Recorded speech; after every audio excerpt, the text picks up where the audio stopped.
সদস্যদের নিকট থেকে দুটি রেফারেন্স পিরিয়ডের নোটিশ পেয়েছি। সেই নোটিশগুলি পরীক্ষা নিরীক্ষার পর গুরুত্ব অনুসারে সভায় উত্থাপনের অনুমতি দিয়েছি। এখন আমি মাননীয় সদস্যা শ্রীমতী কল্যাণী সাহারায় কর্তৃক আনিত রেফারেন্স পিরিয়ডের বিষয়বস্তু সভায় উত্থাপনের জন্য অনুরোধ করছি। মাননীয় সদস্যা বিষয়বস্তুর উত্থাপন করুন।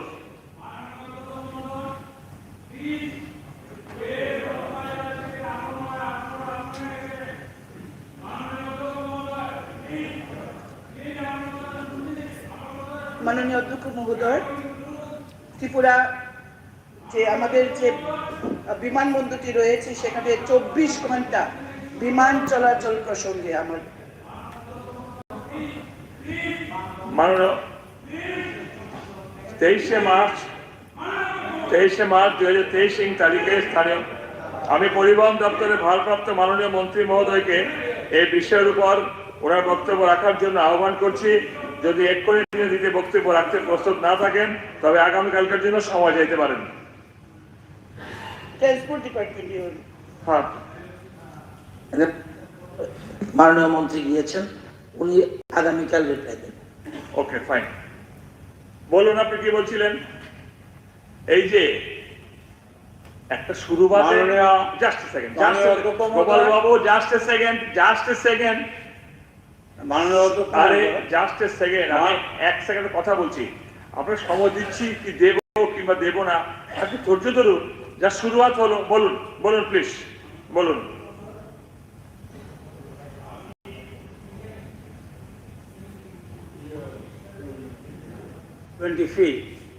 I have got the receipt. Double star question দিয়েছি according to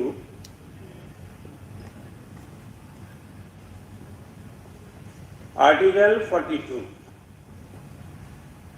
double star question দিয়েছি। নিয়ম হলো বিএসসি মিটিং এর পরে, কারণ 3 দিন আপনি এত কাটছাট করবেন আমরা জানতাম না, কিন্তু আমি 20 ফিট দুইটা ডাবল স্টার কোশ্চেন দিয়েছি। একটা আজকের জন্য আর আরেকটা দিয়েছি কালকের জন্য। আপনি rules of procedure and conduct of বিজনেসকে ডিফাই করে আপনি সভা শুরু করলে তো আমি প্রতিবাদ করবই। আমি according to article 42 I have given the notice, double star question আমি দুটো দিয়েছি। যদি আপনি ডিজেলাও করেন, I am to be informed according to article. আপনি neither you have informed me nor you have allowed. সবার শুরুতেই কোশ্চেন আওয়ার শুরু, তাহলে আমি কি করে আমি বুঝেছি। শুনুন, আমি বুঝেছি কমল বাবু। এই যে রুলস 42/1 কিন্তু আপনি অভিজ্ঞবান, আপনি জানেন 42/1 ক্লিয়ার লেখা আছে। আপনি কিন্তু ক্লিয়ার 3Ds পাননি, সেই জন্য এটা আপনাকে অ্যালাউ করতে পারিনি। বাস প্লিজ, আপনি আনসার পেয়ে গিয়েছেন।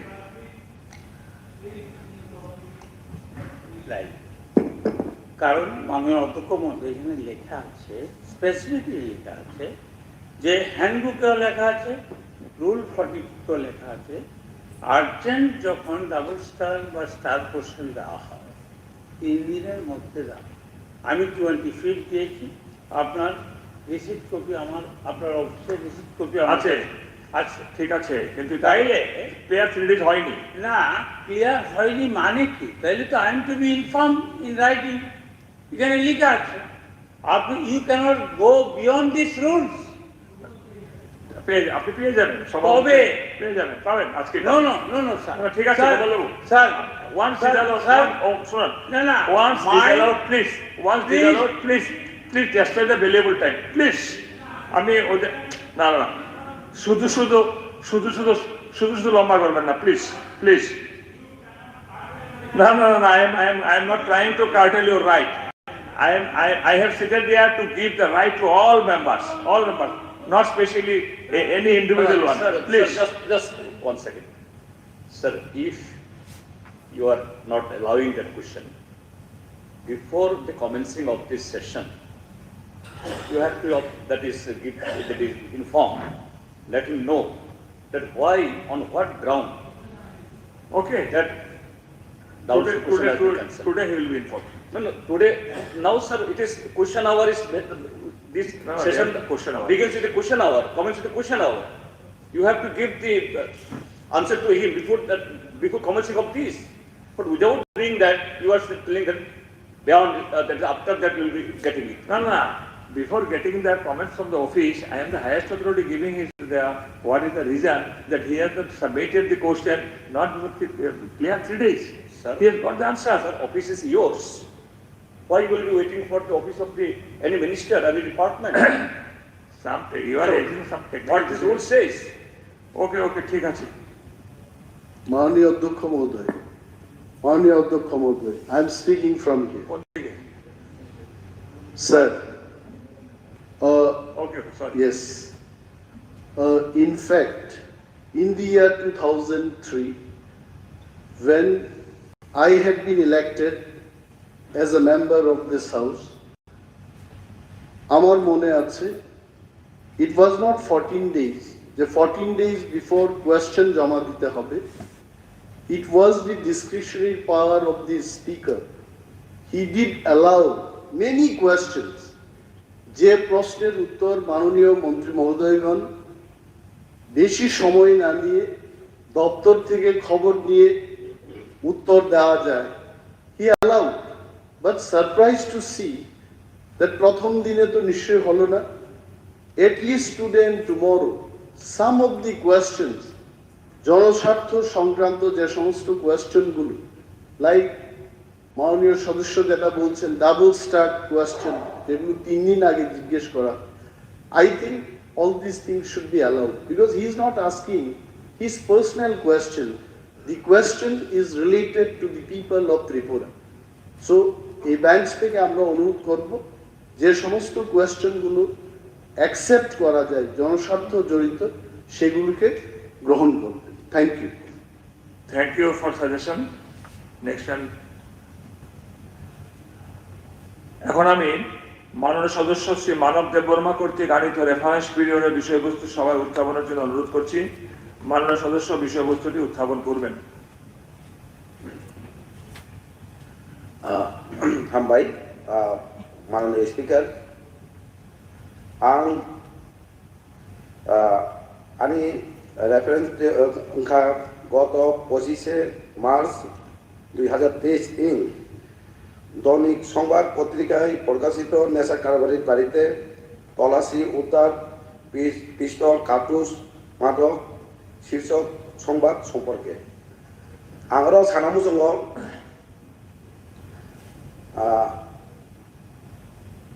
যাং রেফারেন্স মানে নুকজাখা সিনো রাজ্য মাননীয় সদস্য এটা যখন আপনি মন্ত্রী মহোদয় উত্তর দেবেন তখন আপনি আপনার কোশ্চেনগুলো সাপ্লিমেন্টারি হিসেবে কিংবা কলিং হিসেবে আপনি খুলতে পারবেন।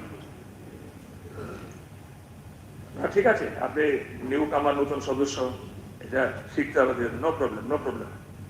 আমি স্বরাষ্ট্র দপ্তরের ভারপ্রাপ্ত মাননীয় মুখ্যমন্ত্রী মহোদয়কে এই বিষয়ের উপর ওনার বক্তব্য রাখার জন্য আহ্বান করছি। যদি এক্ষুনি যদি বক্তব্য রাখতে প্রস্তুত না থাকেন তবে আগামীকালকের জন্য সময় চাইতে পারেন। মাননীয় অধ্যক্ষ মহোদয়, এই বিষয়টা আমার গোচরে এসছে, আমিও দৈনিক সংবাদ পত্রিকায় দেখেছি। বিস্তারিত রিপোর্ট আমি নিয়ে 28শে মার্চ আমি তার বক্তব্য দেব। এখন দৃষ্টি আকর্ষণের নোটিশ স্যার দিয়েছিলাম।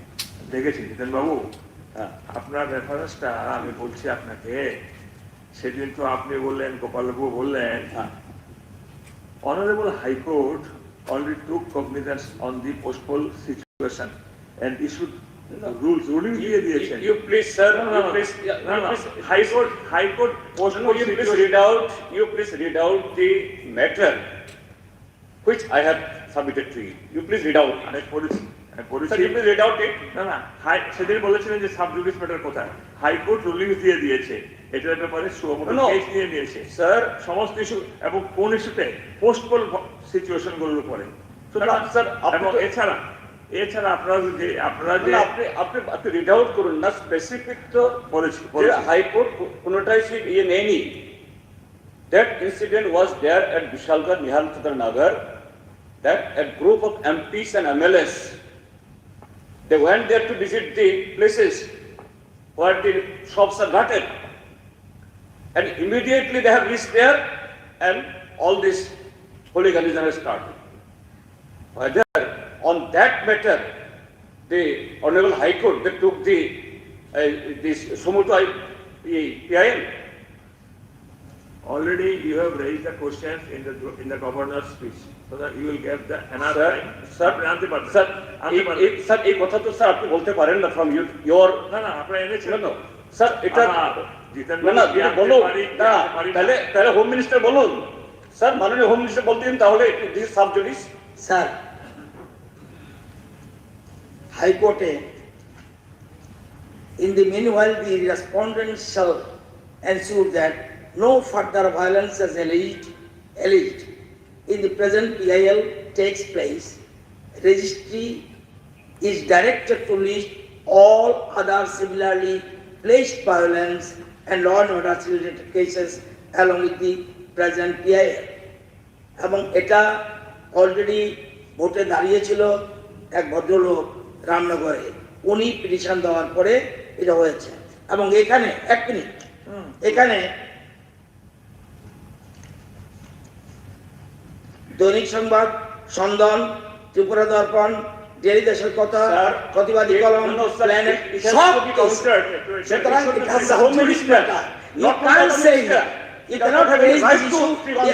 এটা পারবেন না, এটা আপনার দায়িত্ব নয়। নো রাইট, প্লিজ আপনি পারবেন না। আপনি কে? আমি মনে করি দেওয়ার জন্য আমি একজন সদস্য, আমিও সদস্য, বললে হবে না, আপনি পারবেন না। It is the matter of the Home Minister. Why? Are you Home Minister? No, বলুন তো আপনি Home Minister? No, আপনি Home Minister? Oh, আপনি সমুদ্র Home Minister না? না না? Sir, is he Home Minister? Tell me, sir. Tell this house. Who is Home Minister in this state? কে Home Minister? অলরেডি ডিজালাও করেছে, কেন মিশনটা হবে? ডিজালাও করেছে এবং স্পিকারের সিদ্ধান্ত ইজ দ্য ফাইনাল ডিসিশন। আপনি বলতে পারেন না সভা চলতে দিন। আপনাদের মুখে গণতন্ত্র মানায় না, আপনাদের মুখে গণতন্ত্র মানায় না। কোন করেছেন? এটাকে জোরাজুরি চাপাচাপি করলে হবে না। এটা ওয়ান্স না না, এটা বলে দিয়েছি যে না না, এটা হাইকোর্টের রুলিং শেষ হয়ে গেছে, এখানে আর কোনো কথা চলেই না, এখানে আর কোনো কথা চলেই না। প্লিজ প্লিজ মাননীয় অধ্যক্ষ মহোদয়, প্লিজ চলবেই না, প্লিজ প্লিজ চলবে না। মাননীয় অধ্যক্ষ মহোদয়, জাস্ট এ মিনিট, মাননীয় অধ্যক্ষ মহোদয়, বলুন বলুন, মাননীয় অধ্যক্ষ মহোদয়, just a second, just a second, just a second, LOP বলছেন, মাননীয় অধ্যক্ষ মহোদয়, জাস্ট এ সেকেন্ড বলুন। মাননীয় অধ্যক্ষ মহোদয়, স্যার, আমরা এইটাই অনুরোধ করব, মাননীয় সদস্য দাবি তুলছিলেন যে বিষয়টা উনি উত্থাপন করেছেন, শুধু রিডিং পড়ার জন্য উনি অনুরোধ করেছেন। বক্তব্য কি ছিল? সাংসদের বক্তব্য কি ছিল আপনাদের? And we respect, sir, we respect, we have respect to all honorable ministers, but also this is the fact যে কেন মাননীয় অধ্যক্ষ মহোদয় কেন এটা ডিসঅ্যালাউড হলো, মাননীয় এলওপি মহোদয়, let the house know মাননীয় এলওপি সাহেব, what is the content. আমাদের এটা জানার ইচ্ছা জাগে, যে দুই দিন উনি উত্থাপন করেছেন মাননীয় এলওপি সাহেব, এবং once I desire, মাননীয় এলওপি সাহেব, মাননীয় এলওপি সাহেব, you are huge experienced persons. Sir, I do understand. আসলে just give me 1 second, sir. Sure. আমার বক্তব্য হলো দুই দিন মাননীয় সদস্য এটা উত্থাপন করেছে, as you were telling the house. আমাদের একটা ইচ্ছা জাগে যে ঠিক আছে, এটা কোর্টে গেছে, কোর্টের ব্যাপার এখানে আলোচনা করা যাবে না, but what is that content, যে কন্টেন্টটা একেবারে উড়ে গেল দুই দিন। Let us try to know what is that content. That's it. ঠিক আছে, ঠিক আছে, না না স্যার ঠিক আছে মাননীয় বিরোধী দলের নেতা please please I share with you I share with you বলুন তাহলে কি আপনি কারেক্ট বলেছেন এই ব্যাপারটা কেন আলোচনা হবে না ওই দেখো উনি এনেছে নির্বাচন পরিস্থিতিতে রাজ্য জুড়ে বিরোধী রাজনৈতিক দল সমূহের সমর্থকদের উপর যে বহুমুখী অমানবিক সন্ত্রাস চলছে সেই ঘটনার সমূহ মাননীয় রাজ্যপালের ভাষণে অনুপস্থিত ওনার কথা বলার স্কোপ আছে কথা বলার স্কোপ আছে স্কোপ আছে Yes, yes, yes. It is my right. You can tackle like this. বলেই দিয়েছি যে উনি পাবেন ওনার you have ample scope. মাননীয় স্পিকার স্যার মাননীয় স্পিকার স্যার মাননীয় স্পিকার স্যার মাননীয় স্পিকার স্যার হ্যালো মাননীয় স্পিকার স্যার মাননীয় speaker sir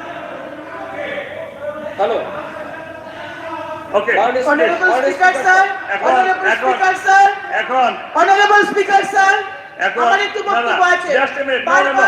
No. I am shifting Honorable Speaker sir, one second. বারবার মাননীয় সদস্য বলছেন, who are you? He is the parliamentary affairs minister. He has the right to say. He is the parliamentary minister, parliamentary affairs minister. মাননীয় সদস্য, আপনি দীর্ঘদিনের মন্ত্রী ছিলেন, সাংসদ ছিলেন। You are aware of the law. You are aware of the law. Intentionally আপনি আমার মন্ত্রীকে ছোট করছেন। Intentionally আপনি নিয়ম আমার কানুন জানা মন্ত্রীকে চলে ছোট করছেন। পার্লামেন্ট আসছে কিছু নিয়ম জানেন ভুলে গেছেন এগুলি পার্লামেন্টে গেছেন তো নিয়ম কানুন জানেন পার্লামেন্টে দাঁড়াতে পারেন না আপনারা বুঝালো মার্কে স্টাডি করে আইন মাননীয় সদস্য ঠিক আছে মাননীয় সুশান্ত বাবু please Sudhanshu Babu He is the parliamentary affairs minister. Don't forget. মাননীয় সদস্য প্লিজ এখন দৃষ্টি আকর্ষণের নোটিশ কলিং অ্যাটেনশন আমি দৃষ্টি আকর্ষণ নোটিশ মাননীয় সদস্য তিনটি দৃষ্টি আকর্ষণ নোটিশ সুশান্ত বাবু প্লিজ চলতে দেন সুধাংশু বাবু হাউসটাকে চলতে দেন সুশান্ত প্লিজ মাননীয় speaker Sudhanshu just a second, sir. Next business please তিনটি দৃষ্টি আকর্ষণ নোটিশ পেয়েছি প্রথম নোটিশ দিয়েছেন মাননীয় সদস্য শ্রী অনিমেষ দেববর্মা মহোদয় নোটিশটির বিষয়বস্তু হলো রাজ্যের শিক্ষা দপ্তরে এসটিজিটি পরীক্ষার মাধ্যমে শিক্ষক নিয়োগের অগ্রগতি সম্পর্কে আমি মাননীয় সদস্য কর্তৃক আমিত দৃষ্টি আকর্ষণী প্রস্তাবকে উত্থাপনের সম্মতি দিয়েছি এখন আমি শিক্ষা দপ্তরে ভারপ্রাপ্ত মাননীয় মুখ্যমন্ত্রীকে এই দৃষ্টি আকর্ষণী নোটিশটির উপর বিবৃতি দেওয়ার জন্য অনুরোধ করছি যদি তিনি আজ বিবৃতি দিতে অপারগ হন তাহলে তিনি আমায় পরবর্তী একটি তারিখ জানাবেন যেদিন তিনি এই বিষয়ে বিবৃতি দিতে পারবেন মাননীয় অধ্যক্ষ মহোদয় আমি এই বিষয়ে আগামী 28 মার্চ এই হাউসে আমি বিবৃতি প্রদান করব দৃষ্টি দিয়েছেন মাননীয় সদস্য শ্রী বিশ্বজিৎ দেববর্মা মহোদয় নোটিশটির বিষয়বস্তু হলো present situation of drug addiction in our state Tripura আমি মাননীয় সদস্য কর্তৃক আনিত দৃষ্টি আকর্ষণের প্রস্তাবটি উত্থাপনের সম্মতি দিচ্ছি এখন আমি স্বরাষ্ট্র দপ্তরে ভারপ্রাপ্ত মাননীয় মন্ত্রীকে এই দৃষ্টি আকর্ষণের নোটিশের উপর বিবৃতি দেওয়ার জন্য অনুরোধ করছি যদি তিনি আজ বিবৃতি দিতে অপারগ হন তাহলে তিনি আমায় পরবর্তী তারিখ জানাবেন যেদিন তিনি এই বিষয়ে বিবৃতি দিতে পারবেন মাননীয় অধ্যক্ষ মহোদয় আমি উত্থাপিত যে বিষয় সেই বিষয়ের উপরে আমি আগামী 28 মার্চ এই হাউসে আমি বিবৃতি প্রদান করব তৃতীয় নোটিশটি দিয়েছেন মাননীয় সদস্য শ্রীমতী স্বপ্না দেববর্মা মহোদয়া নোটিশটির বিষয়বস্তু হলো গর্ভবতী গ্রামীণ মহিলাদের প্রসূতির সুব্যবস্থা গ্রহণ সম্পর্কে আমি মাননীয় সদস্য কর্তৃক আনিত দৃষ্টি আকর্ষণের প্রস্তাবটি উত্থাপন সম্মতি দিয়েছি এখন আমি সমাজ কল্যাণ ও সমাজ শিক্ষা দপ্তরে ভারপ্রাপ্ত মাননীয় মন্ত্রী মহোদয়কে দৃষ্টি আকর্ষণের নোটিশের উপর বিবৃতি দেওয়ার জন্য অনুরোধ করছি যদি তিনি আজ বিবৃতি দিতে অপারগ হন তাহলে তিনি আমায় পরবর্তী তারিখ জানাবেন যেদিন তিনি এই বিষয়ে বিবৃতি দিতে পারবেন মাননীয় স্পিকার মহোদয় আমি আগামীকাল 28 মার্চ পুরো ডিটেলস এখানে উত্থাপন করব মাননীয় সদস্যগণ নির্ধারিত সূচি অনুযায়ী আগামী স্যার না আরে this is house we have the right কেন কলিং অ্যাটেনশন দিয়েছি স্যার এটাও আজকে হলো না সুধাংশু বাবু কি বলছিলেন বলুন সুধাংশু বাবু না তাহলে ব্যালটিং হবে তাহলে সুধাংশু বাবু তাহলে তো ব্যালটিং হবে সুধাংশু বাবু ব্যালটিং হবে কি বলছিলেন বলুন মাননীয় স্পিকার স্যার মাননীয় স্পিকার স্যার, মাননীয় স্পিকার স্যার, জিতেন্দ্র চৌধুরী বাবু, আমি ভেবেছি উনি সিনিয়র একজন মেম্বার, ওনার এক্সপিরিয়েন্স আছে বিধানসভাতে, উনি প্রথমে বলেছেন। বাট হি ইজ মানে behaving like a very new কামার। প্রথম কথা হচ্ছে বিএসসির মিটিং এ আপনাদের প্রতিনিধি গেছে, এই পক্ষ থেকেও গেছে, ওই পক্ষ থেকেও গেছে। কোয়েকশন আওয়ারে যদি প্রশ্ন করার যদি বিষয় থাকতো, তারা বিএসসি মিটিং এ আপনারা আলোচনা করতে পারতেন যে কোয়েকশন আওয়ার রাখতে হবে। তো বিএসসি মিটিং এ আপনারা গিয়ে সেখানে আলোচনা করলেন না, এখানে এসে আপনারা আলোচনা করছেন। তারপরে listen to me, let me finish please, let me finish, let me finish, let me finish, let me finish. উনি বারে বারে বলছেন যে রতনলাল মহোদয় উনি কে, হু আর ইউ? আপনি কি জানেন না উনি আমাদের parliamentary affairs minister? You don't know? Then why you are raising this question again and again? Why you are raising a question again and again? মাননীয় অধ্যক্ষ মহোদয়, আমরা ট্রেজারি বেঞ্চের থেকে আরো দুটো রেফারেন্স দিয়েছিলাম, কিন্তু আপনি ডিজেলও করেছেন। আমরা এই হাউসকে সম্মান করি, আমরা কিন্তু হাউসে দাঁড়িয়ে এর প্রতিবাদ করিনি। আমরা ট্রেজারি বেঞ্চের থেকে দুটো রেফারেন্স দিয়েছিলাম, আপনি কলিগও দিয়েছিলেন, আপনি ডিজেলও করেছেন। আমরা আপনার সিদ্ধান্তকে মান্যতা দিয়েছি। This is the decorum. And I shall request the honorable members to maintain the decency and decorum of the house. যেখানে হাউসের লিডার মাননীয় চিফ মিনিস্টার, হোম মিনিস্টার যেখানে আছেন, উনি বললে তো এটা শেষ হয়ে যায়। মাননীয় সদস্যগণ তবুও যেহেতু বিরোধী দল নেতা আছে, একটু বলে দিই, তারা একটু শুনুন। সবগুলি রেফারেন্স কলিং বেশি পড়ে। Normally convention is this, treasury bench দুটো, আপনারা একটা ভাবেন, শুনে নিন। কিন্তু ইম্পর্টেন্স দেখে স্পিকার ঠিক করবে, আইন অনুযায়ী ঠিক থাকলে স্পিকার ঠিক করবে কোন কোন জিনিস অ্যালাউ হবে। যেমন আজকে 3টা অপোজিশন অ্যালাউ করেছে কলিং এটেনশন, একটা ট্রেজারি বেঞ্চে অ্যালাউ হয়নি। আবার দুটো রেফারেন্স অ্যালাউ হয়েছে, একটা ট্রেজারি, বাকিটা আইন অনুযায়ী হয়নি। কিভাবে উনি অ্যাডজাস্ট করবে? সিস্টেমটা জানা উচিত। পার্লামেন্টে ছিলেন, এখানে ছিলেন, ভুলে গেছেন, হতে পারে ভুলে গেছেন, ঠিকই নেবেন। সব জায়গায় তোরা তো শেষ করছে। বহু প্রসিডিংস এই হাউসে আছে। What you said from this place, there are many records. If necessary আপনার সামনে আমি তুলে ধরবো। আপনি কি বলেছেন এখান থেকে সব আছে, ধরবেন, ঠিক আছে, ভুলে গেছেন না? নির্ধারিত সূচি অনুযায়ী আগামী 28 মার্চ 2023 তারিখে বিধানসভার অধিবেশন শেষ হচ্ছে। এই পরিপ্রেক্ষিতে 28 মার্চ 2023 তারিখে রেফারেন্স পিরিয়ড এবং কলিং অ্যাটেনশন নোটিশ ত্রিপুরা বিধানসভার সচিবালয়ে জমা না দেওয়ার জন্য আমি মাননীয় সদস্যগণকে বিশেষভাবে অনুরোধ করছি।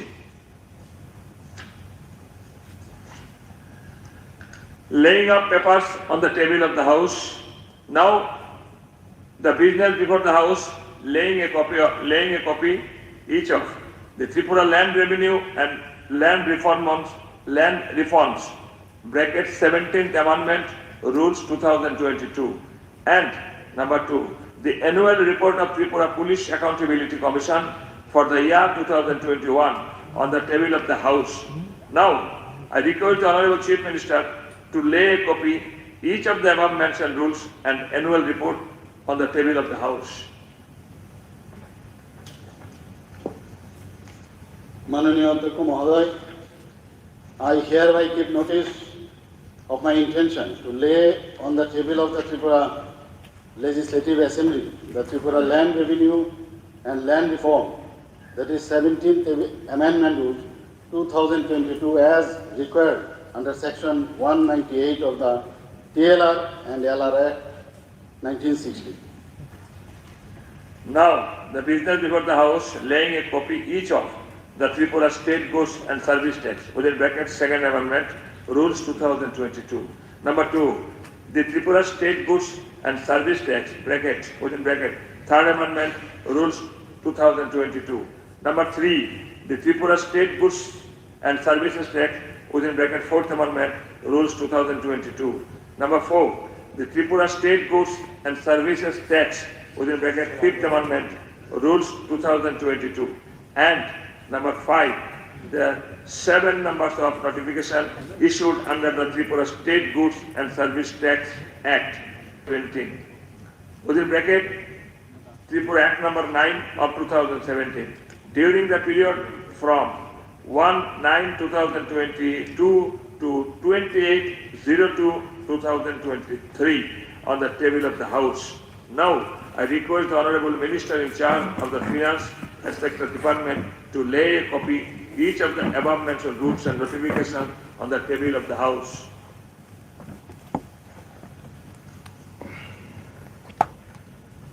Honorable Speaker Mahoday, I beg to lay the Tripura State Goods and Service Tax within bracket second amendment rule 2022 under section 1666 of the Tripura State Goods and Service Tax Act 2017 on the table of the House.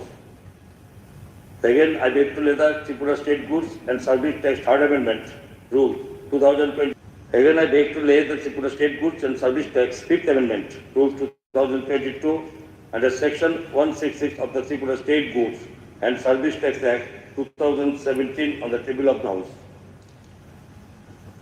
Again, I beg to lay the 7 notifications issued under the Tripura State Goods and Service Tax Act 2017 within bracket Tripura Act number 9 of 2017 issued during the period from 1/9/2022 to 28/2/2023 under section 166 of the Tripura State Goods and Service Tax Act 2017 on the table of the House. Now, the business before the House laying a copy each of number 1, the 41 first of the Tripura Tea Development Corporation Limited for the financial year 2020-21, and number 2, the Tripura Sangshodhanagar Rules 2021 on the table of the House. Now, I request the Honorable Minister in charge of the Industries and Commerce, etc. departments to lay a copy of the above mentioned annual reports and rules on the table of the House. Honorable Speaker, sir, I hereby give notice of my intention to lay on the table of the Tripura Legislative Assembly the annual report of Tripura Tea Development Corporation Limited for the financial year 2020-21 as referred under clause B of subsection 1 of section 395 of the Companies Act 2013. Honorable Speaker, sir, I hereby give notice of my intention to lay on the table of the Tripura Legislative Assembly Tripura Sangshodhanagar Rule 2021 as required under section provision of section 59(2) of the Prison Act 1894. Thank you. Now the business before the House laying a copy of number 1, the economic review of Tripura for the year 2021-22 on the table of the House.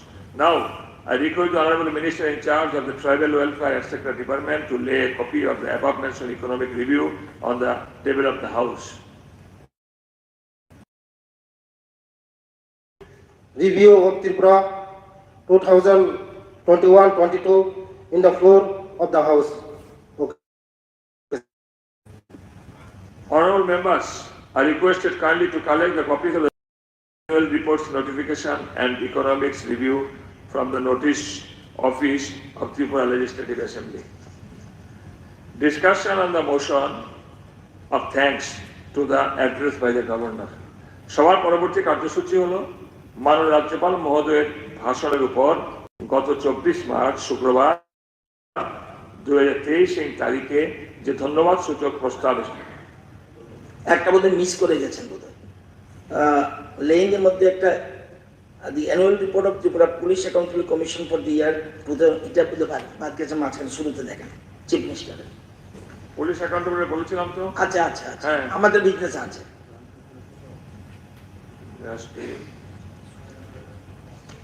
দেখুন একদম শুরুতেই land রেভিনিউর পরেরটাই হ্যাঁ আমি mention করছি তো। তাহলে উনি আপনার বলে দিলে তো উনি প্লে করবেন। যে the annual report of Tripura ঠিক আছে। হ্যাঁ ল্যান্ড রেভিনিউর পরে। Honorable Speaker, sir, I hereby give notice of my intention to lay a copy of annual report 2021 of the Tripura Police Accountability Commission in the table of the Tripura Legislative Assembly as required under the provision of section 71 in bracket 2 of the Tripura Police Act 2007.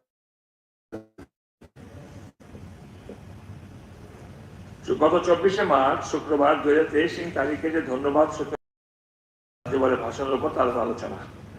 ধন্যবাদ সূচক প্রস্তাবটি দিয়েছেন পরিষদ দপ্তরের ভারপ্রাপ্ত মাননীয় মন্ত্রী শ্রী রতনলাল নাথ মহোদয়। তার প্রস্তাবটি সমর্থন করেছেন মাননীয় সদস্য তথা মুখ্য সচেতক শ্রীমতী কল্যাণী সাহারায় মহোদয়া। প্রস্তাবটি হল নিম্নলিখিত মর্মে ত্রিপুরার মাননীয় রাজ্যপালের নিকট সভায় কৃতজ্ঞতা ব্যক্ত করা হোক যে 24শে মার্চ 2023 তারিখে মাননীয় রাজ্যপাল এই সভায় যে ভাষণ প্রদান করেছেন তার জন্য ত্রিপুরা বিধানসভার সদস্যবৃন্দ গভীরভাবে কৃতজ্ঞ। আমি মাননীয় সদস্য অনুরোধ করব এই আলোচনা যারা অংশগ্রহণ করবেন তাদের নামের তালিকা আমায় দেওয়ার জন্য।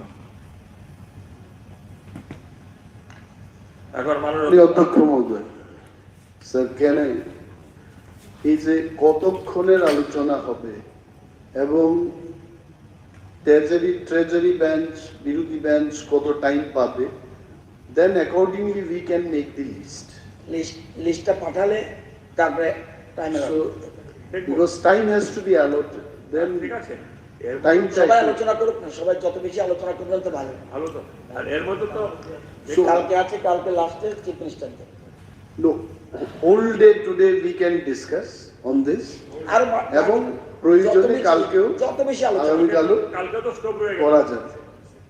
সো কতজনের মানে কতজনের করে দেন, কতজন দিতেন জানতে বলুন না। লাস্ট টাইম আমার তো এই সময়টা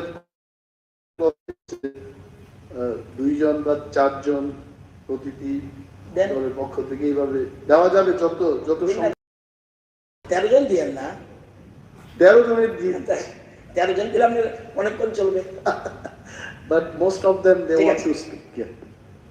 মাননীয় আমার মনে হয় স্যার, যারা এই আলোচনা করতে চায় তাদের সবাইকে অন্তত এই আলোচনাটাতে অংশগ্রহণ করতে দেওয়া উচিত। কারণ সবাই নতুনভাবে আজকে অনেকেই নতুনভাবে এখানে আসে।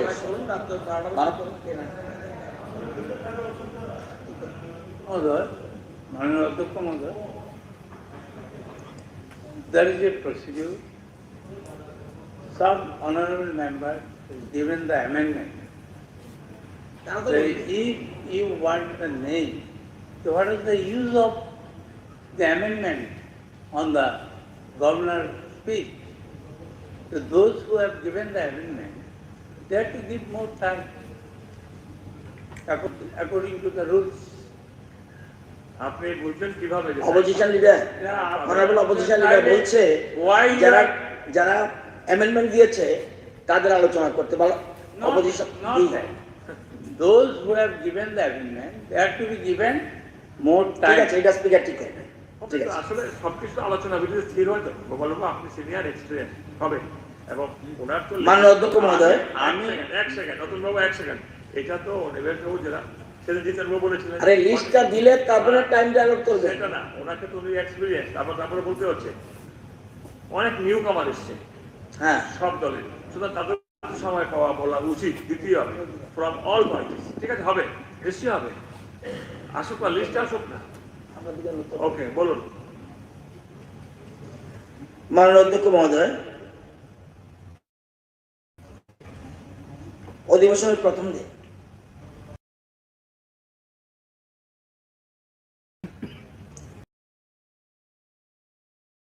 এই সভায় যে ভাষণ প্রদান করেছেন তাকে আমি পূর্ণ সমর্থন জানিয়ে কৃতজ্ঞতা জ্ঞাপন করছি।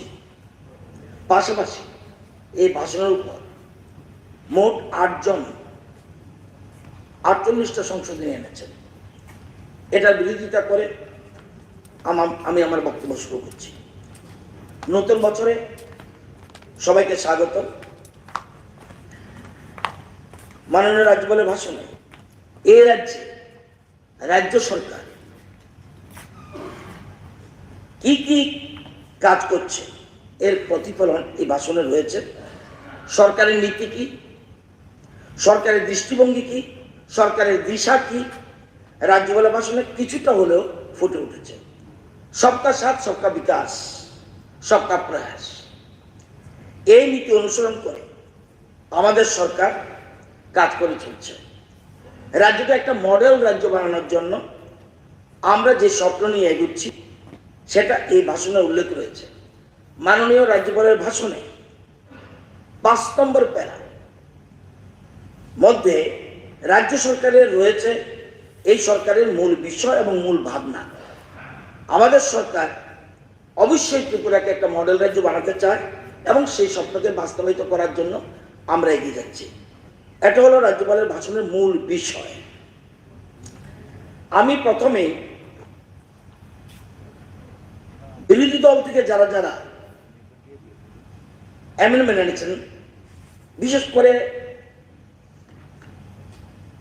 ইসলাম উদ্দিন, শৈলেন্দ্র চন্দ্র, দীপঙ্কর সেন, গোপাল রায়, তাদের মূল বিষয়টা হলো আসল কথা সন্ত্রাস হয়েছে ভোটের পরে। এবং ফার্স্ট আওয়ারে এই কথা শুনছিলাম, স্যার এই রাজ্যের সন্ত্রাসের আমদানি কারো কারা, সন্ত্রাস কি করেছে না করেছে ওনাদের ধৈর্য থাকলে স্যার শুনবেন। আমার পুরনো বন্ধু যারা স্টেট অপোজিশন বেঞ্চে রয়েছেন এখন একটু ধৈর্য ধরে শুনতে হবে। 1993 নির্বাচন সন্ত্রাস চরমে, কুপিয়ে 5 কংগ্রেসীকে হত্যা, অপহরণ, গৃহদাহ, কংগ্রেস অফিসে আগুন। আহারে কংগ্রেস, বহু পরিবার গান ছাড়া, খুন সন্ত্রাস বন্ধ করুন। রাজ্যপালকে যুব সমিতি, কংগ্রেস পার্টির ভাই খুন, সমগ্র রাজ্য জুড়ে নারকীয় সন্ত্রাস অব্যাহত, মেহের আলীদের মতে সব ঠিক হয়। বিজয় উল্লাসের নামে আরো 2 কংগ্রেস যুব সমিতি কর্মী খুন, নারকীয় সন্ত্রাস। সালেমায় যুব সমিতির শীর্ষ নেতা খুন, মিছিল ছেড়ে এসে সিপিএম কর্মীরাই মঙ্গল প্রসাদ দেববর্মাকে বাড়িতে কুপিয়ে হত্যা করেছে। সমাচরণ, নারকীয় সন্ত্রাস দমনে রাজ্যপালের কাছে হস্তক্ষেপ চাইলেন কংগ্রেস। সন্ত্রাস চলছে 24 ঘন্টায়, রাজ্যের 2 জেলায় আরো 2 কংগ্রেস কর্মী খুন। বিভিন্ন এলাকার সমস্যা কেন্দ্রীয় মন্ত্রী ক্ষমতা ফেরার পর ফ্রন্টের মাত্র কদিনে খুনের খতিয়ান 17, পরিস্থিতি ভয়াবহ। 1998 আবার ক্ষমতা এসছেন, রাজনৈতিক খুন, নির্বাচন সন্ত্রাস চরমে, মারধর, অগ্নিসংযোগের ঘটনায় জনমনের ত্রাস। 48 ঘন্টার সময় বেঁধে দিল কংগ্রেস, সারা রাজ্যের শাসক দলীয় কর্মীদের তাণ্ডব অব্যাহত, জনমনে ত্রাস। রাজনৈতিক সন্ত্রাসের প্রাক্তন স্বাধীনতা সংগ্রামীর মৃত্যু, হায় রে কংগ্রেস। নির্বাচন সন্ত্রাস চলছেই, বয়স হয়েছে না, মেমোরি লস হয়েছে। নির্বাচন সন্ত্রাসে মান্দায়, কমলানগর প্রচন্ড ভীতি। ধৈর্য ধরতে হবে, ধৈর্য ধরতে হবে, ধৈর্য ধরতে হবে।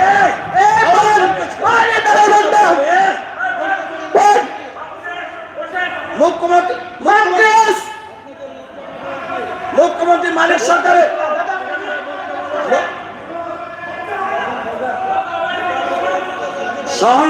सहन का सह्य होना चाहिए, सहन का तो डरिए ना, प्लीज प्लीज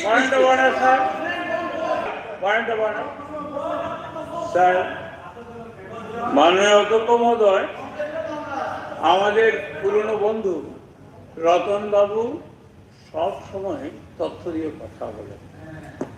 উনি আমি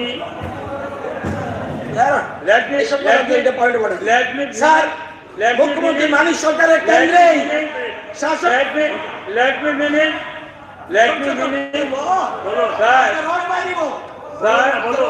আমি যেটা বলছি আমার অ্যামেন্ডমেন্ট পিটিশনটা রতনবাবু একসাথে করে দিই।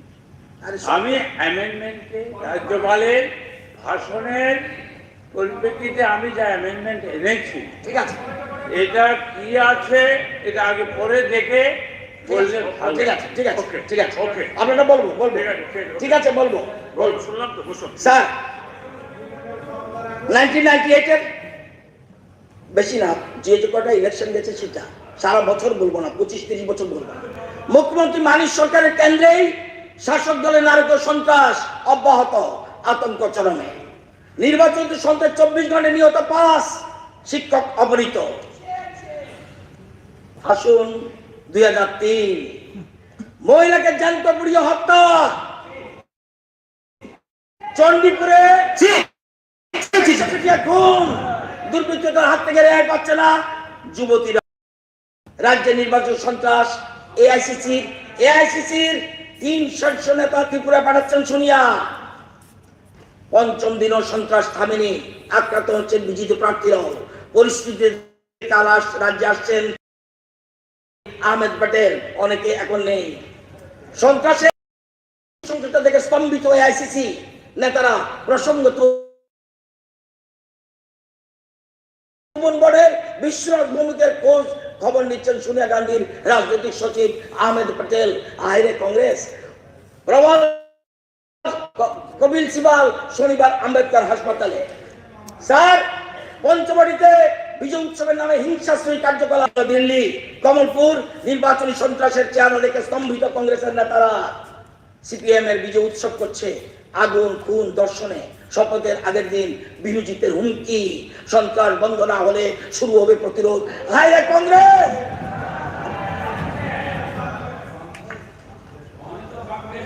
নির্বাচন সন্ত্রাস অগ্নিকর্ম ধলাই জেলা উদ্বিগ্ন আইএনপিটি। নির্বাচন সন্ত্রাস বাগমায়, আপনাদের সন্ত্রাস কমলনগরের দিবালোকে কংগ্রেস নেতা দিয়ে খুন। নির্বাচন সন্ত্রাসে আহত প্রবীণ কংগ্রেস কর্মী হাসপাতালে মৃত্যু।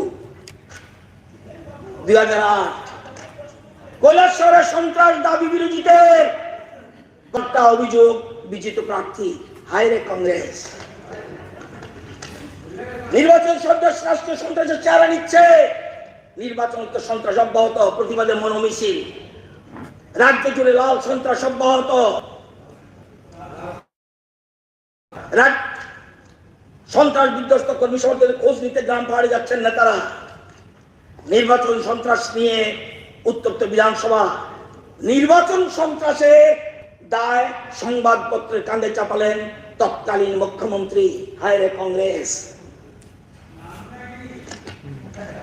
যা যা পত্রিকা তোমরা উঠাও, সন্ধান, দৈনিক, যা যা আছে সব পরিস্থিতি আছে। স্যার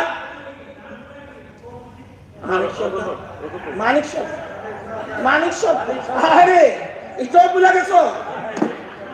কখন শুনছো উনি? 2013 লাস্ট 2013 মাস। আরে ভাই চুপ থাকো তুমি, তোমার সময় তুমি কই ভাই। নির্বাচন সন্ত্রাসের বিধ্বস্ত সোনামুড়া, কংগ্রেস কর্মী বাড়িতে আগুন, বৃদ্ধাকে অবদস্ত। সিপিএম চাইলে, এবার অজবিশ্বাস বলছে সিপিএম চাইলে 24 ঘন্টা সন্ত্রাস দমন সম্ভব। কমলপুর মহকুমায় সন্ত্রাসের বিপন্ন পরিবারের আশ্রয় কংগ্রেস ভবন চত্বরে। যুবরাজনগরে নির্বাচন সন্ত্রাস, কংগ্রেসের বাড়ি ঘরে হামলা, মহিলা নিগ্রহ। নির্বাচন সন্ত্রাস বিজয় সমাবেশে মানিক বিজনের দরজা যন্ত্রবাদ একের বিরুদ্ধে বলছে। রাজনৈতিক সন্ত্রাস, মানবাধিকার কমিশন যাচ্ছে মহিলা সংগঠন। ফ্যাসিস্ট কায়দা সন্ত্রাস গণতান্ত্রিক ইতিহাসকে কলঙ্কিত করেছে নকুল দাস বলছে। এবার আসুন আমাদের না 13 লাস্ট প্লিজ, আমি কিছু বলছি, কিছু ধৈর্য ধরতে। বোমাবাজি, গৃহদাহ, ভীতি প্রদর্শন, লুটপাটের ঘটনায় তাসের সোজা পশ্চিম নোয়াবাদীতে নিহত অতীশ চৌধুরীর ভস্মিত ঘরের একটা চিত্র সবাইকে করে সাই করে দিয়েছে। অনেক আছে, এতগুলি বলবো না, বললে আপনাদের প্যাশন চলে যাবে। 2018 সরকার পাল্টালো, নিয়মে প্রচুর সন্ত্রাস হওয়ার কথা, প্রচুর যে ক্যারেক্টার শুরু করেছিল নৃপেন চক্রবর্তী। এই সন্ত্রাসের ঘিতে আগুনে ঘি দিয়েছে সন্তোষ মোহন দেব। এ রাজ্যের সন্ত্রাসের আমদানিকারক কারা? আপনারা। আজকে এবার 2018 আসলো, ইচ্ছা করলে প্রচুর খুন হতে পারত। বুকে হাত দিয়ে বলুন, রাতারাতি জামা পাল্টি হামলায় মাত্র ভক্তরা কারা করেছে? বিজেপির কেউ না। টুকটাক যা হয়েছে, ওই যে জামা পাল্টিয়ে ভক্তরা আসলে দিকে হামলা করেছে। তারপরেও চিফ মিনিস্টার সন্ত্রাস দমনে কঠোর পুলিশ গ্রেপ্তার 35। This is called BJP IPFT government. সুতরাং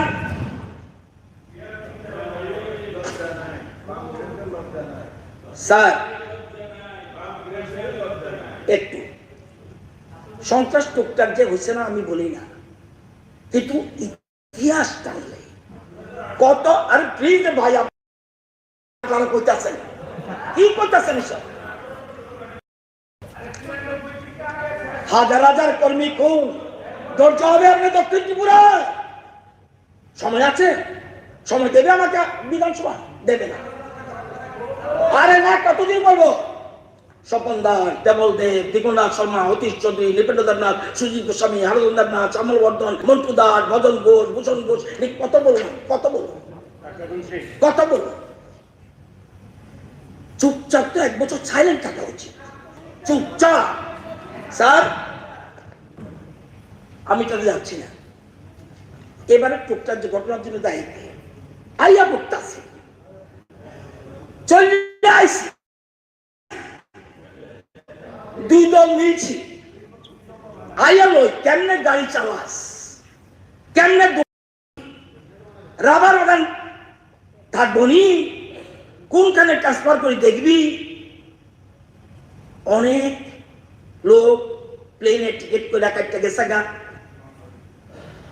কাটটা পিস পিস করুন, প্রভোকেশন। এই প্রভোকেশনের কারণে কিছু কিছু ঘটনা ঘটেছে। বলুন 13 থেকে 17 পর্যন্ত, আরে 25 বছরে যত মানুষ খুন করেছেন, নেই আজকে মানিক বাবু, ভেরি মাচ ইন্টেলিজেন্ট। এখন উনি আরামায় থাকতে চায়, ঝামেলার দরকার নাই বাবারে, পূজালুচি দিতে হইব। উনি ভালো বাংলা চায়, টিপটপ গাড়ি চায়, পূর্ণমূর্তির মর্যাদা চায়, এবং এই ঘরটাতে থাকতে হইব। তো এগুলি ওনার জন্য হয়েছে। স্যার সিরাজ যাইতাম না। আমরা চাই এক ত্রিপুরা শ্রেষ্ঠ ত্রিপুরা, আমরা চাই আত্মনির্ভর ত্রিপুরা, আমরা চাই সব স্বাবলম্বী ত্রিপুরা, আমরা চাই এক ত্রিপুরা, এক পরিবার, এক ভবিষ্যৎ, আপনাদের সবাইকে নিয়ে।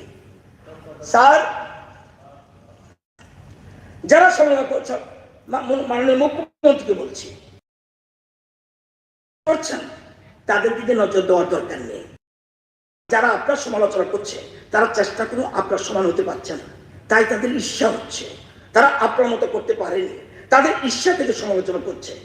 স্বামী বিবেকানন্দ বলেছেন, ইতিবাচক হোক, কারোর সমালোচনার দরকার নেই, অন্যরা যে যাই ভাবো, তুমি তোমার নৈতিকতা থেকে সরবে না, তুমি যা করার করো, এখানে তোমার কর্তব্য শেষ।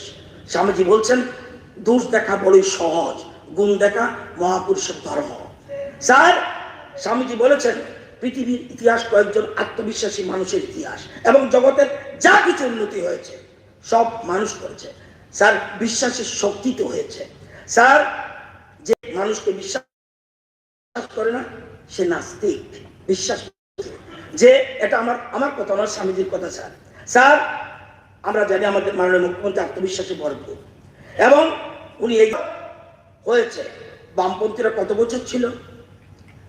35 বছর। কংগ্রেস ছিল 5 বছর। কংগ্রেস কি বুঝিয়েছে? 5 বছর। আর 1 বছর ছিল কখনো সিপিএম সিএফডি, কখনো সিপিএম জনতা, আর বাকি 5 বছর বিজেপি এফডি। স্যার ওনারা এই রাজ্যে এত বছর ক্ষমতায় ছিলেন, এত বছর পর এই ত্রিপুরা রাজ্যে একটি সরকার চাইছে ত্রিপুরাকে মডেল রাজ্য বানাতে। অতীতে কোনোদিন কেউ চিন্তা করেনি আত্মনির্ভর ত্রিপুরা বানাতে। স্যার মাননীয় রাজ্যপালের ভাষণে এটাই বারবার বোঝাতে চেয়েছেন। এবং উনি চাইছে, আমরা চাই নিজের পায়ে দাঁড়াতে চাই, যেটা স্বামী বিবেকানন্দ বলেছেন। আমি, আপনারা জানেন আমাদের রাজ্যে সচিন সিং, সুকুমার সেনগুপ্ত এবং নিপেন চক্রবর্তী, দশরথ বাবু, আগে অমিয় দেব রায়, এর আগে স্নেহ কুমার চাকমা, আরো বহু নেতৃত্ব বলেছেন আমরা নিজের পায়ে দাঁড়াতে চাই, আমরা দিল্লির দিকে তাকিয়ে থাকতে চাই না, আমাদের পূর্ণ রাজ্যের মর্যাদা দাও। 1972 পূর্ণ রাজ্যের মর্যাদা পেয়েছে। বামপন্থীরা 35 বছর চেয়েছে। জানেন কতটুকু বামপন্থীরা এ রাজ্যের জিএসডিপি, যেটা সম্পদ, কত রেখে গেছে এই এত বছর, 35 বছরে 43,716 কোটি। তাদের 35 বছরে আমাদের জন্য রেখে গেছেন 43,716 কোটি টাকা জিএসডিপি। আর বর্তমানে সেটা দাঁড়িয়েছে কত? 64,778 কোটি। মানে 5 বছরে 20,000 কোটি। 35 বছরে বললাম যা তা। আজকে যদি 3,000 করে, যদি 3,000 কোটি করে টাকা যদি প্রতি বছর রাখতো, আজকে 1,05,000 কোটি রাজ্যের সম্পদ থাকতো। করেনি। রাজ্যের সম্পদ বাড়েনি, ব্যক্তিগত সম্পদ বেড়েছে।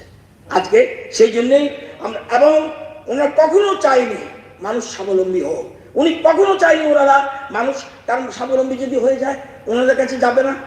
কারণ ওনারা ক্ষমতা থাকার জন্য মানুষকে আত্মনির্ভর না করে পরনির্ভর করে রেখেছে। আপনাদের রাজনীতি আত্মনির্ভরতা নয়, আপনাদের রাজনীতি পরনির্ভরতা। আজ এত বছর পর একটা সরকার চাইছে স্বাবলম্বী ত্রিপুরা, আত্মনির্ভর ত্রিপুরা, এক ত্রিপুরা শ্রেষ্ঠ ত্রিপুরা বানানোর অঙ্গীকার নিয়ে এই সরকার কাজ করছে। আজ উঠছে সবকা সাথ, সবকা বিকাশ, সবকা প্রয়াস, এক ত্রিপুরা শ্রেষ্ঠ ত্রিপুরা। যতনি বাগই, যতনি হামক্রায়, যতনি চুবাবুং কাইসা ত্রিপুরা, কাহাম কোক ত্রিপুরা। ত্রিপুরা সবাইকে নিয়ে সবার উন্নয়ন, এটা চায়। স্যার, এই যে সবার উন্নয়ন, স্বামী বিবেকানন্দ বলছেন পৃথিবীর সকল সম্পদ যদি এক জায়গায় এনে দেন তাহলেও পর্যাপ্ত হবে না যদি না মানুষকে স্বাবলম্বী করা যায়। স্যার, এই জিনিসটাই আমাদের সরকার, আমাদের মুখ্যমন্ত্রী, আমাদের প্রধানমন্ত্রী এটা চেষ্টা করছে। মডেল স্টেট মানে আত্মনির্ভর ত্রিপুরা, স্বাবলম্বী ত্রিপুরা, বিকল্প কর্মসংস্থান অর্থাৎ ঘরে ঘরে রোজগার। স্যার, ভারতবর্ষের মধ্যে যত রাজ্য আছে, মডেল স্টেট আগে অনেকটা গিয়েছিল গুজরাট বলতো, আজকে ত্রিপুরাকে ধীরে ধীরে সেই জায়গায় যাচ্ছে। ভারতবর্ষের যত রাজ্য আছে সবচেয়ে বেশি আগে যাতে আমরা মডেল স্টেট হতে পারি, আপনাদের ছাড়া কিন্তু আমরা পারবো না, ইম্পসিবল, এটা পারবোই না। সেজন্য আপনাদের সহযোগিতা থাকতে হবে, সবার পার্টিসিপেশন থাকতে হবে। আমরা জানি, এই জন্য আমরা বলছি সবটা প্রয়াস, কারণ পার্টি যার যার, উন্নয়ন সবার। আগে মনে রাখতে হবে প্রতিটি মানুষের অংশগ্রহণ না থাকলে উন্নয়ন যে কোনো সময় মুক্ত করে পড়তে পারে। এটা অতীতে আমরা দেখেছি। বর্তমান রাজ্যে যারা ধনী গরিব রয়েছেন সবাই মনে করছেন একটা আমার রাজ্য, আগে কোনোদিন বাঁধত না। আগে আমার সরকার, এই বছর রাজ্য অনেক দূরে গিয়েছে। আমার সরকার এই 4-5 বছরে রাজ্য অনেক দূরে গিয়েছে।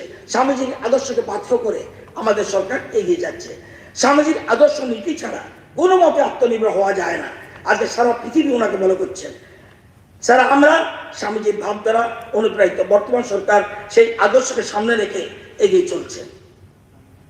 স্যার, রবীন্দ্রনাথ বলেছেন প্রকৃত মানুষ হতে হলে স্বামী বিবেকানন্দের জীবনকে অনুসরণ করতে হবে। নেতাজি সুভাষ বলেছেন দেশপ্রেমে দীক্ষা নিতে হলে স্বামী বিবেকানন্দের আদর্শকে সঠিকভাবে উপলব্ধি অনুসরণ করা প্রয়োজন। মহাত্মা গান্ধী বলেছেন স্বামী বিবেকানন্দ ভারতের যুব সমাজকে স্বনির্ভর হয়ে ওঠার রাস্তা দেখিয়েছেন। ঋষি অরবিন্দ বলেছেন মানুষের জীবন চরিত্র গঠন স্বামীজি ছাড়া আর কেউ বলতে পারেনি। সর্বপল্লী রাধাকৃষ্ণন বলেছেন স্বামী বিবেকানন্দ চেয়েছিলেন প্রকৃত চরিত্র গঠনের মধ্য দিয়ে সমগ্র দিক দিয়ে স্বাধীন স্বনির্ভর করে তুলতে স্বামী ভারতের যুবকদের উৎসাহিত করেছিলেন। আমেরিকান প্রাক্তন রাষ্ট্রপতি বারাক ওবামা বলেছেন ভারতবর্ষের সমাজ সংস্কৃতি এবং প্রগতির ধারাকে উপলব্ধি করতে হলে স্বামী বিবেকানন্দের জীবন চর্চা আর তার রচনার মধ্যে দিয়ে করতে হবে। জার্মান চিন্তাবিদ ম্যাক্স মুলার বলেছেন স্বামী বিবেকানন্দ ভারতের সনাতন ধর্মের মূল আদর্শকে উপলব্ধি ও শিক্ষিত যুবাসকে এক অভিন্ন উন্নয়নের আদর্শ চালিত করতে পেরেছেন। ফরাসি অপেরা সিঙ্গার সেম, আপনারা বিশ্বাস করতে পারেন না পারেন এটা আপনাদের ব্যাপার, বিশ্ব আজ স্বামীজিকে ফলো করছে। সারা পৃথিবী আজকে স্বামী বিবেকানন্দের লাইনে চলছেন। দেশের প্রধানমন্ত্রী, রাজ্যের মুখ্যমন্ত্রী স্বামীজির পথে এগোচ্ছেন। স্বামীজি আরো বলছেন প্রথমত যে শিক্ষায় নিজের পায়ে দাঁড়াতে পারা যায় সে হচ্ছে শিক্ষা। স্যার, জিতেন বাবু জনজাতি সম্প্রদায়ের লোক। ইদানিং উপজাতিরা ভাবছে এই গভর্নমেন্ট আসার পরে এটা আমার সরকার। আগে তারা কি ভাবত? We are second class citizen in the state. এই যে নেশা করছি, এটাকে জাতীয় স্তরে মান্যতা কে দিয়েছে? দেশের প্রধানমন্ত্রী। এই নেশা আমার সরকার আসার আগে অন্য কোনো অনুপজাতি বা রাজ্যের বাইরে কেউ পড়েছে? সারা ভারতবর্ষে, সারা পৃথিবীতে রিসা চিনিয়েছেন দেশের প্রধানমন্ত্রী নরেন্দ্র মোদীজি। এবং আপনি জানেন আমাদের উপজাতি মা বোনেদের বয়ন শিল্পকে, মোস্ট ইম্পর্টেন্ট, ঘরে ঘরে রোজগার, বয়ন শিল্পকে সারা পৃথিবীর মানচিত্রে নিয়ে গেছেন উনি। উদ্দেশ্য ঘরে ঘরে রোজগার। একটা লোক স্যার অতীতে একটা লোক ইন্টেরিয়ারে বসবাস করে কোন লোক সম্মান পেল না কেন কোনোদিন? আজকে দেশের সবচেয়ে বড় সম্মান পদ্মশ্রী পেয়েছে সত্যরাম রিয়াং কালচারে। আমি গর্বিত। আমি ওনার সাথে রাশিয়া গিয়েছিলাম। স্যার বেনিচন্দ্র জমাতিয়া লিটারেচারে পেয়েছে, টাঙ্গা ডালং কালচারে পেয়েছে। আগে কোনোদিন এরকম ভাবে পদ্মশ্রী পেয়েছে স্যার? দেওয়া হতো না। শুধু তাদের কাছে ভোট নাও, তাদের প্রমোট করার দরকার নেই। Padmashri Bikram Bahadur Jamatia social work, Padmashri NC Debbarma public affairs. আজকে সম্মান দেওয়ার চেষ্টা ছিল। আগে গড়িয়ার ছুটি ছিল একদিন, এখন হচ্ছে 2 দিন। আপনারা জানেন ব্রু শরণার্থীদের 27 বছরের সমস্যা 2 বছরে প্রায় সমাধান করে ফেলেছে। স্যার আজকে ওনারা জনজাতির ভাষা পর্যন্ত ধ্বংস করে দিয়েছে। এটা বিরোধী দল নেতা শুনলে আমি খুশি হব। স্যার উপজাতির মহিলারা পাঁচরা পড়েন। স্যার পাঁচরাটা কিন্তু ককবরক ভাষা না, এটা হলো রিগনাই। আজকে 25 বছর 35 বছরে রিগনাই হয়ে গেল পাঁচরা। সব উপজাতিদের জনজাতিদের ভাষা পর্যন্ত ধ্বংস করে দিয়েছে। এটা এই সেই রিগনাকে আপনারা পাঁচরা বানিয়ে দিয়েছেন। তাদের সভ্যতা সংস্কৃতি সব ধ্বংস করে দিয়েছেন। আপনারা চাইছেন তাদের সমাজ শেষ হয়ে যাক, রিগনা থেকে চলে আসলো পাঁচরায়। সেটা 35 বছর। একটু অপেক্ষা করেন, কইতে পারবেন বক্তৃতা কই সুবিধা আছে, আরো আছে, ধৈর্য ধরতে। ঠিক আছে, রিগনাইকে বাংলা ভাষায় যারা বাংলাভাষী তারা পাঁচরা বলে। তো রিগনাই পাঁচরা হয়ে গেল কে বললো স্যার? রিগনাই ছিল। স্যার জিজ্ঞেস করুন যারা ককবরক বাসী আপনাদের এখানে, রিগনাই হয় রিগনাই, এটার পাঁচরা হয়নি কখনো, আপনি করে দিচ্ছেন। স্যার একটা সমাজকে, একটা সম্প্রদায়কে, একটা জাতিগোষ্ঠীকে তাদের কৃষ্টি ভাষায় ধ্বংস করে দিয়েছেন। আমরা বলছি না 5 বছর সবকিছু করে ফেলেছি, কিন্তু আমরা ধীরে ধীরে চেষ্টা করছি তাদের ভাষা উজ্জীবিত করা। আমরা বর্মুরার নাম হাতায় কাতর করেছি, ছোট্ট হতে পারে কথাটা। আমরা গন্ডা ছোড়ার নাম গন্ডা তুষা করে দিয়েছি। আমরা আঠারো মোড়ার নাম হাচুক বেরেন করে দিয়েছি। আমরা বলছি না আমরা সবকিছু করতে পারছি, কিন্তু আমাদের চেষ্টা চলছে। স্যার উইদিন 2 ইয়ার্স এমবিবি এয়ারপোর্টের নাম পরিবর্তন করে মহারাজা বীর বিক্রম করা হলো। সেখানে মূর্তি বসিয়ে দেওয়া হলো। ওনার জন্মদিনকে ছুটি দেওয়া ঘোষণা করা হলো। আগে কোনোদিন কেউ চিন্তা করেনি। আপনারা তো কোনোদিন ওনাকে শ্রদ্ধা জানাননি। আপনারা তো এই দেশে থাকতেই পারতেন না। যে লোকটা আমাদেরকে আশ্রয় দিয়েছেন সেই ভূভাগটা হলো মহারাজা বীর বিক্রম। আমরা কেন শ্রদ্ধা করি জানেন? ভোটের জন্য না। আজকে এই রাজ্যে এই ত্রিপুরা ভারতে কে দিয়েছে? মহারাজা বীর বিক্রম। ভূভাগটা কোন অফিসে ফটো নেই, ভারতীয় জনতা পার্টির অফিসে ফটো আছে। শ্রদ্ধা জানাতে হবে। আজকে এখানে বসেছেন কার জন্য? পাকিস্তানের অ্যাসেম্বলি। যদি মহারাজা সে সময় না করতো, মহারাজা ঘোষণা দিয়ে গেছিল 1947 ঘোষণা দিয়ে গেছিল, এরপর উনি মরে গেলেন। মরে যাওয়ার পরে কাঞ্চনপ্রভা দেবী, ওনার তখন কিরিট বিক্রম ছোট্ট, on behalf of the Kirit Bikram সই করে দিল। এবং আজকে এখানে আসছি, একবারও চিন্তা করলো না শুধু ভোটের সময় ভোট চাইবে। এই জন্যই ত্রিপুরা মাতা অধ্যক্ষ ভোটের সময় জামা ঘষে দিয়েছে, কিভাবে জামা ঘষিত হয়। আজকে শুধুমাত্র ভোটের রাজনীতি, ভোটের রাজনীতি, ভোটের রাজনীতি। আজকে যে লোকটা আমাদের আশ্রয় দিয়েছেন ওনাকে আমার সশ্রদ্ধ প্রণাম। আমার দীর্ঘ 35 বছর আপনারা এই রাজ্যে একটি একলব্য স্কুল হয়েছে কটা? 4টে। আজকে আমাদের 5 বছরে 17টা একলব্য স্কুল, 11টার কাজ চলছে, আরো 6টার কাজ অলরেডি উইদিন 2 মান্থ শুরু হবে। এখানে বিশ্বজিৎ দেববর্মা জানে সিমনা বিধানসভা কেন্দ্রে একলব্য স্কুলের কাজ চলছে। স্যার আরো 3টা প্রস্তাব রয়েছে এই 17 ছাড়াও, সেটা লেবুঙ্গা, রস্যাবাড়ি, গঙ্গানগর। এই স্কুলগুলি কাদের জন্য? ট্রাইবেল এলাকার ছেলে মেয়েদের জন্য, রেসিডেন্সিয়াল স্কুল। উপজাতিদের সামাজিক সাংস্কৃতিক আর্থিক উন্নয়নের জন্য আমাদের সরকার প্রথম ক্যাবিনেটে 8,802 কোটি টাকা প্রস্তাব পাঠিয়েছে। সেখানে কেন্দ্রীয় সরকার নীতিগতভাবে গ্রহণ করেছে। একদিনই তো আপনাদের মুখে কথা শুনিনি। লেম্বুছড়ায় 10 একর জায়গার ট্রাইবেল রিসার্চ সেন্টার স্থাপন করা হয়েছে, এতে 8 কোটি টাকা ব্যয় হয়েছে। টিডিআইডিসির নাম পরিবর্তন করে ত্রিপুরা টেরিটোরিয়াল কাউন্সিল করে কেন্দ্রীয় সরকার যে প্রস্তাব পাঠানো হয়েছে প্রবলের জন্য।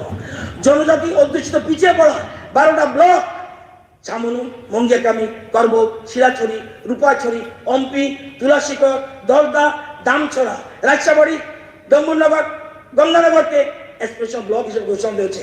32টি বনধন বিকাশ কেন্দ্র উপজাতি এলাকা করেছে। 5 বছরের মধ্যে 2 বছর করোনা, তারপরে আমরা 3 বছর এই কাজগুলি করতে পেরেছি। আজকে উপজাতি ছাত্রছাত্রীরা 3টা হোস্টেল কলেজে, একটা ফরিকায়, একটা ওমেন্স এবং একটা গন্ডাতুই সাথে, সেখানে কলেজে গন্ডাতুই সাথে এই 3টা গার্লস হোস্টেল, 2টা গন্ডাতুই বয়েজ হোস্টেল করা হয়েছে। উপজাতি উন্নয়নের জন্য 1000 কোটি টাকার জায়গা 2 প্রকল্প মঞ্জুর করা হয়েছে। আজকে জনজাতি সমাজপতিদের 2000 টাকা সম্মানিত ভাতা দেওয়া হয়েছে। উপজাতি এলাকার শহরগুলি উন্নয়নের জন্য, এটা আপনারা ভালো বলতে পারবেন, কুমলুং, কাঞ্চনপুর, গন্ডা, তুইসা, এই জন্য করার উদ্যোগ নেওয়া হয়েছে। মুখ্যমন্ত্রী রাবার মিশন প্রকল্পে আগামী 5 বছর উপজাতি এলাকায় 1,86,000 কানি জমিতে রাবার চাষের উদ্যোগ নেওয়া হয়েছে। এর মধ্যে 16,000 কানিতে কাজ শুরু হয়েছে। ওয়ার্ল্ড ব্যাংকের সহযোগিতায় উপজাতি এলাকার জীবনমান, শিক্ষা, রাস্তা সংযোগ বিভিন্ন ক্ষেত্রে উদ্যোগ নেওয়া হয়েছে। আমি বলবো এই জন্যই 20টা আসনে আপনাদেরকে একটা আসনও দেয়নি, 20টা আসন। আপনিও সাহস পাননি। কোন এসটি হওয়া সত্ত্বেও এসটি সিটে দাঁড়ানোর মতো আপনার এলএম নাই, একটা প্রমাণ হয়ে গেছে। আপনি আরেকজন নতুবা তাও টানতে টানতে টানতে টানতে আইসেন। স্যার আপনারা আমাদের বিজেপি পার্টি বিষয়ে আমি আজকে বলবো, আজকে এখান থেকে গিয়ে আপনারা পার্টির সাথে মিটিং করুন, আপনারাও করুন। শুধু ভোট চাইবেন না মহারাজ পদ্ধতি কিশোরের কাছে, শুধু ভোট চাইতে দেবেন না। ভোট চাইলে উনি যদি লেজে ঘুরাইব, এটা মাথায় রাখবেন। উনিও ইন্টেলিজেন্ট, স্মার্ট বয়। যাই আজকে যেন ফটো লাগাই দেন, শ্রদ্ধা জানাই দেন, রিসা পড়াই দিবেন, ফুল দেবেন। আজকে যেন আশা করি কথা রাখবেন। স্যার ভারতকে ভালোবাসেন না। আজকে এই যে বলছি, আজকে এখানে বসতে পারতেন না। ভারতকে ভালোবাসেন না আপনারা। এই দেশে থেকেও পাকিস্তান চীনের সম্পর্ক রাখেন। জিতেন বাবু, দেশকে ভালোবাসুন। সবকিছুর আগে রাষ্ট্রবাদী, ভারতকে শ্রদ্ধা করুন, তারপরে খাড়গেবাদী হন। খাড়গেবাদী হতে আপত্তি, খাড়গেবাদী হয়েছেন আপনারা। খাড়গেবাদী কমিউনিস্ট পার্টি আজকে, আর ওরা মার্ক্সবাদী কংগ্রেস পার্টি। আজকে আপনাদের দুটো পার্টির উত্তর রয়েছে। স্যার আমি অনুরোধ করব, আজকে দেশ রাজ্য আসছি। আজকে ভারত কিন্তু আজকে ভারত জমিন কা টুকরা নেই। भारत एक जीता जागता राष्ट्रपुरुष है। भारत हिमालय इसका मस्तक है, वो गौरीशंकर शिखर है, कश्मीर किरत है, पंजाब और बंगाल 2 विशाल कंधे है, विंध्याचल काटी है, नर्मदा काटदानी है, पूर्वी और पश्चिम घाट 2 विशाल जांगे है, विंध्याचल काटी है, पूर्व कन्याकुमारी इसका चरण है, सागर पाट पकड़ता है, पवस के काले काले मेघ उसके कुंतल केश है, चांद और सूरज उसका आरती उतारती है। ये बंधन का भूमि है, ये अभिनंदन का भूमि है, ये अर्पण का भूमि है, ये तर्पण का भूमि है। इसका नदी नदी हमारे लिए गंगा है, इसका कंकर कंकर हमारे लिए शंकर है। ये हम जिएंगे तो इस भारत के लिए, और मरेंगे तो इस भारत के लिए। और मरने के बाद भी किसी ने गंगा जल में बहते हुए अस्थियों को अपन कान में लगा कर सुनना तो एक ही आवाज आएगा, भारत माता की जय, भारत माता की। सर यस देख आइताছি একটু স্যার মুখ্যমন্ত্রীকে বলবো এই 5 বছরে যে কাজ করে দিয়েছে তার অর্থনৈতিক গণ্ডির মধ্যে সীমাবদ্ধ থেকে রাজ্যের যে কোনো 5 বছর তুলে আনুন, কম্পেয়ার করা চলবে না। স্যার মুখ্যমন্ত্রীকে বলবো, if you believe you are right, but still somebody or anyone criticize you, hurt you, shout at you, don't bother. Just remember the game, only audience makes noise, no players. Be a player, believe in yourself and do the best. আপনার জীবনের সেরাটা দেখিয়ে দিন এদেরকে। It is our philosophy and principle that uneducated and poor people are our gods. এটা আমাদের ধারণা, and we have to worship them. It is our social and human dharma. Sir আজকে গভর্নর ভাষণ দিয়েছেন, পার ক্যাপিটা ইনকামটা কত? আদানি তাই জন্য দেখাইতেছে একটু আদানি, তো আমরা চিন্তা করানো লাগতো না, পুঁজি তো দূরই, লজ্জাও লাগলো না। আরেকটা তো নাই, তাহলে এদিকে ভয় লাগেনি কারে? স্যার প্লিজ স্যার, মাথা পিছু এ রাজ্যের মাথা পিছু জিতেন বাবু আপনি ছিলেন না, মানিক সরকার মুখ্যমন্ত্রী ছিলেন, শেষ দিন যাওয়ার সময় পার ক্যাপিটা ইনকাম কত ছিল? 17-18-তে 1,444,000 টাকা। আজকে 21 মাসে অর্থ বছরে কত? 1,40,803 টাকা। জাতীয় মাথা পিছু কত? 91,481। পশ্চিমবঙ্গের কত? 1,24,000। আমাদের কত? 1,40,000। This is called per capita income of the state. Sir গ্রামীণ আবাসন যোজনায় 25 বছরে কটা ঘর এসছে? প্রধানমন্ত্রী আবাস যোজনায় বা অন্য যোজনায়, আবাসন যোজনায় এই রাজ্যে কটা ঘর এসছে 25 বছরে? মাত্র 72,000। আর এই বিজেপির এই 5 বছরে কটা করে এসছে? 3,63,000। This is called development. আজকে 1,16,000 শৌচালয় সারা রাজ্যে এই 5 বছরে দেওয়া হয়েছে। প্রধানমন্ত্রী গরিব কল্যাণ অন্ন যোজনায় 24,76,000 মানুষ প্রতি মাসে প্রতিজনে 5 কেজি করে চাল পাচ্ছে। চিন্তা করতে পারেন? এই ভ্যালটা করতেছে, তারটা বাদ দেন, এক দুজনটা অ্যাটাক করে লাভ নেই, কোনোটা আমার লাগতো না। আপনাদের বলছে কি করছেন? আজকে হর ঘর নল সে জল, মিনিস্টার বসে আছে। I appreciate 4,10,000 বাড়িতে পানীয় জলের জন্য পাইপলাইন সংযোগ দেওয়া হয়েছে। আগে কত পার্সেন্ট ছিল? 3%। বর্তমানে কত? 59%। ভোট দিত কি লেগা? ভোট দিত কে আপনারা রে? তামসা দেখা, ঝুট পয়সার দেখা। আজকে সৌভাগ্য যোজনায় 1,36,232টা বাড়িতে বিনা পয়সা বিদ্যুৎ দেওয়া হয়েছে। আজকে আমাদের ডেপুটি সিনিয়র আমি অভিনন্দন জানাই। আজকে প্রধানমন্ত্রী উজ্জ্বলা যোজনায় 2,79,774 বাড়িতে এলপিজি সিলিন্ডার সহ ফ্রি গ্যাস কানেকশন। ত্রিপুরাতে এমবিবিএস আসন কটা ছিল? 100টা। এখন কটা? 125টা। পিজি কোর্স কটা আসন ছিল? পিজি কোর্সে 25টা। এখন কটা? 79টা। উন্নয়ন এমনি মানিক সাহারে ভোট দিচ্ছে না, এমনি দিচ্ছে না। প্রধানমন্ত্রী কিষাণ সম্মান নিধি প্রকল্পে সাবাস 2,44,000 কৃষককে 553 কোটি 16 লক্ষ টাকা কৃষকদের আয় দ্বিগুণ করার জন্য। এবং কি করেছে এবার গভর্নমেন্ট? ঠিক করেছে 6,000 থেকে 8,000, 6,000 কেন্দ্র দেয়, আমরা 2,000 দেবো, 39 কোটি টাকা আমরা চাইব। এই যে উন্নয়ন, কৃষকদের হাতে টাকা দেওয়া। আজকে স্বাবলম্বী, আগে অটো পারমিট নিতে পয়সা লাগতো, 5 বছরে 13,827 জনকে স্বাবলম্বীর জন্য অটো পারমিট দিছে। মানিকদারে জিগায়েন, ট্রান্সপোর্ট মিনিস্টার ছিল, বেড়া। আজকে কতবার চিল্লাইছে, গোপাল দাও চিল্লাইছে, ব্রিজবাবু করছে, আশিস চিল্লাইছিল, সুদীপ বাবু অন পাল্টে গেছে।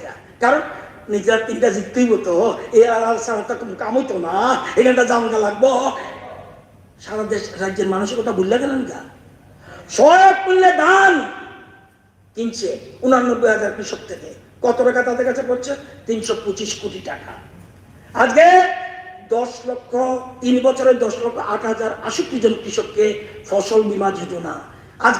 আগে দিত কত? ফসল বীমা যোজনায় 220 টাকা লাগতো কৃষকদের প্রিমিয়াম। আজকে আমরা বলছি 210 টাকা দিব আমরা, তুমি শুধু 210 টাকা দিবা। আজকে কত লোক বেনিফিট পেয়েছে? 5 বছরের ক্ষতি, আমাদের সময় 5 বছরের ক্ষতিপূরণ পেয়েছিল 90 লক্ষ টাকা। এখন আমরা দেওয়ার পরে 3 বছরে 20,83,00,000 টাকা ক্ষতিপূরণ পেয়েছে, এবং সরকারের টাকা থেকে আমরা তাদেরকে প্রিমিয়ামের টাকা দিছি।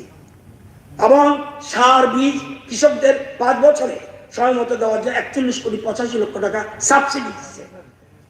32টি কৃষক বন্ধু সেন্টার খোলা হয়েছে, এবং 1,32,970 জন কৃষক সয়েল হেলথ কার্ড দেওয়া হয়েছে। আমাদের রাজ্যে 12,72,000 লোকের আয়ুষ্মান কার্ড আছে, 1,76,000 লোক উপকৃত হয়েছে এই 5 বছরে। কত টাকা গেছে সরকারের? 59,24,00,000 টাকা। এবং এই কিষাণ ক্রেডিট কার্ড 4,07,000 লোককে কিষাণ ক্রেডিট দেওয়া হয়েছে, এবং 1,530 কোটি টাকা, 1,530 কোটি টাকা তারা লোন পাইছে। সরকার এই ব্যবস্থা করে দিছে। আজকে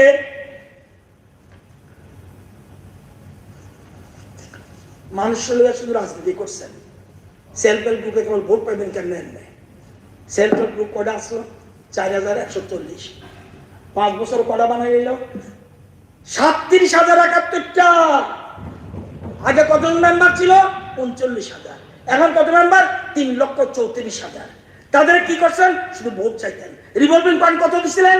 5 বছর 4 কোটি। আমরা দিছি কত? 20,19,00,000। ইনভেস্টমেন্ট ফান্ড কত দিছিলেন? 27,54,00,000। আমরা দিছি কত? 232 কোটি। সরকার লোন পাইছে কত? 4,95,00,000 টাকা লোন পাওয়া দিচ্ছেন। আমরা ব্যাংক লোন দিচ্ছি কত? 520 কোটি। দিস ইজ কল্ড আত্মনির্ভর, দিস ইজ কল্ড স্বাবলম্বী। পরে কোয়েন গর্ভবতী মা, গর্ভবতী, ওই অ্যাপ্রিসিয়েট করি এদেরকে। একটা অ্যাপ্রিসিয়েট করছে, গর্ভবতী কি জানি কইছে, একটা ভালো করে দেখছি না, শুনছি গানে। প্রথমবার মা হতে যাওয়া গর্ভবতী মহিলারা 5,000 টাকা করে আর্থিক সাহায্য পাচ্ছে। 5 বছরে কতজন পাইছে? 94,675 জন। কত টাকা? 33,68,00,000। সবটা সাত সবটা বিকাশ। এরম না শুধু কর্মচারী দিন, কর্মচারী পিটিয়ে 12% আমার আপত্তি নেই, সর্বস্তরে সবকে করেছে।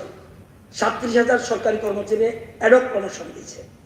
উপজাতিরা এটা কইছি কোথায় আছে ভারতবর্ষে? 2,000 টাকা ভাতা ভারতবর্ষে কোন রাজ্যে আছে? দিস ইজ কল্ড কথা দিলে কথা রাখতে হবে। আর মুখ্যমন্ত্রী কথা রেখেছেন, সারা ভারতবর্ষে কোথাও নাই। যে আইয়ে আরে কি 2,000 টাকা কেমনে ভাতা হয়? এটাই বিজেপি, এটাই নরেন্দ্র মোদী। মোদী হয় তো, মোদী হয় তো, এটাই স্লোগান। সারা দেশ মোদী মোদী করতেছে, মোদী মোদী করতেছে। স্যার রতন বাবু কি করতেছেন? এমন তো লেজার দিবেন একটু, ঠিক আছে, 7-8 মিনিট শেষ করুন। ওকে স্যার, মুখ্যমন্ত্রী অন্তর্দয় শ্রদ্ধাঞ্জলি যোজনার শেষকৃত্যের জন্য ওই যে জন্ম থেকে মৃত্যু, অন্তর্দয় পরিবারকে 2,000 টাকা করে আমরা অনুদান দিচ্ছি।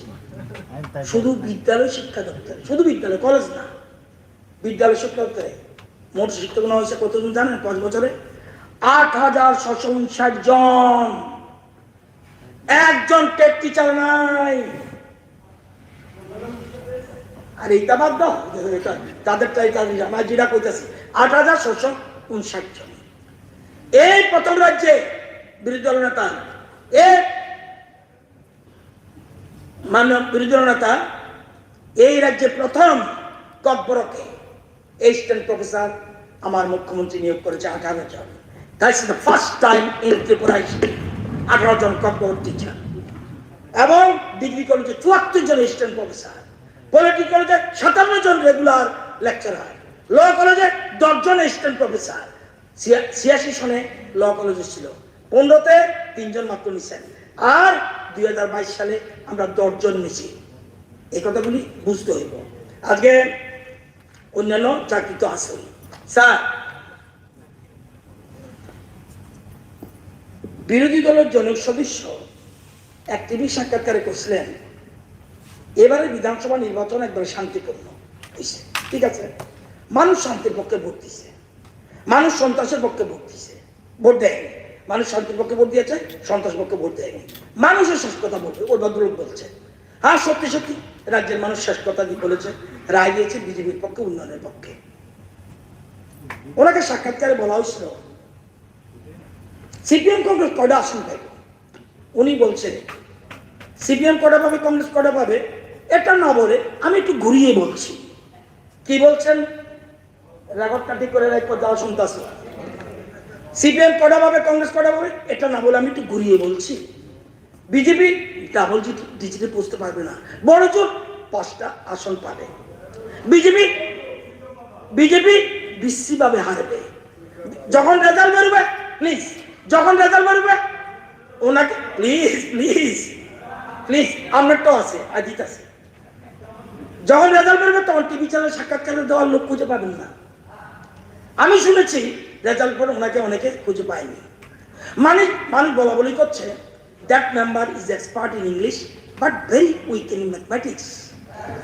তাই আমি বলবো আমাদের যাদববাবু থেকে অথবা স্বপ্না মজুমদার দিদিমণি থেকে অঙ্কটা যেন ভালো করে শিখে নেয়। রাজনৈতিক রসায়নটা যাদববাবু ভালো জানে, এটা যেন কিছুদিনের মধ্যে যেন যাদববাবু একটা কোচিং সেন্টার আপনি খুললেন। এবং যাদববাবু আপনি একটা কোচিং সেন্টার খুলুন, এবং যদি ওরা কোচিং নিতে চায় নেবে। উনি আরো বলেছেন এটা আমার লাস্ট নির্বাচন, the people of my state will decide whether they will give me a chance or not. আমাদের রাজ্যের জনগণ তাদের সিদ্ধান্ত জানিয়ে দিয়েছেন, the people have decided and they have not given the chance to him. এটা আমার কিছু করার নাই। উনি নরেন্দ্র মোদীজিকেও মানিক সরকার সমালোচনা করেছেন। মানিক বাবুর কক আমার আপত্তি নেই, মানিক বাবু আরামায়েশে থাকতে চায়। শুনছি, আমি জানি না, আমাদের চিফ মিনিস্টার সিবি দিছে, এই গর্তই তারেন লাগে, এই গর্তই তারেন লাগে। আমি এখন এই বয়সে কই যাবো আছে এটা কইছে, ওনার কইছে নরেন্দ্র মোদীকে সমালোচনা করছেন। কি বলছেন, আমার যে বয়সটা এখন আছে এটা শুধু 5 বছর পরে কত যুগ হবে, সেটা হলে you confine yourself for your own benefit. প্রধানমন্ত্রী নাকি শুধু নিজকেন্দ্রিক চিন্তাভাবনার মধ্যে আবদ্ধ। যদি এরকম হতো তাহলে আপনি জানেন এবার এই সপ্তাহে বিজেপি, আপনি তো ইংরেজি আপনিও ভালো জানেন, অনেকের বহু তো জানোই, আমি একটু ইংরেজিতে কাঁচা। এই সপ্তাহে বিজেপি এই সপ্তাহে আমেরিকানের জার্নালের নাম হলো world's street journal. BJP is the world's largest and most popular foreign political party. তো এবং এরকম আমার তো বয়স কম হয়েছে না, বহুত প্রধানমন্ত্রী সক্ষতা না পাইতে পারি, মুখ্যমন্ত্রী দেশের সক্ষতা আছিল, আমার জীবনের মুখ্য প্রধানমন্ত্রী আমি দেখিনি। আজকে ডলার শুনছি আমেরিকা বলে দমকা মেনছে, ইন্ডিয়ার দমকাইতে পারে না। আজকাল শ্রীলঙ্কা চীন 12টা বাজার এসে, চীন 12টা বাজার এসে আজকে টাকা বিজনেস চলছে, টাকা সেখানে ইন্ডিয়ান কারেন্সি। আজকে রুবেলের সাথে ইউক্রেন এবং রাশিয়ার যুদ্ধে আমেরিকা বলে দিয়েছে না, নো ডলার, স্টপ। এবং একটা উইচ একটা ইয়ে আছে আমেরিকার বিজনেস কেমনে করবে, সেখানে আমরা কম দামে দেশ আনছি, কিন্তু আমাদের টাকা রয়েছে 35টা দেশ বলছে আমরা ইন্ডিয়ার সাথে টাকা লেনদেন করব। আজকে ইন্ডিয়ান টাকারও সম্মান বাড়ছে, ডলার আস্তে আস্তে চলে যাচ্ছে, কেউ কাউকে আমরা তোষামত করি না। আজকে সেই ভদ্রলোককে বলছে পাকিস্তান সরকার আমাদের দেশের সাথে এতটাই বৈরী মনোভাব নিচ্ছে, কিন্তু পাকিস্তানের জনগণ বলছে নরেন্দ্র মোদী যেন 5 বছরের তাদের দেশের দায়িত্ব যেন নরেন্দ্র মোদী নেয়। শ্রীলঙ্কার পর তাদেরও অর্থনৈতিক অবস্থা ভালো, ডলার ছাড়াও ভারতীয় মুদ্রা চলছে। এই যে জিনিসগুলি এটা আপনার বুঝতে হবে। একবারও কিন্তু চিন্তা করেন পরে ইয়ার কথা ভুলে যাবো গিয়া জিতেন বাবুর কথা। এবারে নির্বাচন 2টা পার্টির আবির্ভাব হয়েছে, একটা হলো সিপিএম পার্টি, একটা হলো খাড়গেবাদী সিপিএম কমিউনিস্ট পার্টি খাড়গেবাদী, আরেকটা হলো না এটা হলো মার্ক্সবাদী কংগ্রেস পার্টি। এই 2টা দলের আমদানি আছে। খাড়গেবাদী কমিউনিস্ট পার্টি সেক্রেটারি জিতেন চৌধুরী মহোদয় গণনার আগের দিন একটা টিভি সাক্ষাৎকারে বলেছেন ত্রিপুরা রাজ্যে সবাই জানেন, রেকর্ড কি করে রাখো, ত্রিপুরা রাজ্যে সবাই জানেন, বিজেপিও জানেন শান্তিপূর্ণ ভোট হলে বিজেপি একটা আসনও পাবে না। উনি আরো বলছেন আমি বিজেপি নেতাদের বলছি আরে 5টা সিটের নাম বলুন না, কোন সিটটা আপনারা জিতবেন? তখন আমার চ্যালেঞ্জ কেউ গ্রহণ করেনি, এত অপশন নেই কারো চ্যালেঞ্জ গ্রহণ করার।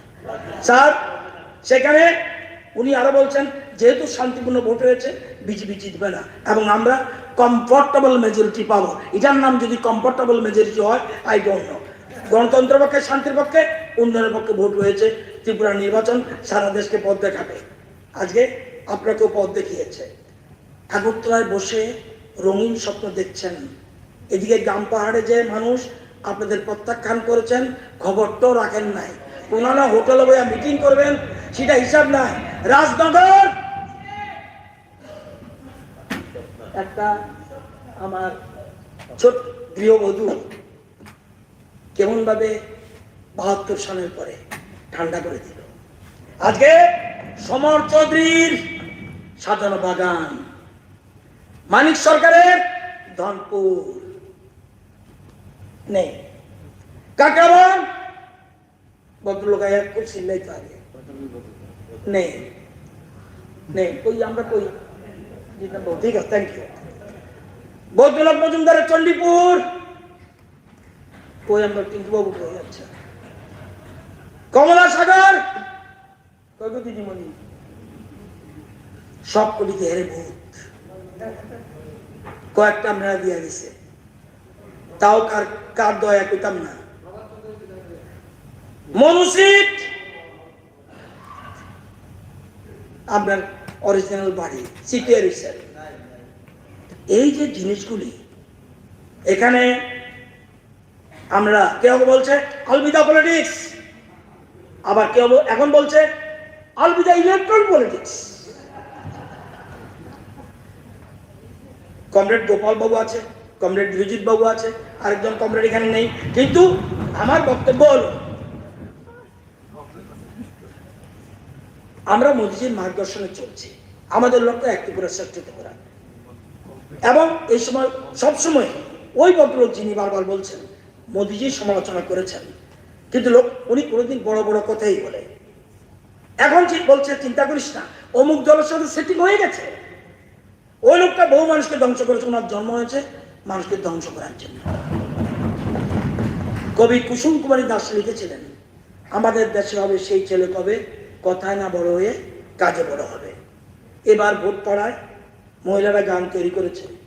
গানের কলি কি 25 বছর সিপিএম লুট চালাইছে ভোটের সময়, এখন তারা জোট বাইন্দাছে। এত বছর লুকিয়ে প্রেম করলো যে তারা এবছর ভোটের সময় পড়লো যা ধরা। আবার এটা কিছু মেয়েরা, আবার যুবকরা কয় লাল গোলামি লাল দালালি অনেক কইরাছ, মানুষের টাকা লুটটা পুটটা অনেক খাইয়াছ। আরে আরে আরে কংগ্রেস সিপিএম বিজেপিতে আসো, এবার খুললাম খুললা রাস্তা রাস্তা আইয়া বড় গেল। তো বাস্তব চিত্র কংগ্রেস সিপিএম নাই, এই সংখ্যাটা থাকবে না। রতনবাবু একটু 4 মিনিট আমি কইতাম না, অনেক কাজ আমি ঠিক আছে ছেড়ে দিই। ঠিক আছে স্যার জিতেন বাবু এটা আমি ইন্টেলিজেন্ট আমি কিন্তু আপনার মতো আপডেটেড নয়, আমাদের সুরেন্দ্র বাবু তারা আপডেটেড, অনিমেষ বাবু তারা আপডেটেড, আমি কিন্তু ব্যাকডেটেড লোক, এই জন্য কাগজপত্র। মাননীয় মুখ্যমন্ত্রী শুনুন মাননীয় মুখ্যমন্ত্রী মহোদয় 2018-তে কত ভোট পাইছিল জানেন? এটা ইলেকশন কমিশন, আমার ইলেকশন ডিপার্টমেন্ট আমার কাছে 2018-তে ভোট পাইছিল 9,93,605টা ভোট সিপিএম পাইছিল। এখন কত পাইছে? 6,22,829। কত ভোট কমছে? 3,70,776 ভোট কমে গেছে। খবরই নাই কোন মানুষ হয়ে যেতে আছে, একটা লোক থাকবে না। আমি বলে দিলাম লোকসভা বিধানসভাতে আমি জানি না সব আছে আমাদেরটা। Yes, very good, I welcome you, very good. BJP আর একটা মনে রাখেন 3,70,776 ভোট করেছে। আমরা 5 বছর কাজ করেছি, 2 বছর করোনা, 3 আমরা কত পেয়েছি? প্লিজ 10,25,673 ভোট পেয়েছি গতবার। এবার 9,85,797। কত ভোট কমছে? 39,000। আরে ভাই, এই যে অপপ্রচার আইয়া করতেছি, খাইয়ালাম দৌড়ালাম, যে অপপ্রচার, এটা আমরা জানি। এটা এই আনন্দের আছেন, 40টা কিভাবে 51 করতে হয় ওই মোদি হয়তো এটা আমরা জানি। স্যার তো আপনাদের ভোটে চলে গেছে, অন্যদিকে খবরই নাই। জনজাতি সব সরে গেছে। আরে একটা আমরা 20টার মধ্যে 7টা আসন জনজাতি পেয়েছি, 7টা এসসি সিট পেয়েছি। একটা লোক গ্রহণ করে না। আরে ভাই ঠিক আছে, আপনি এই আনন্দে আছেন, এই জন্য তো বিরোধী দলের পত্র থাকে নাই, বুঝি তো কি। এবং আইএমডি ম্যান বলছিলাম এই রাজ্যে এই নির্বাচন, সাংবাদিকরা বলছিল কি হবে, আমি সেটা জানি না, সিপিএম থার্ড পার্টি হইব। আর এরা কোনো ভোট পাইব কিনা জানি না, আপনারা দয়া করে তারা দিচ্ছেন, এরা আনন্দ আছে, যদিও মনে প্রাণে আমরা এদের গ্রহণ করে না। যাই হোক স্যার, হ্যাঁ একটু দিব, ঠিক আছে স্যার। এখানে এগ্রিকালচার হর্টিকালচার মিনিস্টার আছে, একবারও রাজ্যকে প্রমোট করলেন না। বেল ছিলেন, বেল এটারে কি কয়? Wood apple. গ্রামীণ অর্থনীতিকে চাঙ্গা করতে হয় কেমনে কোনোদিন চিন্তা করছেন না। উড আপেল এর নাম বেল। 1,799 মেট্রিক টন বহির্দেশে গেছে, 235 মেট্রিক টন টামারিন দ্যাট ইজ তেঁতুল বহির্দেশে পাঠিয়েছে, 19 মেট্রিক টন পান পাতা বহির্দেশে গেছে, 600-200 মেট্রিক টন জিঞ্জার আদা করলে তো আমার ডর লাগাবে, এইটা বহির্দেশে পাঠিয়েছে, 10,087 মেট্রিক টন পাইনাপেল আনারস বহির্রাজ্য এবং বহির্দেশে গেছে, এবং Qatar, Dubai, Bangladesh. Jackfruit 5 metric ton বহির্দেশে গেছে, 7 মেট্রিক টন সাতকারা, এক প্রকার লেবু, এটা বহির্দেশে গেছে। 18-19 থেকে 22-23 এই অর্থ বছরে 12,754 মেট্রিক টন এই কৃষিজাত দ্রব্য এতে বাইরে পাঠাইছে, এবং টাকা আছে রাজ্যের কোষাগারে, এই রাজ্যে 18 কোটি টাকা। আর আপনাদের 5 বছরে কত? 17,60,000 করবেন আপনারা। এই সরকারে সবকিছু মিলে পারুন না আমরা এক নতুবা।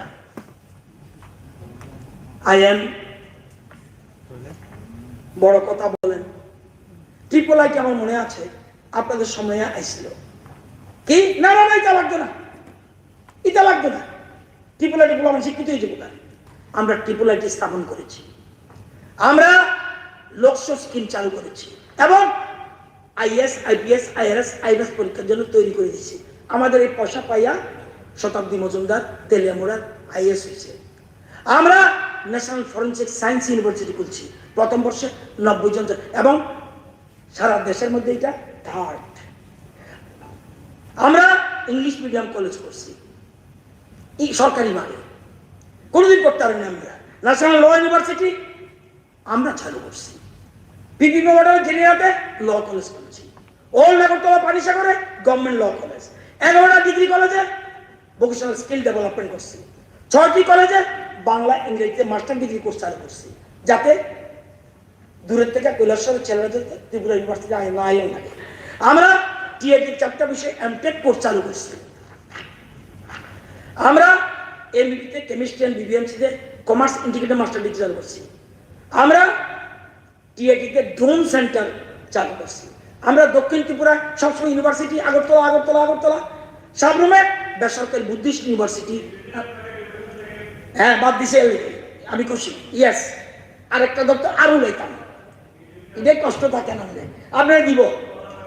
আরেকটা বিশ্ববিদ্যালয় স্থাপন করার জন্য উত্তর ত্রিপুরার ধর্মনগরে মহকুমাতে তিলতে হইতে আমরা সেটা আইআর ইউনিভার্সিটি এলওয়াই দিয়েছি, কালকা বিলটা এখানে পাস হইব।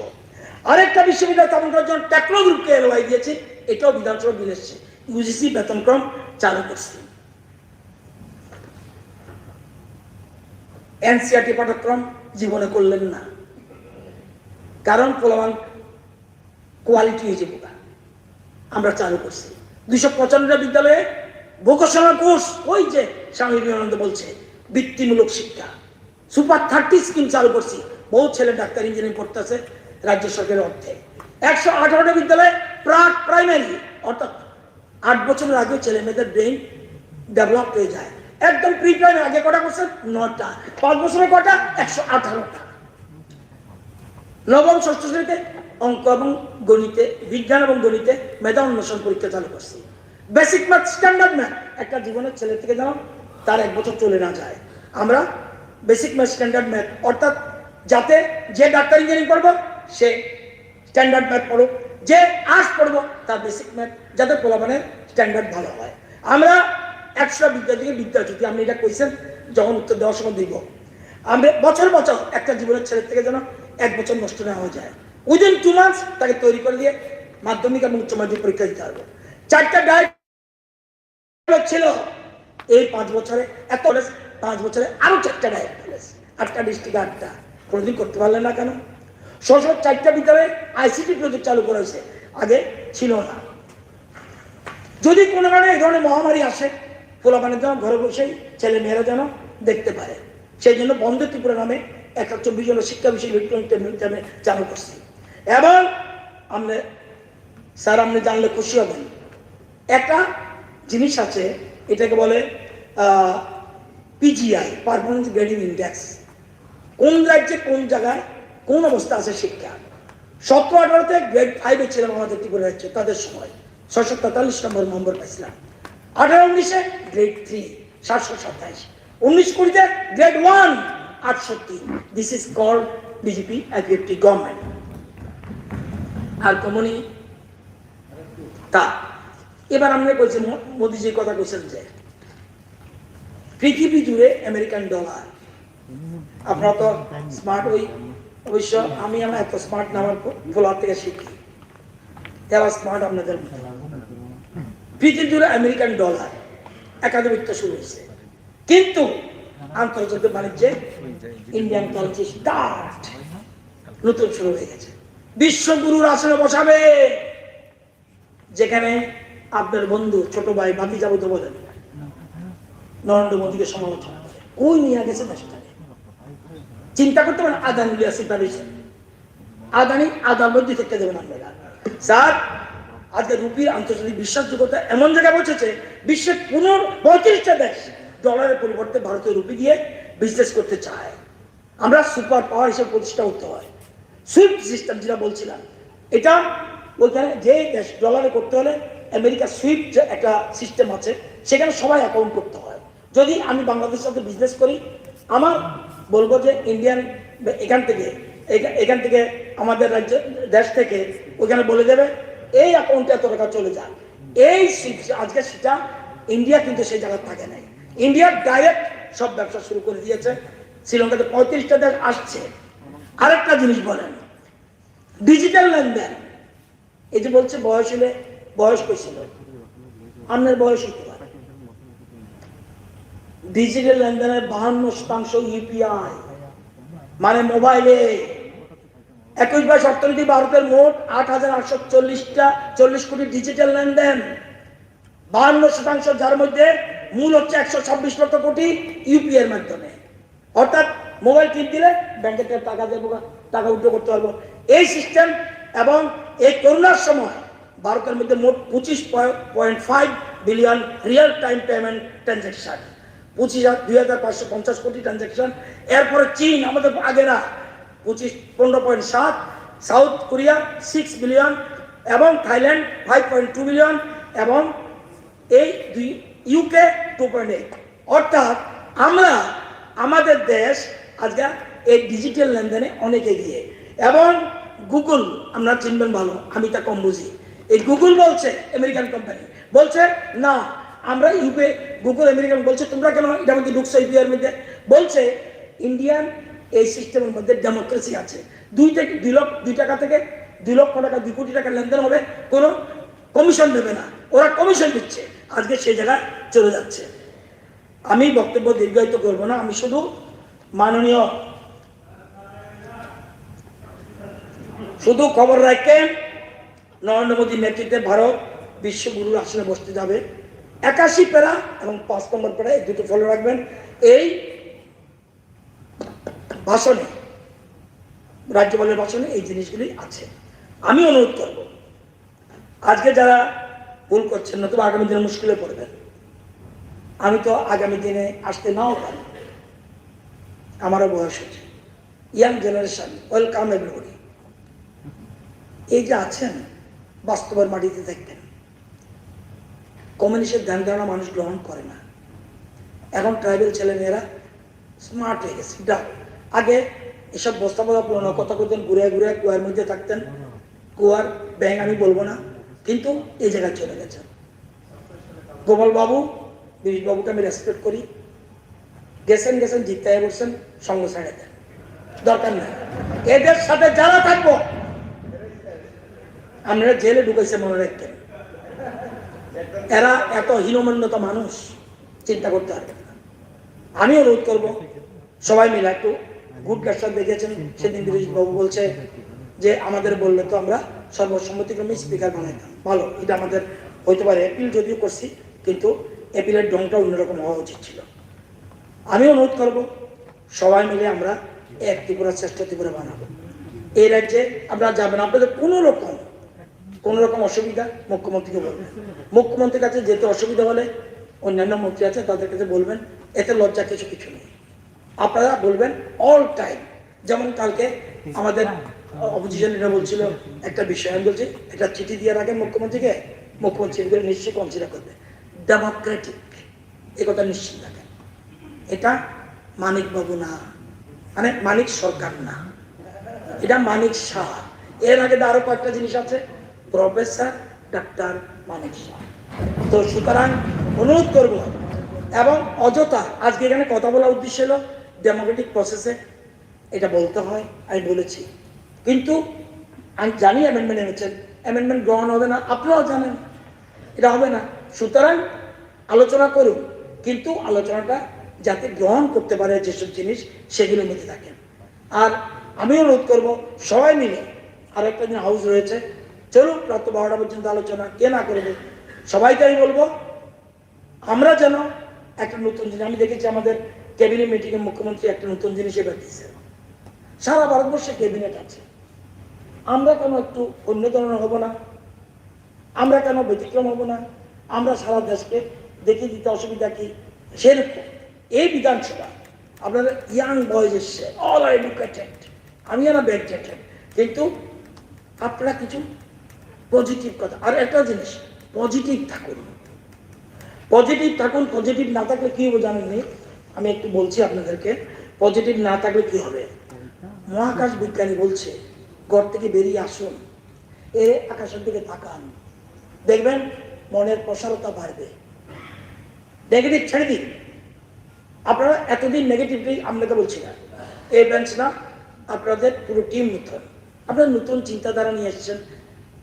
Negative negative negative.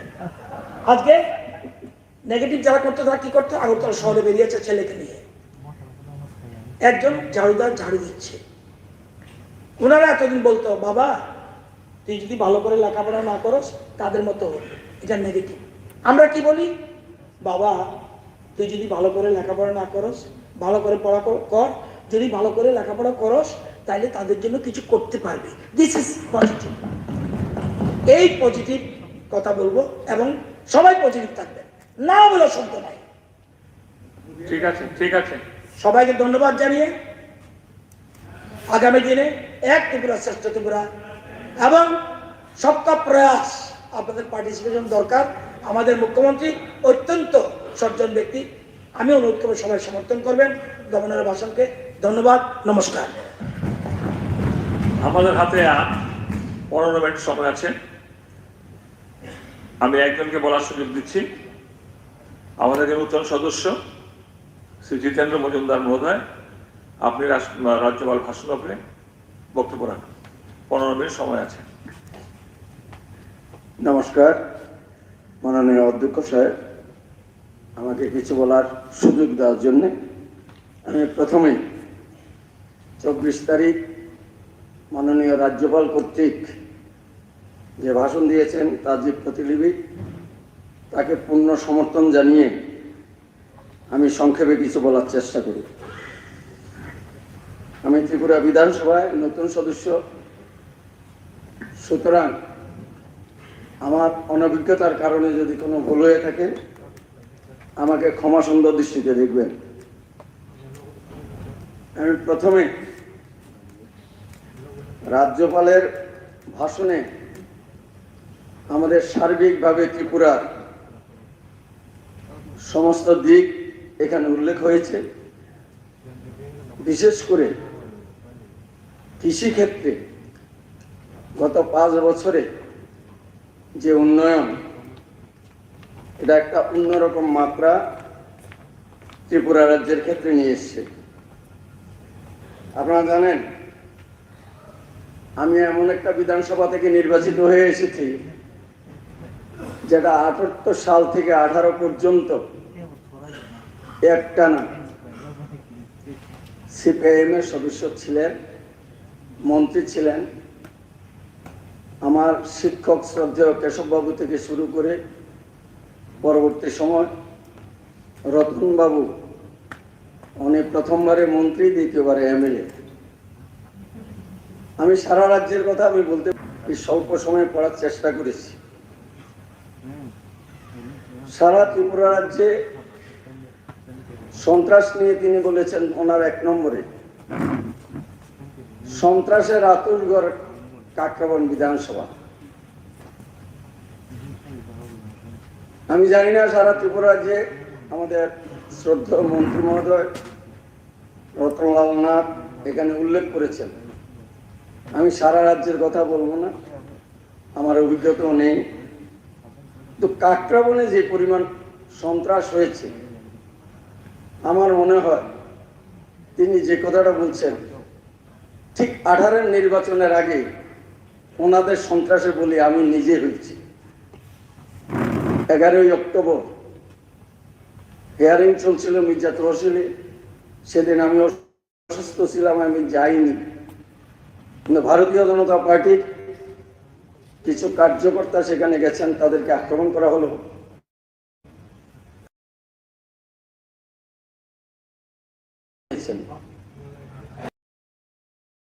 করার জন্য আমি আমার গেটে দাঁড়িয়েছিলাম, আমাকে সেদিন প্রাণে মারার জন্য তারা চেষ্টা করেছেন। পরবর্তী সময় দূর থেকে কিছু পুলিশ আসার পর আমি প্রাণে বেঁচে যাই। ওনারা বলছেন যে এখন রাজ্যে সন্ত্রাস চলছে।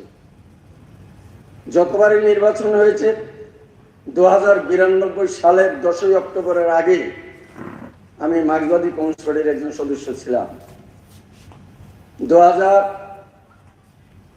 1992 সালের 10ই অক্টোবরের পরে 1 বছর তারপরে আমি কোনো রাজনীতি করিনি। 2017 সালের 15ই জুন পূর্বতন মুখ্যমন্ত্রী তথা এরিয়া বিজেপির সভাপতি, ওনার হাত ধরে আমি ভারতীয় জনতা পার্টিতে আসি। 18 সালের নির্বাচনে দল আমাকে টিকিট দেয়, আমি দাঁড়িয়েছিলাম। যারা আজকে সন্ত্রাসের কথা বলছেন, সেদিন 58টা বুথের মধ্যে আমরা 20টা বুথে যেতে পারিনি। কাকরাবনের অধিবাসী হওয়া সত্ত্বেও আমরা বিদেশি, আমরা এক বুথে অন্য বুথে যেতে পারিনি। আপনাদের স্মরণ থাকবে, আমাদের রানের একটা জায়গা আছে যেটাকে লোকাল নাম মাল্লা চমনি, অর্থাৎ 39 নম্বর বুথ। সেদিন মায়েরা রক্ষা পাননি, লক্ষ্মী বুলটি আক্রান্ত হয়েছিল। আপনাদের মনে থাকবে আমাদের কুকিচড়া শামুকচড়া পঞ্চায়েতের এডিসি, আপনাদের মনে থাকবে 1992 সাল এডিসি নির্বাচন, কংগ্রেস করার অপরাধে অনিল গোপাল রাত্রি 8টার সময় ব্রিজের সামনে গুলিবিদ্ধ হয়ে মারা যান। আপনাদের মনে থাকবে অজিত বাবুর সভা, মির্জা সভা হয়েছে, সভার পর শুরু হয়ে গেল তাণ্ডব। বিষ্ণু দাশগুপ্ত নামে এক পঞ্চায়েত সেক্রেটারি তুলামলা থেকে এসছেন, রাস্তায় রক্তাক্ত অবস্থায় পড়ে আছেন বাদল সরকার কাকরাবনের। তারা আজকে বলছেন ত্রিপুরাজ্যে সন্ত্রাস, নির্বাচন উত্তর সন্ত্রাস। আপনাদের মনে থাকবে বাজার থেকে বাড়ি ফিরছেন রঞ্জিত ঘোষ, অপরাধ কংগ্রেস করেন, খুন হয়ে গেল, রাস্তায় লুটিয়ে আছেন। আপনাদের মনে থাকবে দীপেন্দ্র বিশ্বাস, আজ পর্যন্ত তার ডেড বডি পাওয়া যায়নি। আপনাদের মনে থাকবে শিশির বসাক, সাবরমের অধিবাসী, তুলামালায় রাবার বাগান, সেখানে এসেছিলেন, গলা টিপে হত্যা করা হলো। আপনাদের মনে থাকবে সারা ত্রিপুরার যে কথাটা আমি বলবো না এই কারণে, কারণ আমার পূর্বে তিনি সারা রাজ্যের সমস্ত ঘটনাটা বলেছেন। সুতরাং 18 নির্বাচনের পরে কাকরাবন বিধানসভায় একটা রাজনৈতিক সন্ত্রাস হয়নি, খুন হয়নি। কেন? সন্ত্রাস দিয়ে মানুষের মন জয় করা যায় না, এটা ভারতীয় জনতা পার্টি শিখিয়েছেন। এবং সেই দলের একজন কর্মী হিসাবে যখন বিধানসভায় এবার এসছে, পবিত্র বিধানসভায়, আপনারা খুনের মদতদাতা, আপনারাই ইন্ধন দিয়েছেন। মনে থাকবে আমাদের যিনি পরাজিত হয়েছেন রতনবাবু, নির্বাচনের দিন পুলিশকে ব্যবহার করে তুলাতে আমাদের মা সহ 8 জনকে রক্তাক্ত করেছেন। তিনি ক্ষমতা দেখিয়েছেন, আমি এমএলএ, কাকরাবনটাকে একটা বুদ্ধভূমি তৈরি করতে চেয়েছিলেন। সেখানে মানুষ উত্তেজিত হয়ে এমন একটা ব্যবস্থা করেছিল, তার প্রতিশোধ নেবেন। আমাদের দল, আমরা, আমাদের এখানে উপস্থিত আছেন বিধায়ক অভিষেক দেবরায়, আর্কিপুরের বিধায়ক তথা মন্ত্রী রণজিৎ সিংহ রায়। পরদিন আমরা যাই, ঘটনার তীব্রতা এমনই ছিল যে সেখানে স্কুলের জল, ইলেকট্রিক লাইন কেটে দেওয়া হলো, কিন্তু কোনো রকমের কারো উপরে হাত তোলা হয়নি, কোনো রকমের অত্যাচার সংগঠিত করা হয়নি। আমরা নিজেরা ঝুঁকি নিয়ে সমস্ত জায়গায় ঠান্ডা রেখেছিলাম। যার পরিবার থেকে লোকগুলি খুন হয়ে গেল, তাদের মনে কি প্রতিশোধের আগুন থাকে না? তারা কি বলে না তখন আমাদের ক্ষমতা ছিল না, আমাদের বাড়িতে, আমার ঘরের সামনে, আমরা যেখানে গেছি সেখানে আক্রান্ত হয়েছি, নির্বাচন হয়েছে, ক্ষমতায় ছিলেন সিপিআইএম, আবার ক্ষমতায় তারাই গেছেন, অপরাধে বাড়ি ফিরে যেতে পারেননি, সেখান থেকে চলে গেছেন অন্যত্র। যাওয়ার পথে যতগুলো অফিস আছে বিরোধীদের, সেই অফিসগুলি আগুন দিয়ে তছনছ করে দিয়েছেন। একবারের জন্য বলতে পারবেন 2023-এর নির্বাচনের পরে এবং 2018-এর নির্বাচনের পরে কাকরাবন বিধানসভায় কোনো একটা বিরোধীদের অফিস আক্রান্ত হয়েছে? সরকারিভাবে যারা জায়গা, সরকারের জায়গায় গেছেন, সরকারিভাবে তাদের নোটিশ দিয়েছেন, চলে গেছে। আজকে তারা বলছেন এখানে, আমি শ্রদ্ধেয় জিতেন বাবুকে বলবো একটু স্মরণ করুন 1988 সাল বিচ্ছন্নবনের ঘটনা। এখানে বিরজিৎ বাবুকে বলবো, দিনে দুপুর বেলায় সিপিআইএম এর ষড়যন্ত্রই শ্রীরাম পালকে সেদিন খুন করা হয়েছিল। কি থাকবে না বাস, থাকবে না বাঁশুরি। সুতরাং বাদল বাবুর রাস্তাটাকে পরিষ্কার করার জন্য এমন সিদ্ধান্ত নেওয়া হলো যে এখানে আজকে পতাকা তুলতে হবে। দায়িত্বকার সেখানে কংগ্রেসীরা বলেছিলেন এখানে পতাকা তোলা যাবে না। সেদিন যদি সেখানে পতাকা তোলা না হতো, এমনকি রামায়ণ মহাভারত অশুদ্ধ হয়ে যেত যে সেখানে পতাকা তুলেই হবে। যদি পতাকা তুলতে যায় তাহলে সে খুন হবে, যদি না তুলে তাহলে পার্টিগত সিদ্ধান্ত মানেনি। তার জন্যই শ্রীরাম বাবুকে সেখানে পাঠানো হলো।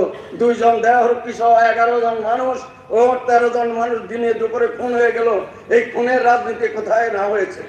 সুতরাং আমি এই কথাগুলি বলছি এইখানে। আজকে উনি ওনার যে এটা দিয়েছেন তার প্রথম লাইনে সন্ত্রাসের কথাটা বলেছেন। সুতরাং সন্ত্রাস তাদের মুখে শোভা পায় না যারা সন্ত্রাসের জন্ম দিয়ে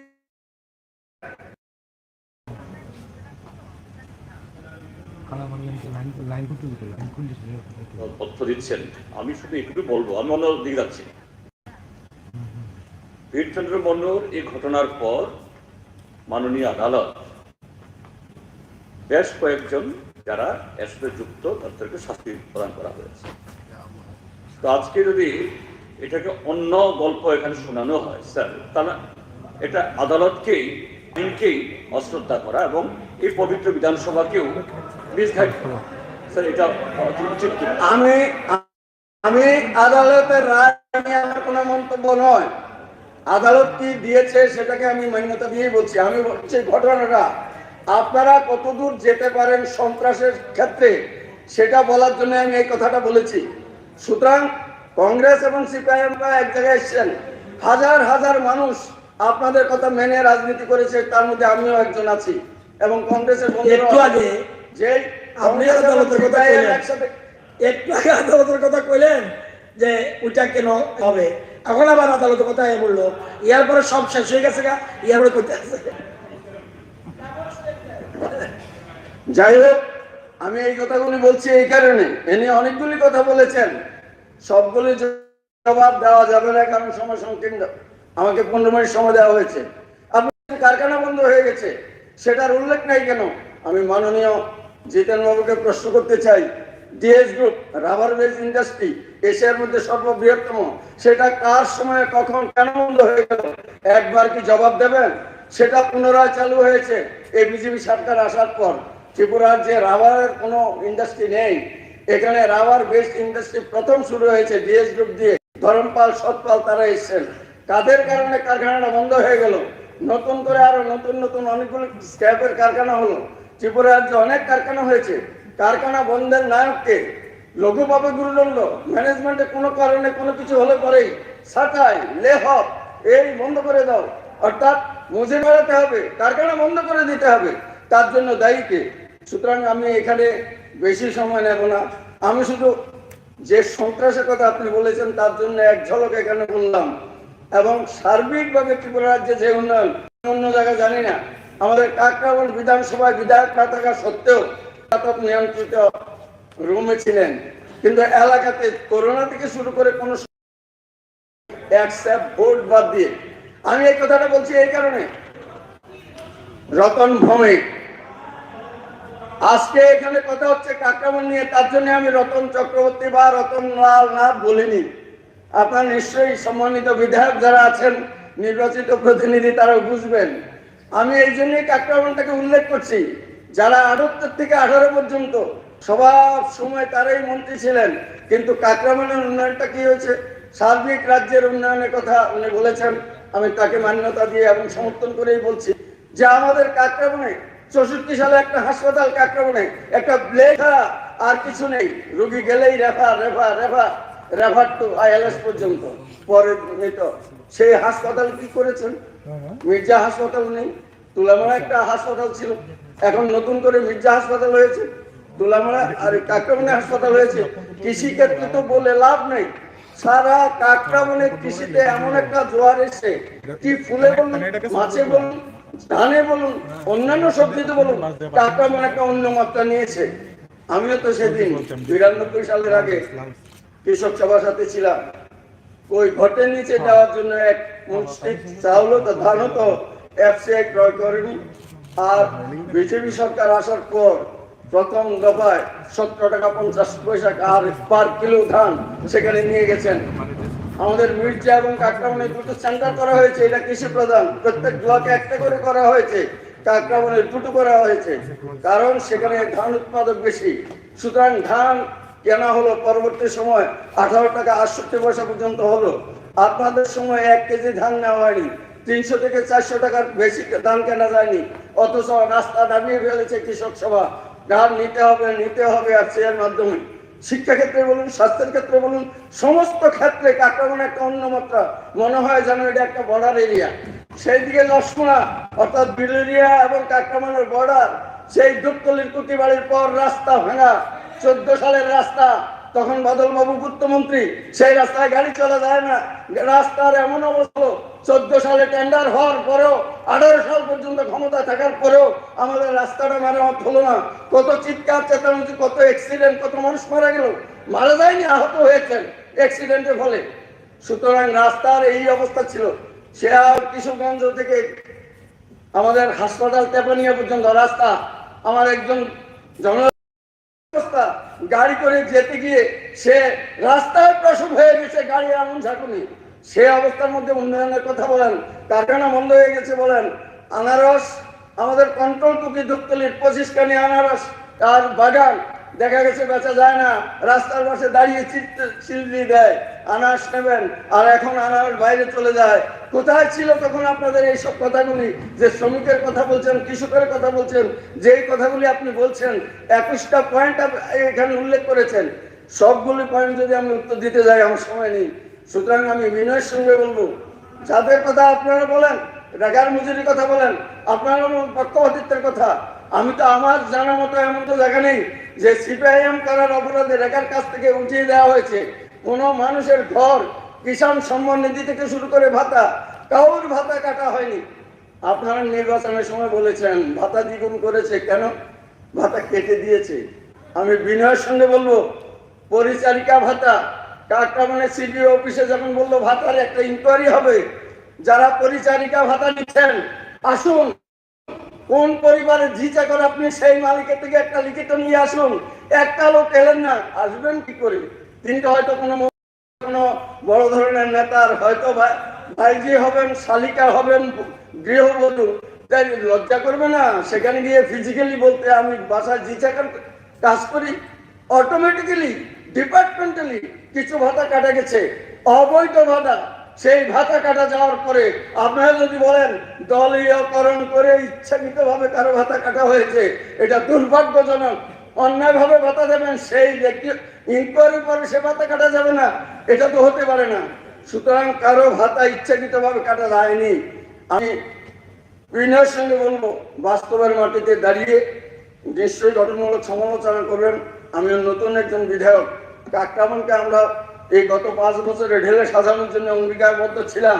তার জন্য 18 সালের নির্বাচনে পরাজিত হওয়ার পরেও আমাদের সংগঠন এবং প্রশাসনের মাননীয় মন্ত্রীদের সাহায্যেই আশা রেখে আমি আর বেশি কথা না বলে আজকে প্রথমবারের মতো, আমি যদি আপনাদের কোনো আঘাত দিয়ে থাকি, অবাস্তব কিছু বলে থাকি, আমাকে ক্ষমা করবেন, এবং পরবর্তী সময় আমি প্রয়োজনে তথ্য নিয়ে আসবো, এই বিধানসভায় তথ্য পেশ করে আপনাদের কাছে কথা বলবো। অহেতুক বিরোধিতার জন্য বিরোধী নয়, গঠনমূলক বিরোধিতা করেন, সরকারের পাশে থাকেন, সরকারকে সাপোর্ট করেন। ত্রিপুরা থেকে এক ত্রিপুরা, শ্রেষ্ঠ ত্রিপুরা তৈরি করার জন্য আমরা সবাই মিলে কাজ করি, এবং ভারতবর্ষের প্রধানমন্ত্রী যেভাবে আমাদেরকে সাহায্য করছেন, সেই সাহায্যটাকে ত্রিপুরার যে 37 লক্ষ থেকে 40 লক্ষ মানুষের জন্য কিভাবে কাজ করা যায়, সেটার জন্যে আমরা সবাই মিলে কাজ করি। এই কথাগুলি বলে আবারও রাজ্যপালের ভাষণের উপর আমি সমর্থন জানিয়ে, এবং এই বিধানসভায় যারা আছেন আমি সবাইকে আমার তরফ থেকে, যারা তাদেরকে প্রণাম, যারা ছোট তাদেরকে শুভেচ্ছা জানিয়ে আমি আমার আলোচনা শেষ করছি। নমস্কার। এই সভা 2 ঘটিকা 5 মিনিট পর্যন্ত মুলতবি রইল।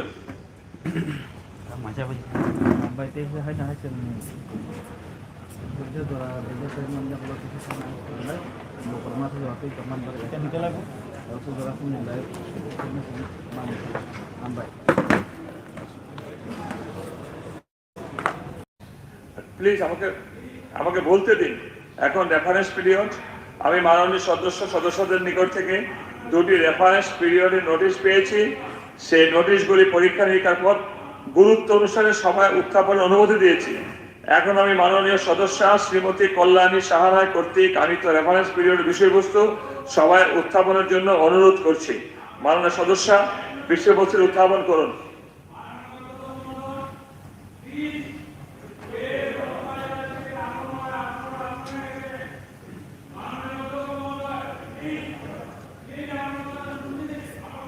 মাননীয় অধ্যক্ষ মহোদয়, ত্রিপুরা যে আমাদের যে বিমানবন্দরটি রয়েছে সেখানে 24 ঘন্টা বিমান চলাচল প্রসঙ্গে আমার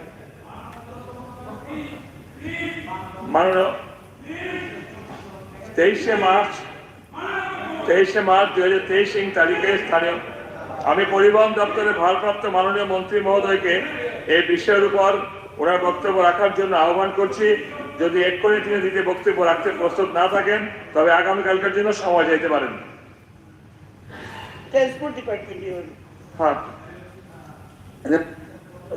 মাননীয় মন্ত্রী গিয়েছেন, উনি আগামীকাল রিপ্লাই দেবেন। Okay fine. বলুন আপনি কি বলছিলেন? এই যে একটা শুরু বাদে just a second, Gopal babu just a second আরে জাস্ট এ সেকেন্ড, আমি এক সেকেন্ড কথা বলছি, আপনার সময় দিচ্ছি কি দেব কিংবা দেব না, আপনি ধৈর্য ধরুন। যা শুরুয়াত হলো, বলুন প্লিজ বলুন।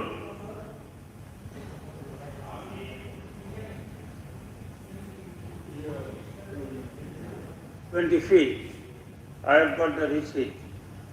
Double star question দিয়েছি according to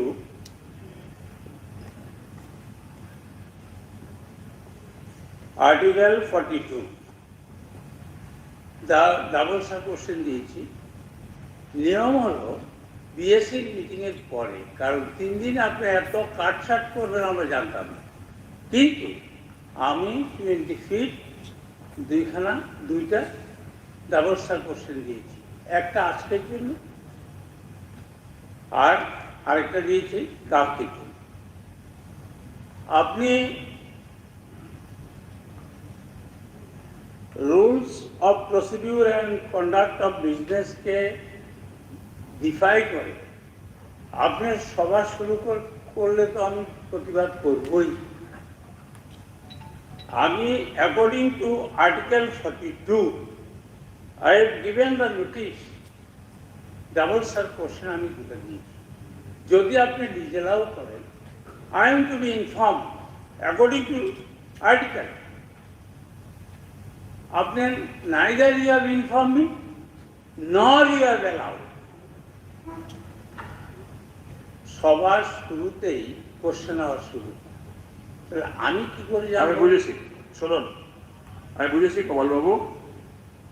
এই যে রুলস 42/1 কিন্তু আপনি অভিজ্ঞবান, আপনি জানেন 42/1 ক্লিয়ার লেখা আছে, আপনি কিন্তু ক্লিয়ার 3Ds পাননি, সেই জন্য এটা আপনাকে অ্যালাউ করতে পারিনি। বাস প্লিজ, আপনি আনসার পেয়ে গিয়েছেন।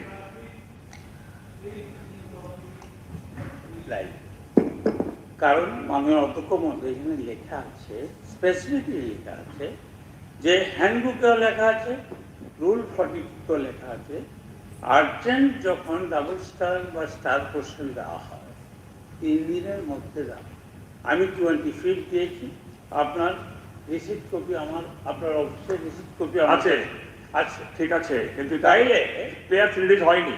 না, ক্লিয়ার হয়নি মানে কি? তাইলে তো I am to be inform in writing, এখানে লেখা আছে।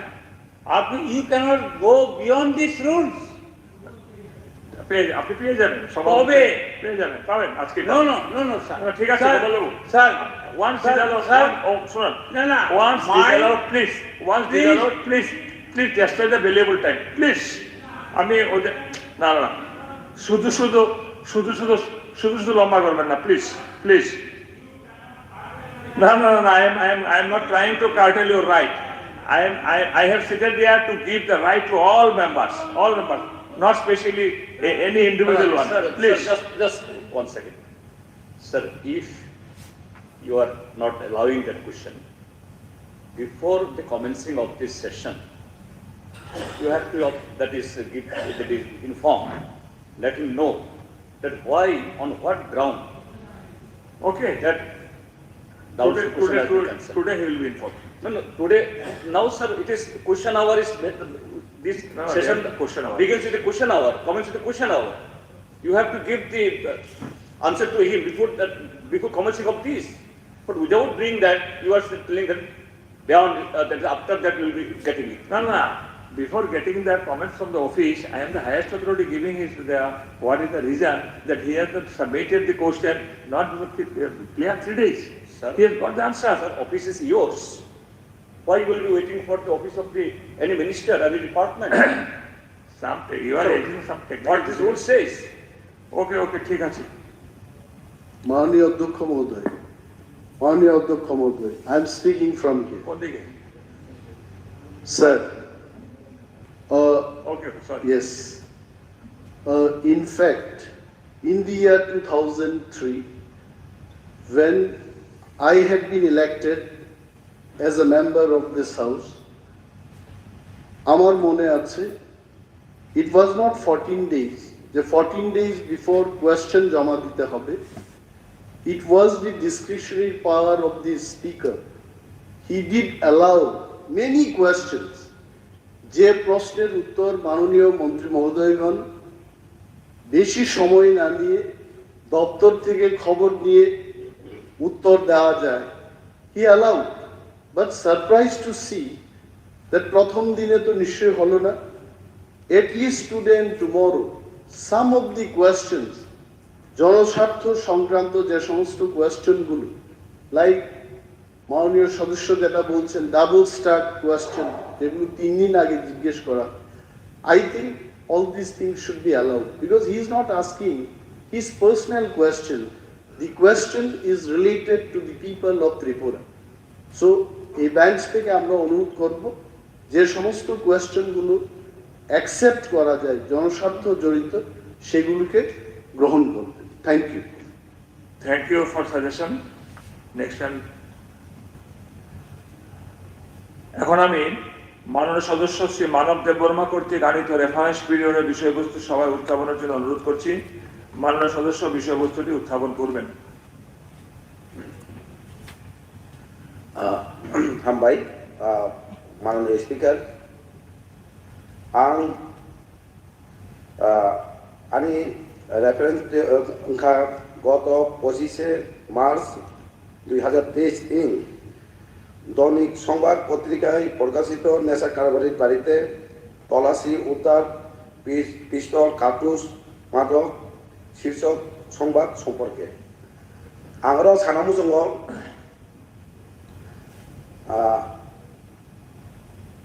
যাং রেফারেন্স মানে নুকজাখা সিনো রাজ্য মাননীয় সদস্য এটা যখন আপনি মন্ত্রী মহোদয় উত্তর দেবেন তখন আপনি আপনার কোশ্চেনগুলো সাপ্লিমেন্টারি হিসেবে কিংবা কলিং হিসেবে আপনি খুলতে পারবেন। ঠিক আছে, আপনি নিউ কামার নতুন সদস্য, এটা শিখতে হবে, নো প্রবলেম। আমি স্বরাষ্ট্র দপ্তরের ভারপ্রাপ্ত মাননীয় মুখ্যমন্ত্রী মহোদয়কে এই বিষয়ের উপর ওনার বক্তব্য রাখার জন্য আহ্বান করছি। যদি এক্ষুনি যদি বক্তব্য রাখতে প্রস্তুত না থাকেন তবে আগামীকালকের জন্য সময় চাইতে পারেন।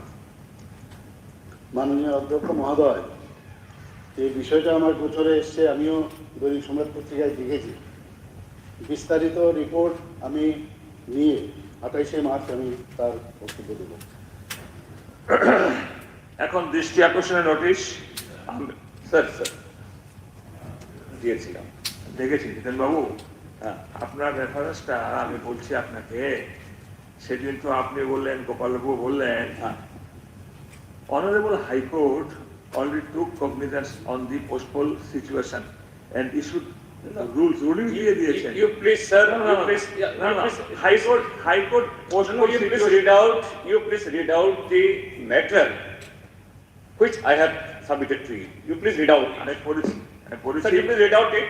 না, সেদিন বলেছিলেন যে সাব জুডিস ম্যাটার কোথায়, হাইকোর্ট রুলিং দিয়ে দিয়েছে, এটার ব্যাপারে কেস নিয়ে নিয়েছে স্যার, সমস্ত ইস্যু এবং কোন ইস্যুতে পোস্টপোন সিচুয়েশন গুলোর উপরে। স্যার, এবং এছাড়া এছাড়া আপনারা যে আপনি আপনি আপনি রিড আউট করুন না, স্পেসিফিক তো বলেছি হাইকোর্ট কোনোটাই সে ইয়ে নেয়নি। That incident was there at Vishalgarh Nihal Chandra Nagar, that a group of MPs and MLAs, they went there to visit the places where the shops are gutted, and immediately they have reached there and all this hooliganism has started. Whether on that matter the Honorable High Court they took the this Sumuto PIL. Already you have raised the questions in the governor's speech, so that you will get the enough time. Sir, sir, এই কথা তো sir আপনি বলতে পারেন না from your না আপনারা এনেছিলেন no স্যার এটা না বলুন না, তাহলে হোম মিনিস্টার বলুন স্যার, মাননীয় হোম মিনিস্টার বলতে দিন, তাহলে দিস সাব জুডিস। স্যার, হাইকোর্টে In the meanwhile, the respondents shall ensure that no further violence as alleged in the present PIL takes place. Registry is directed to list all other similarly placed violence and law and order related cases along with the present PIL.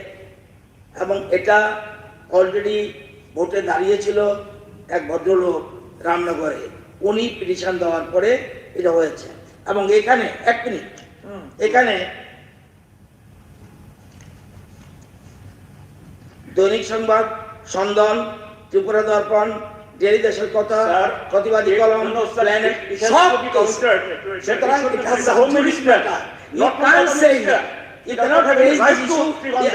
এটা পারবেন না, এটা আপনার দায়িত্ব নয়। No right, please আপনি পারবেন না। আপনি কে? আমি মনে করি দেওয়ার জন্য আমি একজন সদস্য, আমিও সদস্য, বললে হবে না, আপনি পারবেন না। It is the matter of the Home Minister. Why? Are you Home Minister? No, বলুন তো আপনি Home Minister?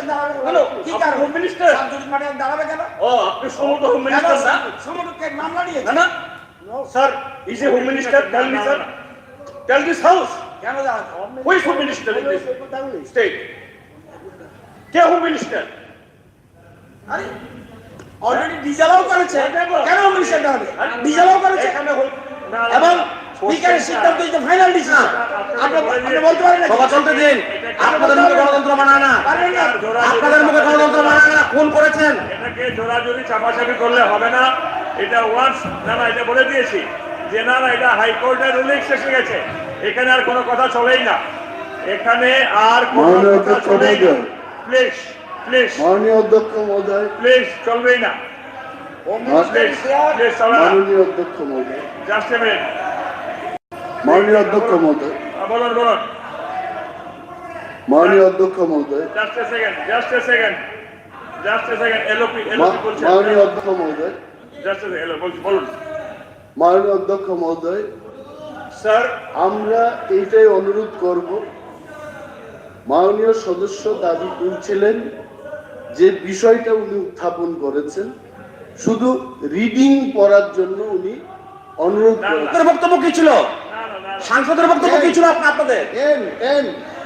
And we respect, sir, we respect, we have respect to all honorable ministers, but also this is the fact যে কেন মাননীয় অধ্যক্ষ মহোদয় কেন এটা ডিসঅ্যালাউড হলো, মাননীয় এলওপি মহোদয়, let the house know মাননীয় এলওপি সাহেব, what is the content. See, আমাদের এটা জানার ইচ্ছা জাগে, যে দুই দিন উনি উত্থাপন করেছেন মাননীয় এলওপি সাহেব, এবং ওয়ান সাইড মাননীয় এলওপি সাহেব, মাননীয় এলওপি সাহেব, you are huge experienced persons. Sir, I do understand. আসলে just give me 1 second, sir. Sure. আমার বক্তব্য হলো দুই দিন মাননীয় সদস্য একটা উত্থাপন করেছে, as you were telling the house. আমাদের একটা ইচ্ছা জাগে যে ঠিক আছে এটা কোর্টে গেছে, কোর্টের ব্যাপার এখানে আলোচনা করা যাবে না, but what is that content, যে কন্টেন্টটা একেবারে উড়ে গেল দুই দিন, Let us try to know what is that content. That's it. ঠিক আছে, ঠিক আছে। না না স্যার ঠিক আছে মাননীয় বিরোধী নেতা please please I share with you I share with you বলুন তাহলে আপনি কারেক্ট বলেছেন এই ব্যাপারটা কেন আলোচনা হবে না ওই দেখো উনি এনেছে নির্বাচন পরিস্থিতিতে রাজ্য জুড়ে বিরোধী রাজনৈতিক দলসমূহের সমর্থকদের উপর যে বহুমুখী অমানবিক সন্ত্রাস চলছে সেই ঘটনার সমূহ মাননীয় রাজ্যপালের ভাষণে অনুপস্থিত ওনার কথা বলার স্কোপ আছে কথা বলার স্কোপ আছে স্কোপ আছে Yes, for you. Yes. It is my right. You can cut it like this. বলে দিয়েছি যে উনি পাবেন ওনার you have ample scope. মাননীয় স্পিকার স্যার মাননীয় স্পিকার স্যার মাননীয় স্পিকার স্যার মাননীয় স্পিকার স্যার হ্যালো মাননীয় স্পিকার স্যার মাননীয় speaker sir hello Okay. Honorable Speaker sir, Honorable Speaker sir, Honorable Speaker sir, আমার একটু বক্তব্য আছে Just a minute. No. I am shifting. Honorable Speaker sir, one second. বারবার মাননীয় সদস্য বলছেন who are you? He is the parliamentary affairs minister. He has the right to say. He is the parliamentary minister, parliamentary affairs minister. মাননীয় সদস্য আপনি দীর্ঘদিনের মন্ত্রী ছিলেন সাংসদ ছিলেন you are aware of the law intentionally আপনি আমার মন্ত্রীকে ছোট করছেন intentionally আপনি নিয়ম কানুন জানা চলে পার্লামেন্ট আসছে কিছু নিয়ম জানেন ভুলে গেছেন এগুলি পার্লামেন্টে গেছেন তো নিয়ম কানুন জানেন পার্লামেন্টে দাঁড়াতে পারেন না আপনারা বুঝলো মার্কে স্টাডি করায়েন মাননীয় সদস্য ঠিক আছে মাননীয় সুশান্ত বাবু please Sudhanshu he is the parliamentary affairs minister don't forget মাননীয় সদস্য প্লিজ এখন দৃষ্টি আকর্ষণের নোটিশ কলিং অ্যাটেনশন আমি দৃষ্টি আকর্ষণ নোটিশ মাননীয় সদস্য তিনটি দৃষ্টি আকর্ষণ নোটিশ সুশান্ত বাবু প্লিজ চলতে দেন সুধাংশু বাবু হাউসটাকে চলতে দেন সুশান্ত প্লিজ মাননীয় স্পিকার সুধাংশু নেক্সট প্লিজ তিনটি দৃষ্টি আকর্ষণ নোটিশ পেয়েছি প্রথম নোটিশ দিয়েছেন মাননীয় সদস্য শ্রী অনিমেষ দেববর্মা মহোদয় নোটিশটির বিষয়বস্তু হলো রাজ্যের শিক্ষা দপ্তরে এসটিজিটি পরীক্ষার মাধ্যমে শিক্ষক নিয়োগের অগ্রগতি সম্পর্কে আমি মাননীয় সদস্য কর্তৃক আনিত দৃষ্টি আকর্ষণী প্রস্তাবকে উত্থাপনে সম্মতি দিয়েছি এখন আমি শিক্ষা দপ্তরে ভারপ্রাপ্ত মাননীয় মুখ্যমন্ত্রীকে এই দৃষ্টি আকর্ষণী নোটিশটির উপর বিবৃতি দেওয়ার জন্য অনুরোধ করছি যদি তিনি আজ বিবৃতি দিতে অপারগ হন তাহলে তিনি আমায় পরবর্তী একটি তারিখ জানাবেন যেদিন তিনি এই বিষয়ে বিবৃতি দিতে পারবেন মাননীয় অধ্যক্ষ মহোদয় আমি এই বিষয়ে আগামী 28 মার্চ এই হাউসে আমি বিবৃতি প্রদান করব দৃষ্টি দিয়েছেন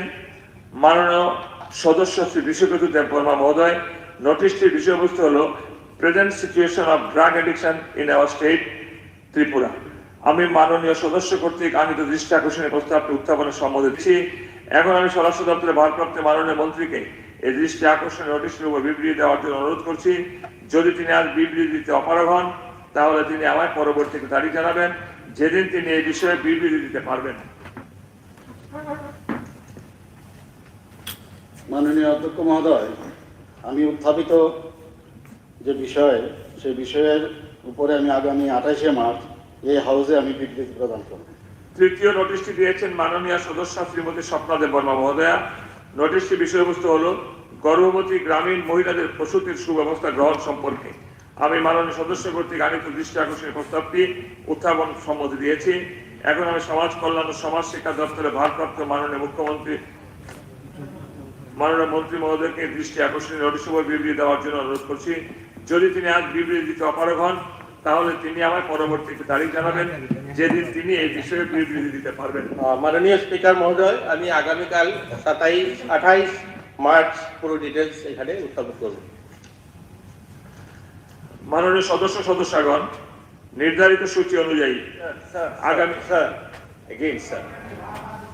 না আরে this is house we have the right কেন কলিং লেটার দিয়েছি স্যার এটাও আজকে হলো না সুধাংশু বাবু কি বলছিলেন বলুন সুধাংশু বাবু না তাহলে ব্যালটিং হবে তাহলে সুধাংশু বাবু তাহলে তো ব্যালটিং হবে। সুধাংশু তাহলে ব্যালটিং হবে। কি বলছিলেন বলুন। মাননীয় স্পিকার স্যার, মাননীয় speaker sir,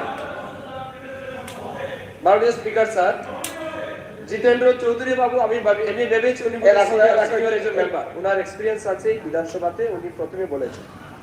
but he is মানে behaving like a very new কামার। প্রথম কথা হচ্ছে বিএসসির মিটিং এ আপনাদের প্রতিনিধি গেছে, এই পক্ষ থেকেও গেছে, ওই পক্ষ থেকেও গেছে। কোয়েকশন আওয়ারে যদি প্রশ্ন করার যদি বিষয় থাকতো তারা বিএসসি মিটিং এ আপনারা আলোচনা করতে পারতেন যে কোয়েকশন আওয়ার রাখতে হবে। তো বিএসসি মিটিং এ আপনারা গিয়ে সেখানে আলোচনা করলেন না, এখানে এসে আপনারা আলোচনা করছেন।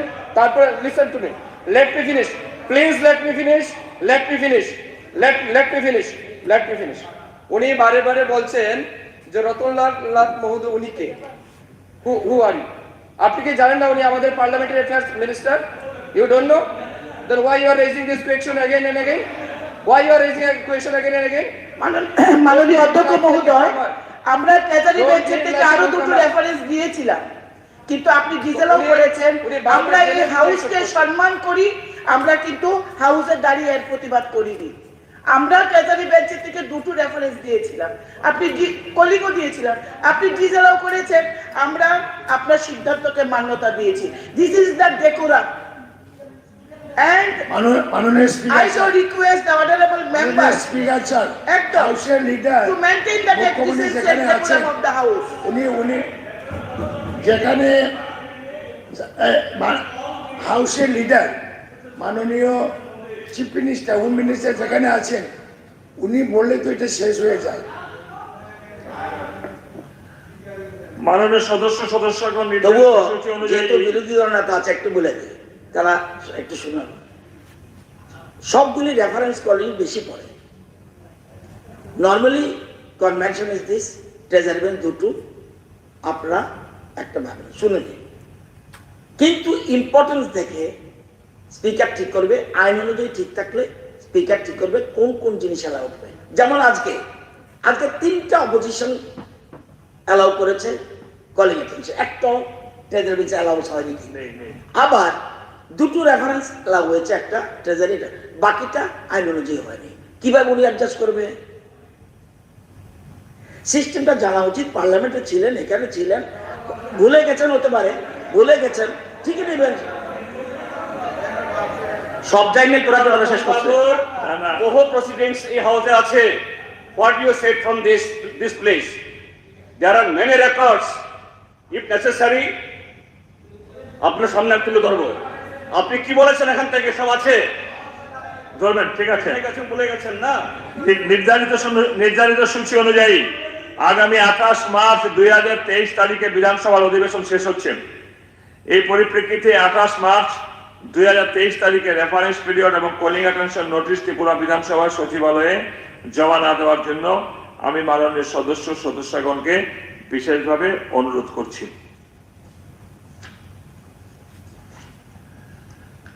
Laying of papers on the table of the house.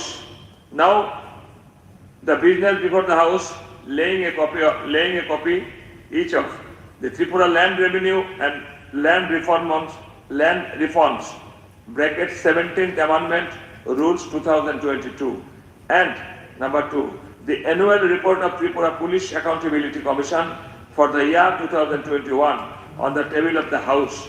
Now, I request the Honorable Chief Minister to lay a copy each of the above mentioned rules and annual report on the table of the house. মাননীয় অধ্যক্ষ মহোদয়, I hereby give notice of my intention to lay on the table of the Tripura Legislative Assembly the Tripura Land Revenue and Land Reform, that is 17th Amendment Rule 2022 as required under section 198 of the TLR and LR Act 1960. Now, the business before the house, laying a copy each of the Tripura State Goods and Service Tax, within brackets 2nd Amendment, Rules 2022. Number 2, the Tripura State Goods and Service Tax, bracket, within bracket, 3rd Amendment, Rules 2022. Number 3, the Tripura State Goods and Services Tax, within bracket, 4th Amendment, Rules 2022. Number 4, the Tripura State Goods and Services Tax within bracket 5th Amendment Rules 2022. And number 5, the 7 numbers of notification issued under the Tripura State Goods and Service Tax Act 20. Within bracket Tripura Act number 9 of 2017. During the period from 1/9/2022 to 28/02/2023 on the table of the House. Now, I request the Honorable Minister in charge of the Finance and Sector Department to lay a copy each of the above mentioned rules and notifications on the table of the House.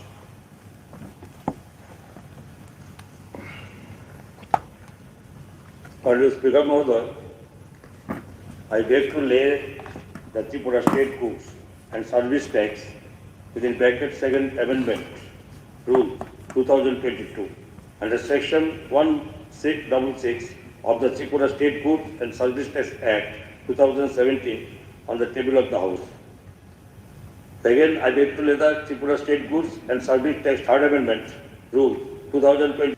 Again, I beg to lay the Tripura State Goods and Service Tax 5th Amendment Rule 2022 under Section 166 of the Tripura State Goods and Service Tax Act 2017 on the table of the House.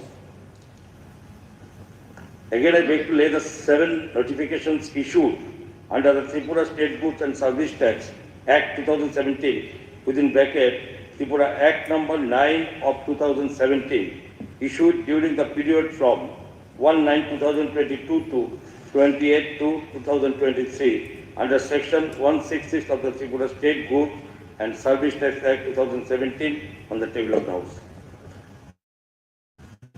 Now, the business before the House laying a copy each of number 1, the 41 first of the Tripura Tea Development Corporation Limited for the financial year 2020-21, and number 2, the Tripura Sangshodhanagar Rules 2021 on the table of the House. Now, I request the Honorable Minister in charge of the Industries and Commerce, etc. departments to lay a copy of the above mentioned annual reports and rules on the table of the House. Honorable Speaker, sir, I hereby give notice of my intention to lay on the table of the Tripura Legislative Assembly the annual report of Tripura Tea Development Corporation Limited for the financial year 2020-21 as referred under Clause B of subsection 1 of Section 395 of the Companies Act 2013. Honorable Speaker, sir, I hereby give notice of my intention to lay on the table of the Tripura Legislative Assembly Tripura Sangshodhanagar Rule 2021 as required under section provision of Section 59(2) of the Prison Act 1894. Thank you. Now the business before the House laying a copy of number 1, the Economic Review of Tripura for the year 2021-22 on the table of the House. Now, I request the Honorable Minister in charge of the Tribal Welfare etc. Department to lay a copy of the above mentioned Economic Review on the table of the House. Review of Tripura 2021-22 in the floor of the House. Okay. Honorable members are requested kindly to collect the copies of the annual reports, notification and economics review from the notice office of Tripura Legislative Assembly. Discussion on the motion of thanks to the address by the Governor. সবার পরবর্তী কার্যসূচি হলো মাননীয় রাজ্যপাল মহোদয়ের ভাষণের উপর গত 24 March শুক্রবার 2023 তারিখে যে ধন্যবাদ সূচক প্রস্তাব একটা বোধহয় মিস করে গেছেন বোধহয় লেইং এর মধ্যে একটা the annual report of Tripura Police Accountability Commission for the year এটা বোধহয় বাদ গেছে মাঝখানে শুরুতে দেখেন চিফ মিনিস্টার পুলিশ অ্যাকাউন্টেবিলিটি বলেছিলাম তো আচ্ছা আচ্ছা আচ্ছা আমাদের বিজনেস আছে জাস্ট দেখুন একদম শুরুতেই ল্যান্ড রেভিনিউর পরেরটাই। হ্যাঁ, আমি মেনশন করছি তো। তাহলে উনি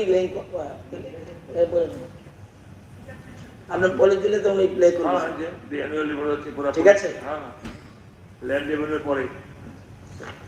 Honorable Speaker, sir, I hereby give notice of my intention to lay a copy of annual report 2021 of the Tripura Police Accountability Commission in the table of the Tripura Legislative Assembly as required under the provision of section 71 in bracket 2 of the Tripura Police Act 2007.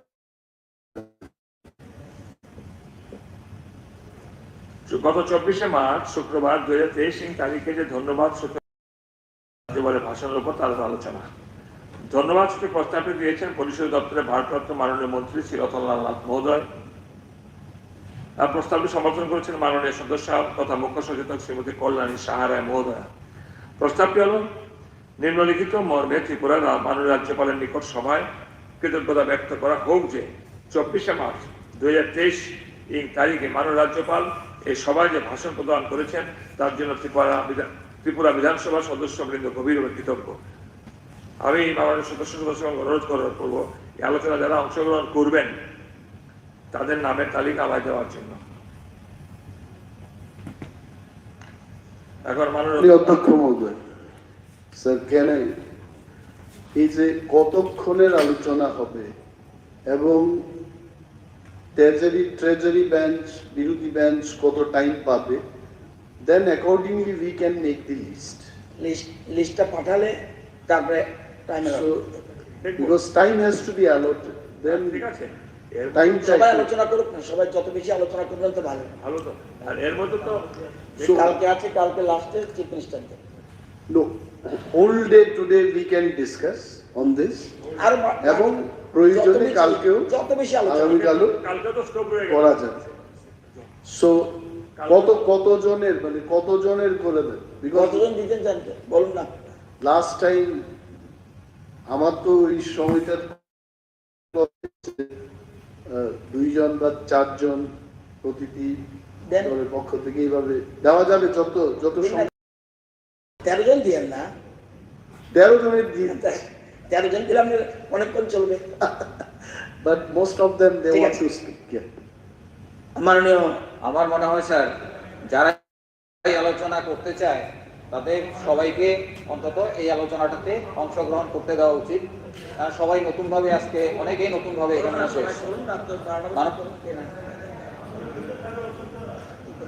মহোদয়, মাননীয় অধ্যক্ষ মহোদয়,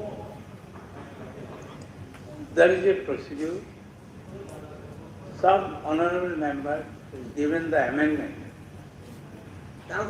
If you want the name, so what is the use of the amendment on the governor's speech? So those who have given the amendment, they have to give more time according to the rules. আপনি বুঝবেন কিভাবে? Opposition leader, honourable opposition leader বলছে যারা amendment দিয়েছে তাদের আলোচনা করতে বলা। Opposition those who have given the amendment, they have to be given more time. ঠিক আছে, এটা স্পিকার ঠিক করবে।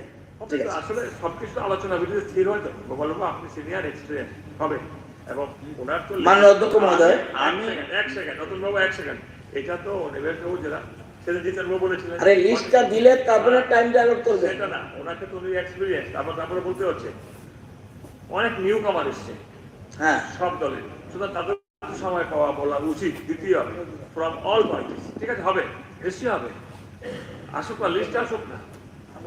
ওকে বলুন। মাননীয় অধ্যক্ষ মহোদয়, অধিবেশনের প্রথম দিন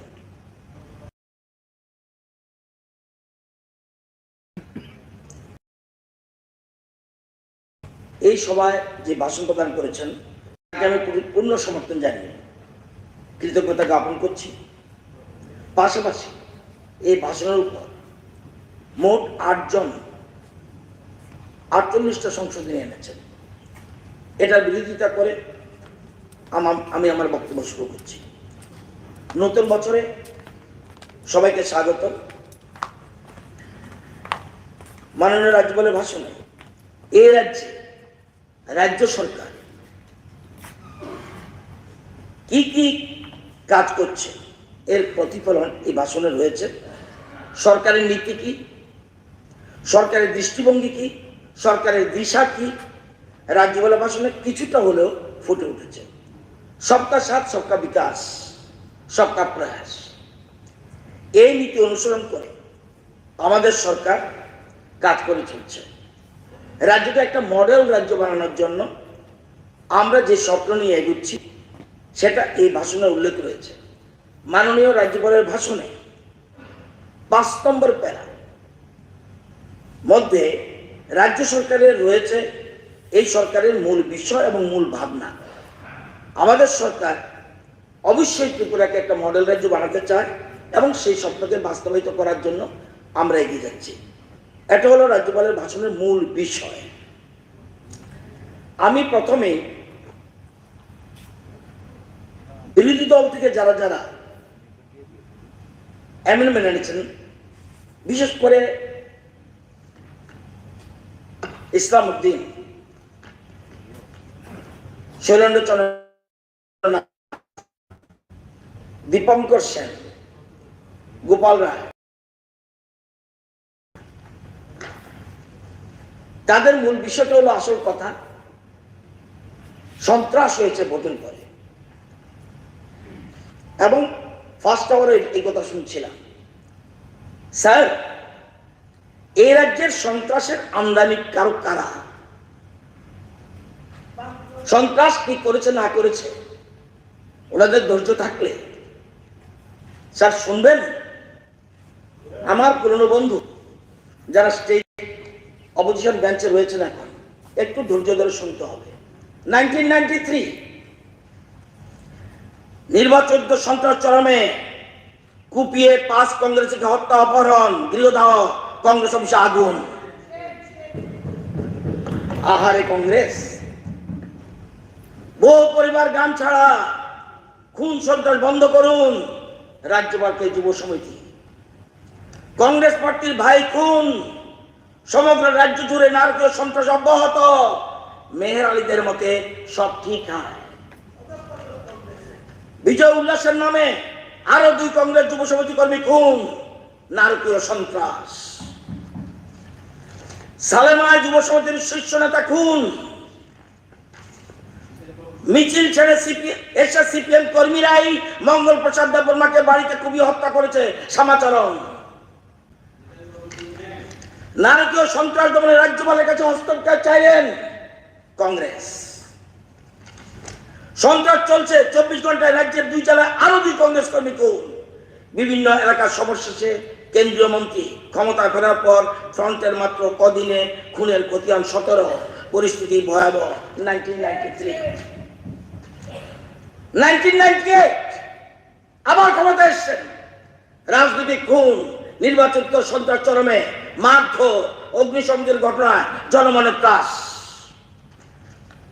আজ 48 ঘন্টার সময় বেঁধে দিল কংগ্রেস। সারা রাজ্যের শাসক দলীয় কর্মীদের তাণ্ডব অব্যাহত, জনমনে ত্রাস। রাজনৈতিক সন্ত্রাসের প্রাক্তন স্বাধীনতা সংগ্রামীর মৃত্যু। হায় রে কংগ্রেস, নির্বাচনের সন্ত্রাস চলছেই, বয়স হয়েছে না, মেমোরি লস হয়েছে। নির্বাচন সন্ত্রাসে মান্দায়, কমলানগর প্রচন্ড ভীতি। ধৈর্য ধরতে হবে, ধৈর্য ধরতে হবে, ধৈর্য ধরতে হবে।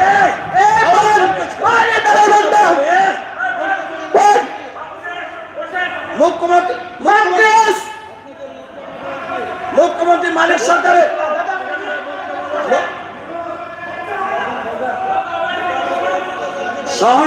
सहन का सह्य होना चाहिए, सहन का तो डरिए ना, प्लीज प्लीज স্যার, মাননীয় অধ্যক্ষ মহোদয়, আমাদের পুরনো বন্ধু রতন বাবু সব সময় তথ্য দিয়ে কথা বলেন। উনি আমি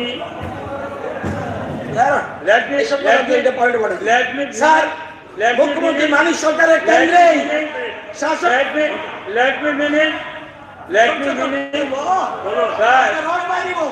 আমি যেটা বলছি, আমার অ্যামেন্ডমেন্ট পিটিশনটা রতনবাবু একসাথে করে দিই। আমি অ্যামেন্ডমেন্টে রাজ্যপালের ভাষণের পরিপ্রেক্ষিতে আমি যা অ্যামেন্ডমেন্ট এনেছি, ঠিক আছে, এটা কি আছে এটা আগে পরে দেখে বললে ভালো। ঠিক আছে, ঠিক আছে, ঠিক আছে, ওকে, আপনারা বলবো, ঠিক আছে, বলবো, শুনলাম তো, বসুন। স্যার 1998 এর বেশি না, যে কটা ইলেকশন গেছে সেটা সারা বছর বলবো না, 25-30 বছর বলবো না। মুখ্যমন্ত্রী মানিক সরকারের কেন্দ্রেই শাসক দলের নারকীয় সন্ত্রাস অব্যাহত, আতঙ্ক চরমে। নির্বাচন সন্ত্রাস 24 ঘন্টায় নিহত 5 শিক্ষক অপহৃত। আসুন 2003 মহিলাকে জ্যান্ত পুড়িয়ে হত্যা, চণ্ডীপুরে খুন, দুর্বৃত্তদের হাত থেকে রেহাই পাচ্ছে না যুবতীরা।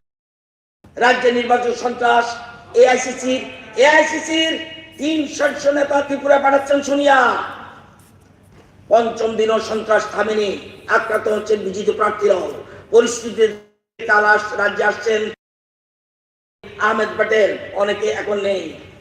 সন্ত্রাসের থেকে স্তম্ভিত এআইসিসি নেতারা প্রসঙ্গত বোর্ডের বিশ্বনাথ ভৌমিকের খোঁজ খবর নিচ্ছেন সোনিয়া গান্ধীর রাজনৈতিক সচিব আহমেদ প্যাটেল। আইরে কংগ্রেস প্রবল কপিল সিবাল শনিবার আম্বেদকর হাসপাতালে। স্যার পঞ্চবটিতে বিজয় উৎসবের নামে হিংসাত্মক কার্যকলাপ। দিল্লি কমলপুর নির্বাচনী সন্ত্রাসের চেহারা দেখে স্তম্ভিত কংগ্রেসের নেতারা। সিপিএম এর বিজয় উৎসব করছে আগুন, খুন, দর্শনে।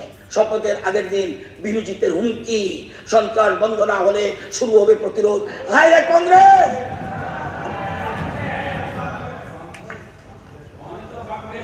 নির্বাচন সন্ত্রাসে অগ্নিকর্ম ধলাই জেলা উদ্বিগ্ন আইএনপিটি।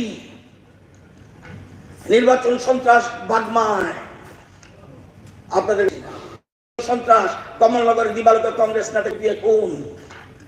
নির্বাচন সন্ত্রাসে আহত প্রবীণ কংগ্রেস কর্মী হাসপাতালে মৃত্যু। 2008 কৈলাসহরের সন্ত্রাস দাবি বিরোধীদের কর্তা অভিযোগ বিজিত প্রার্থী। হায়রে কংগ্রেস! নির্বাচন সন্ত্রাস রাষ্ট্রীয় সন্ত্রাসের চেহারা নিচ্ছে। নির্বাচন সন্ত্রাস অব্যাহত, প্রতিবাদের মনোমিছিল। রাজ্য জুড়ে লাল সন্ত্রাস অব্যাহত। সন্ত্রাস বিধ্বস্ত কর্মী সমর্থকদের খোঁজ নিতে গ্রাম পাহাড়ে যাচ্ছেন নেতারা। নির্বাচন সন্ত্রাস নিয়ে উত্তপ্ত বিধানসভা। নির্বাচন সন্ত্রাসে দায় সংবাদপত্রের কাঁধে চাপালেন তৎকালীন মুখ্যমন্ত্রী। হায়রে কংগ্রেস! যা যা পত্রিকা তোমরা উঠাও, সন্ধান, দৈনিক, যা যা আছে সব পরিস্থিতি আছে। স্যার মানিক সব আরে এটাও বুঝা গেছো? কখন শুনছে উনি? 2013 লাস্ট, 2013 লাস্ট। আরে ভাই চুপ থাকো তুমি, তোমার সময় তুমি কই ভাই। নির্বাচন সন্ত্রাসের বিধ্বস্ত সোনামুড়া, কংগ্রেস কর্মীর বাড়িতে আগুন, বৃদ্ধাকে অবদস্ত। সিপিএম চাইলে, এবার অজবিশ্বাস বলছে সিপিএম চাইলে 24 ঘন্টা সন্ত্রাস দমন সম্ভব। কমলপুর মহকুমায় সন্ত্রাসের বিপন্ন পরিবারের আশ্রয় কংগ্রেস ভবন চত্বরে। যুবরাজনগরে নির্বাচন সন্ত্রাস, কংগ্রেসের বাড়ি ঘরে হামলা, মহিলা নিগ্রহ। নির্বাচন সন্ত্রাস বিজয় সমাবেশে মানিক বিজনের তর্জা যন্ত্রবাদ একের বিরুদ্ধে বলছে। রাজনৈতিক সন্ত্রাস, মানবাধিকার কমিশন যাচ্ছে মহিলা সংগঠন। ফ্যাসিস্ট কায়দা সন্ত্রাস গণতান্ত্রিক ইতিহাসকে কলঙ্কিত করেছে নকুল দাস বলছে। এবার আসুন আমাদের না 13 লাস্ট প্লিজ, আমি কিছু বলছি, কিছু ধৈর্য ধরতে। বোমাবাজি, গৃহদাহ, ভীতি প্রদর্শন, লুটপাটের ঘটনায় তাসের সোজা পশ্চিম নোয়াবাদীতে নিহত অতীশ চৌধুরীর ভস্মিত ঘরের একটা চিত্র সবাইকে করে সাই করে দিয়েছে। অনেক আছে, এতগুলি বলবো না, বললে আপনাদের প্যাশন চলে যাবে। 2018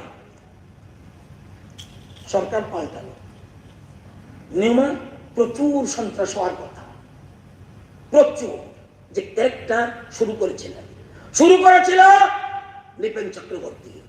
এই সন্ত্রাসের ঘিতে আগুনে ঘি দিয়েছে সন্তোষ মোহন দেব। এ রাজ্যের সন্ত্রাসের আমদানিকারক কারা? আপনারা। আজকে এবার 2018 আসলো, ইচ্ছা করলে প্রচুর খুন হতে পারত। বুকে হাত দিয়ে বলুন, রাতারাতি জামা পাল্টি হামলায় মাত্র ভক্তরা কারা করেছে? বিজেপির কেউ না, টুকটাক যা হয়েছে ওই যে জামা পাল্টিয়ে ভক্তরা আশ্রয় দিকে হামলা করেছে। তারপরেও চিফ মিনিস্টার সন্ত্রাস দমনে কঠোর পুলিশ গ্রেপ্তার 35। This is called BJP IPFT gov. সুতরাং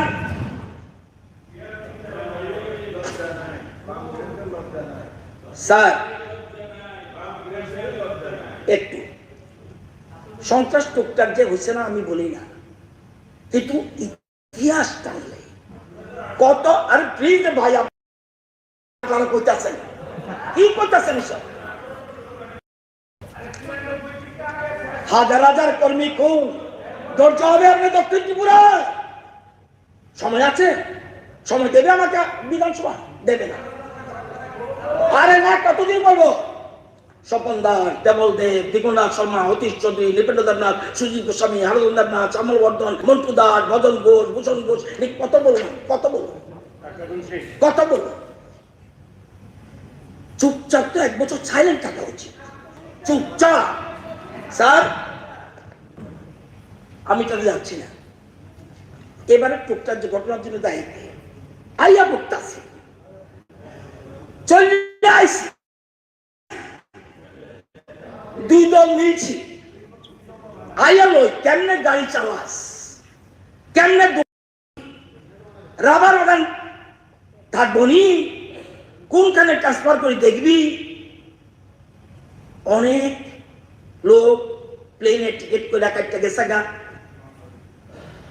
কাটটা পিস পিস করুন, প্রভোকেশন।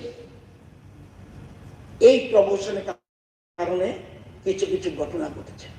বলুন 13 থেকে 17 পর্যন্ত, আরে 25 বছরে যত মানুষ খুন করেছেন, নেই আজকে মানিক বাবু, ভেরি মাচ ইন্টেলিজেন্ট, এখন উনি আরামায় থাকতে চায়, ঝামেলার দরকার নাই বাবারে, পূজালুচি দিতে হইব। উনি ভালো বাংলা চায়, টিপটপ গাড়ি চায়, পূর্ণমূর্তির মর্যাদা চায়, এবং এই ঘরটাতে থাকতে হইব। তো এগুলি ওনার জন্য হয়েছে।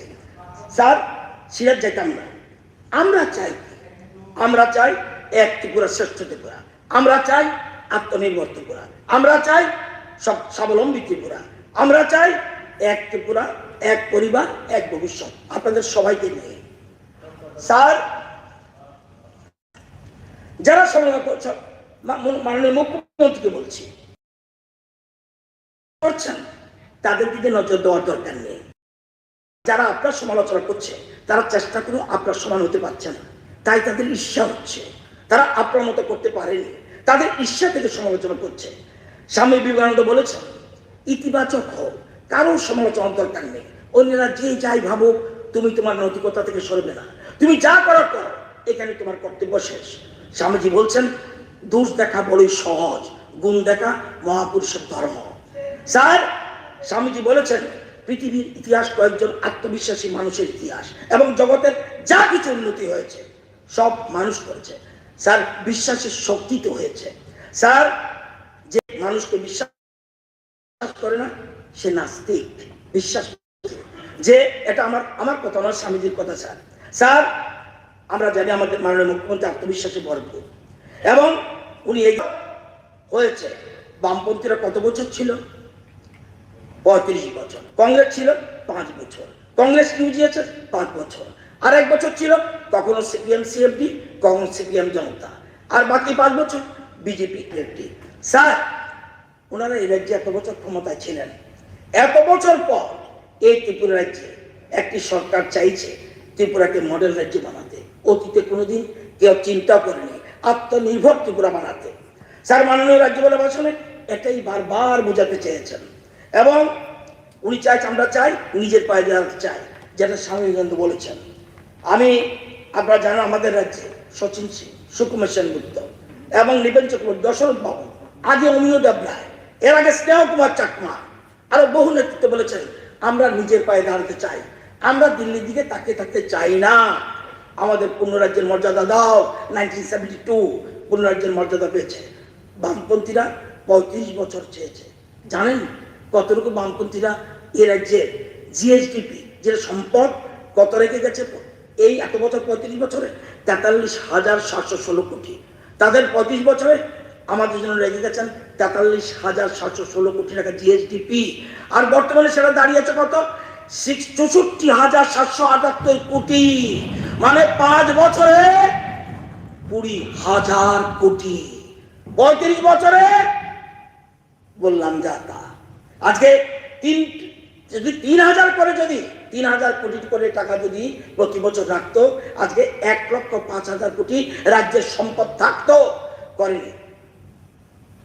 রাজ্যের সম্পদ বাড়েনি, ব্যক্তিগত সম্পদ বেড়েছে। আজকে সেই জন্যই আমরা, এবং ওনারা কখনো চাইনি মানুষ স্বাবলম্বী হোক। উনি কখনো চাইনি ওনারা মানুষ, কারণ স্বাবলম্বী যদি হয়ে যায় ওনাদের কাছে যাবে না।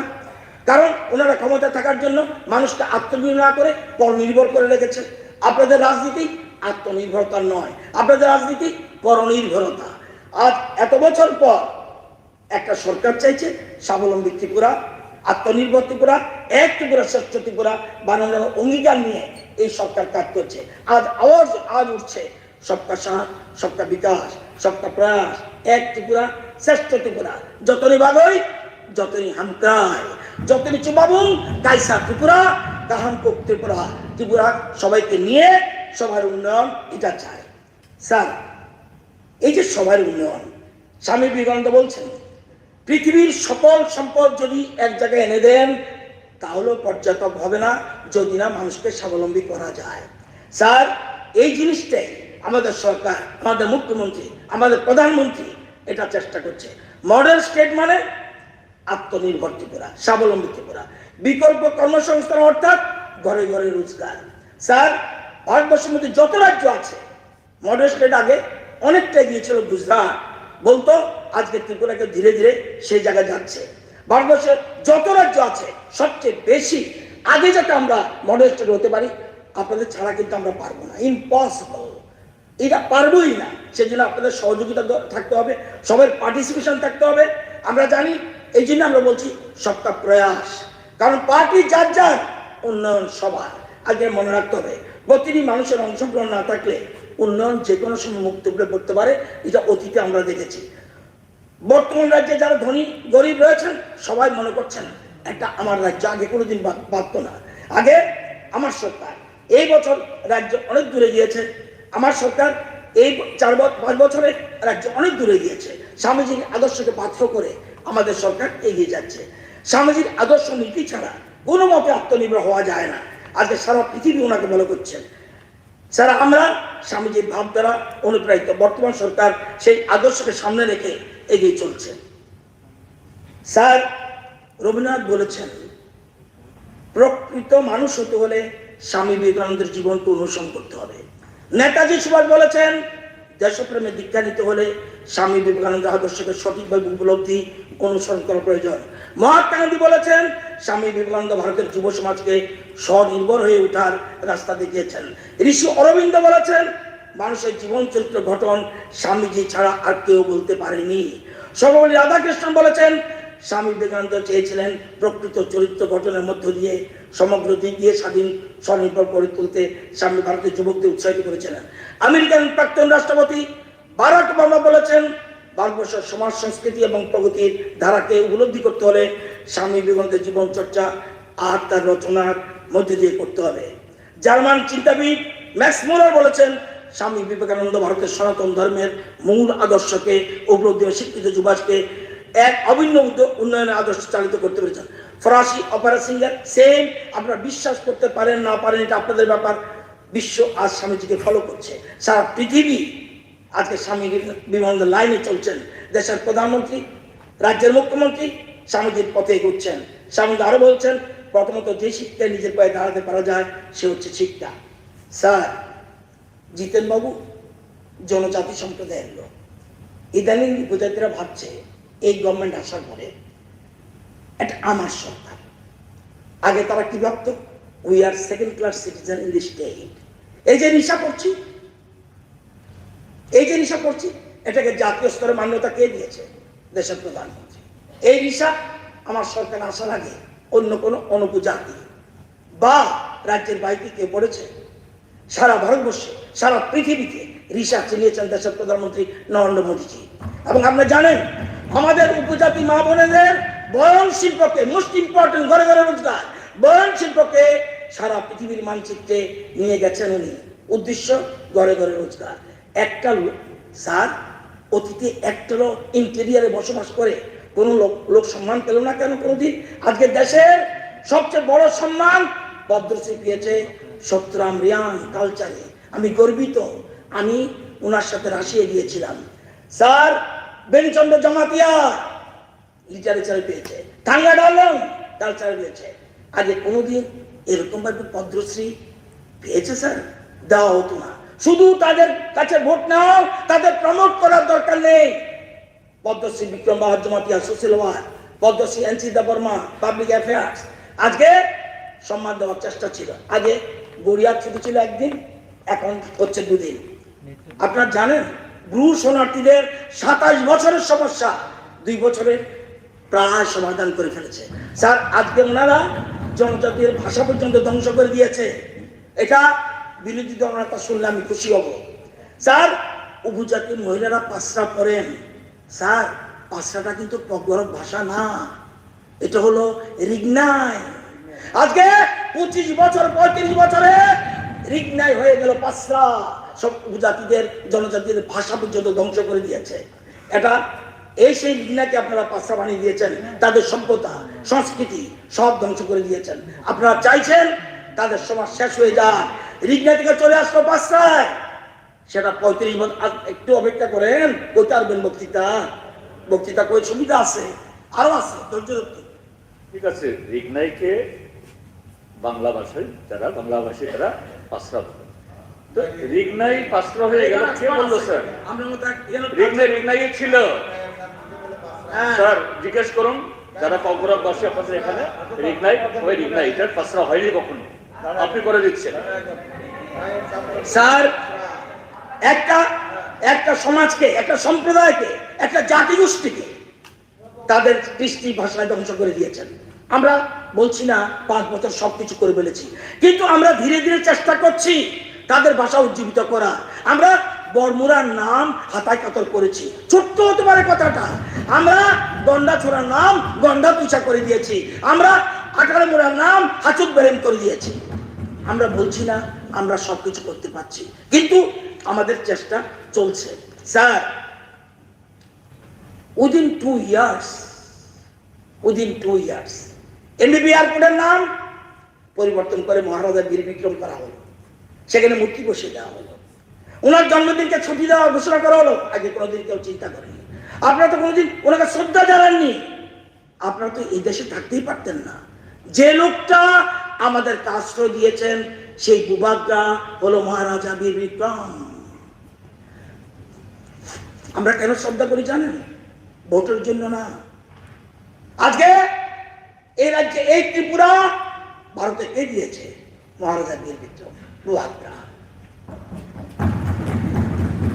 কোন অভিষেকত নেই, ভারতীয় জনতা পার্টির অভিষেকত আছে। শ্রদ্ধা জানাতে হবে। আজকে এখানে বসেছেন কার জন্য? পাকিস্তানের অ্যাসেম্বলি।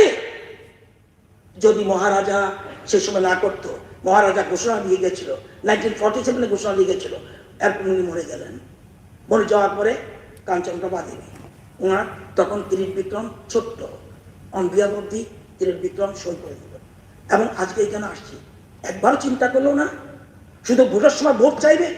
এই জন্যই ত্রিপুরা মাতা অধ্যক্ষ ভোটের সময় জামা ঘষে দিয়েছে, কিভাবে জামা ঘষিত হয়। আজকে শুধুমাত্র ভোটের রাজনীতি, ভোটের রাজনীতি, ভোটের রাজনীতি। আজকে যে লোকটা আমাদের আশ্রয় দিয়েছেন, ওনাকে আমার সশ্রদ্ধ প্রণাম। আমার দীর্ঘ 35 বছর আপনারা এই রাজ্যে একটি একলব্য স্কুল হয়েছে কটা? 4টে।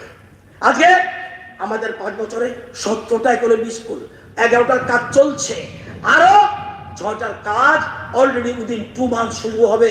এখানে বিশ্বকুমার দেববর্মা জানে সিমনা বিধানসভা কেন্দ্রে একলব্য স্কুলের কাজ চলছে।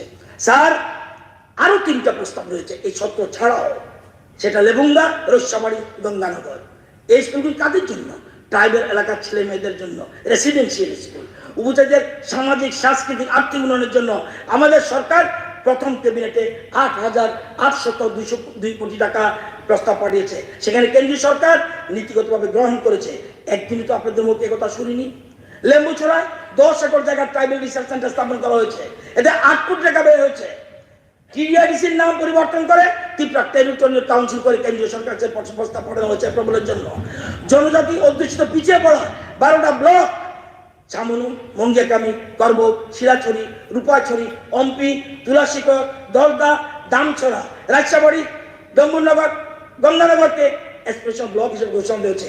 32টি বনধন বিকাশ কেন্দ্র উপজাতি এলাকা করেছে। 5 বছরের মধ্যে 2 বছর করোনা, তারপরে আমরা 3 বছর এই কাজগুলি করতে পেরেছি। আজকে উপজাতি ছাত্রছাত্রীরা 3টা হোস্টেল কলেজে, একটা ফরিকায়, একটা ওমেন্স এবং একটা গন্ডাতুই সাথে, সেখানে কলেজে গন্ডাতুই সাথে এই 3টা গার্লস হোস্টেল, 2টা গন্ডাতুই বয়েজ হোস্টেল করা হয়েছে। উপজাতি উন্নয়নের জন্য 1000 কোটি টাকার জায়গা 2 প্রকল্প মঞ্জুর করা হয়েছে। আজকে জনজাতি সমাজপতিদের 2000 টাকা করে সম্মানিত ভাতা দেওয়া হয়েছে। উপজাতি এলাকার শহরগুলি উন্নয়নের জন্য, এটা আপনারা ভালো বলতে পারবেন, কুমলুং, কাঞ্চনপুর, গন্ডাতুইসা, এই জন্য করার উদ্যোগ নেওয়া হয়েছে। মুখ্যমন্ত্রী রাবার মিশন প্রকল্পে আগামী 5 বছর উপজাতি এলাকায় 1,86,000 কানি জমিতে রাবার চাষের উদ্যোগ নেওয়া হয়েছে। এর মধ্যে 16,000 কানিতে কাজ শুরু হয়েছে। ওয়ার্ল্ড ব্যাংকের সহযোগিতায় উপজাতি এলাকার জীবনমান, শিক্ষা, রাস্তা সংযোগ বিভিন্ন ক্ষেত্রে উদ্যোগ নেওয়া হয়েছে। আমি বলবো এই জন্যই 20টা আসনে আপনাদেরকে একটা আসনও দেয়নি। 20টা আসন আপনিও সাহস পাননি। কোন এসটি হওয়া সত্ত্বেও এসটি সিটে দাঁড়ানোর মতো আপনার এলএম নাই, একটা প্রমাণ হয়ে গেছে। আপনি আরেকজন নতুবা তাও টানতে টানতে টানতে টানতে আইসেন। স্যার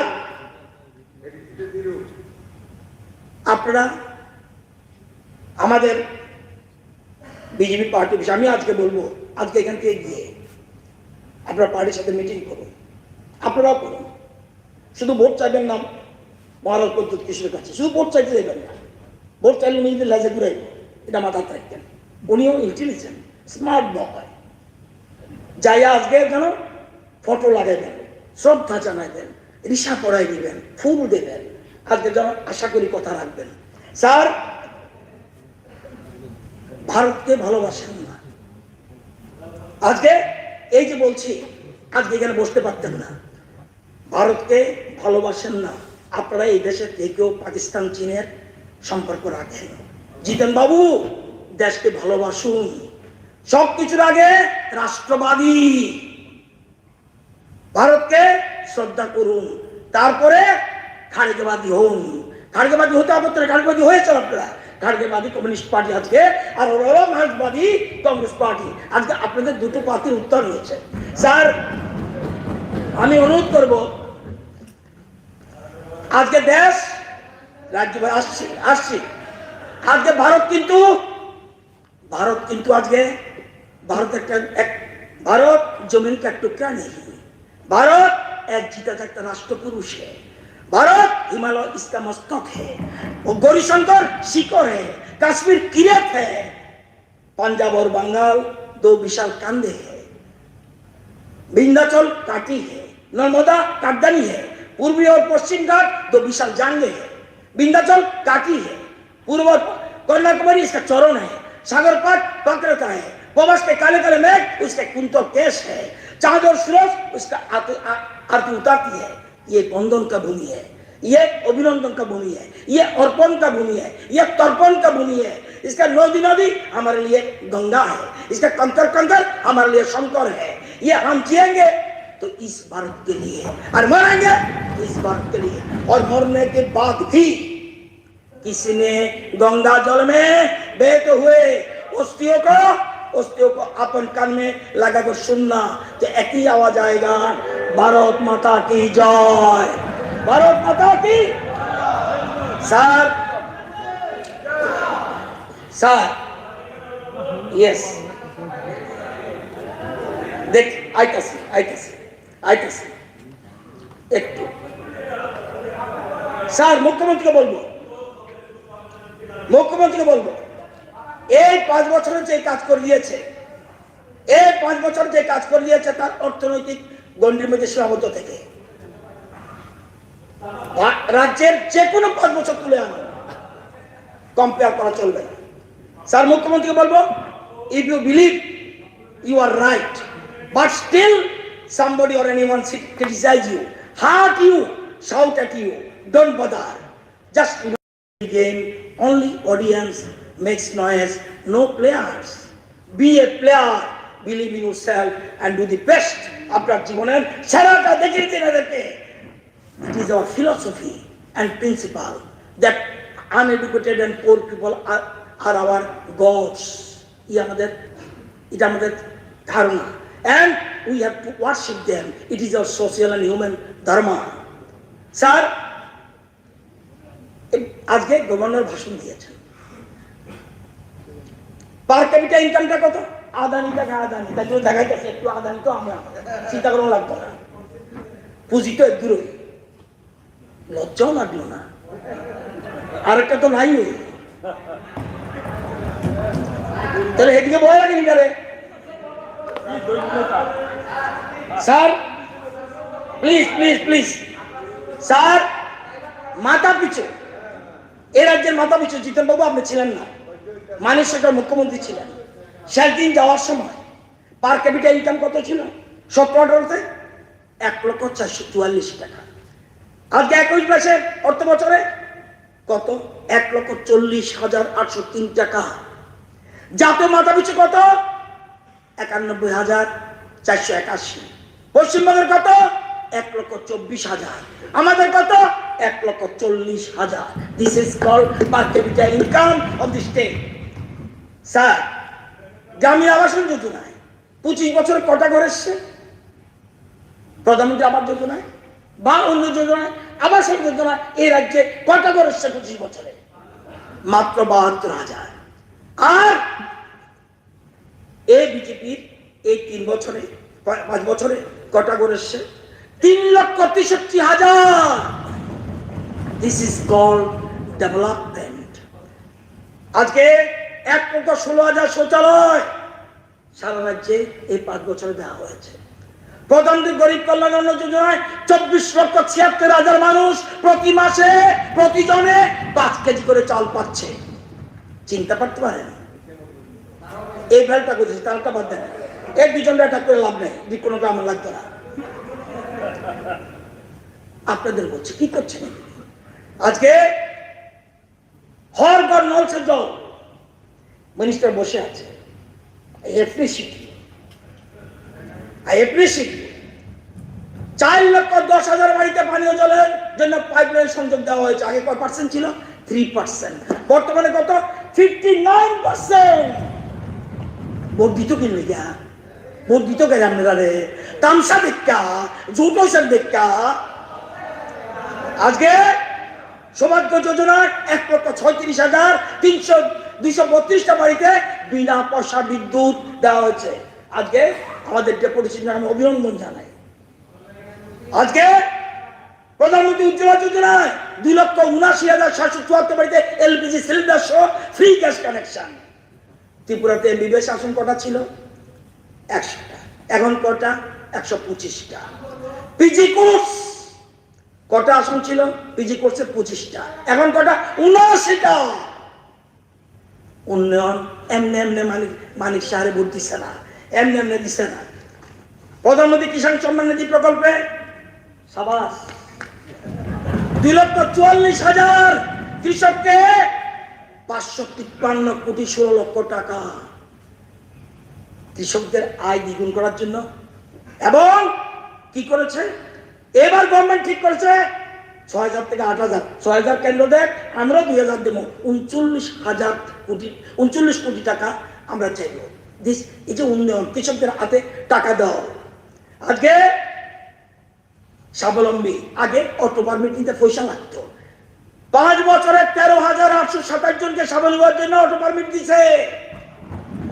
মানিকদারে জিগায়েন পাসপোর্ট মিনিস্টার ছিল, বেড়া বেড়া। আজকে সহায় কতবার চিল্লাইছে, গোপালদাও চিল্লাইছে, দিলীপবাবু করছে, আশিস চিল্লাইছিল, সুদীপবাবু অন পাল্টে গেছে।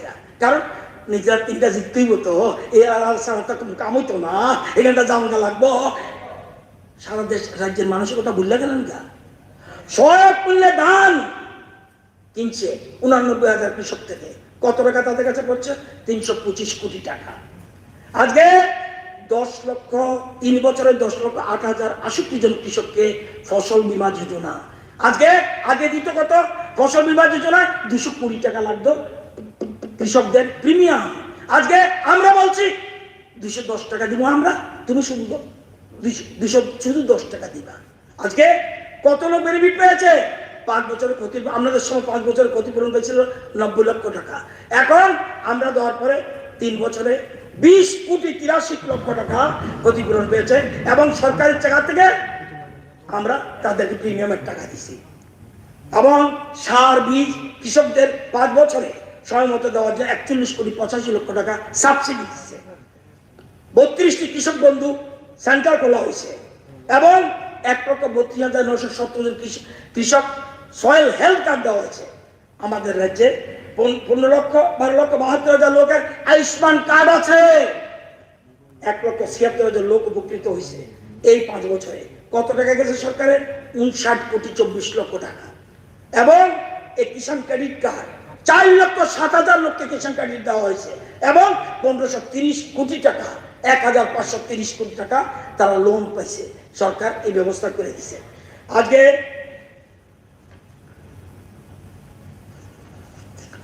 মানুষ শুধু রাজনীতি করছেন, সেলফ হেল্প গ্রুপে কেবল ভোট পাইবেন কেন? সেলফ হেল্প গ্রুপ কটা আসলো?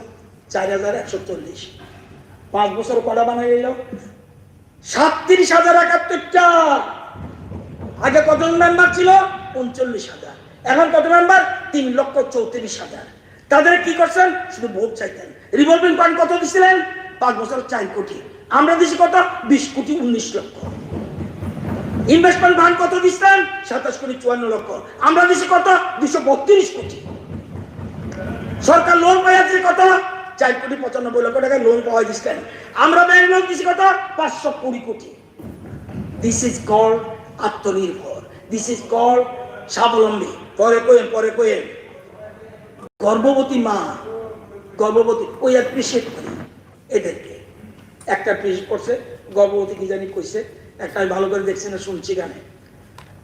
প্রথমবার মা হতে যাওয়া গর্ভবতী মহিলারা 5,000 টাকা করে আর্থিক সাহায্য পাচ্ছে।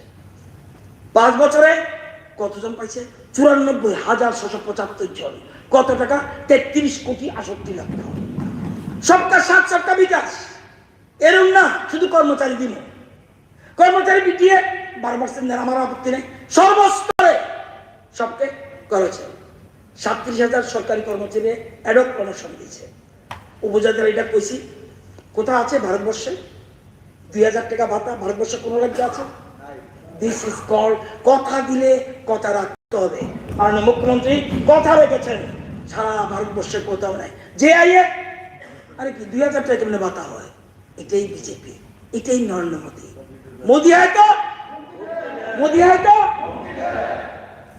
এটাই স্লোগান। সারা দেশ মোদী মোদী করতেছে, মোদী মোদী করতেছে।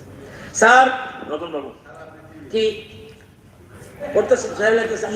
এমন তো লেজার দিবেন একটু, ঠিক আছে, 7-8 মিনিট শেষ করুন। ওকে স্যার, মুখ্যমন্ত্রী অন্তর্দয় শ্রদ্ধাঞ্জলি যোজনার শেষকৃত্যের জন্য ওই যে জন্ম থেকে মৃত্যু, অন্তর্দয় পরিবারকে 2,000 টাকা করে আমরা অনুদান দিচ্ছি।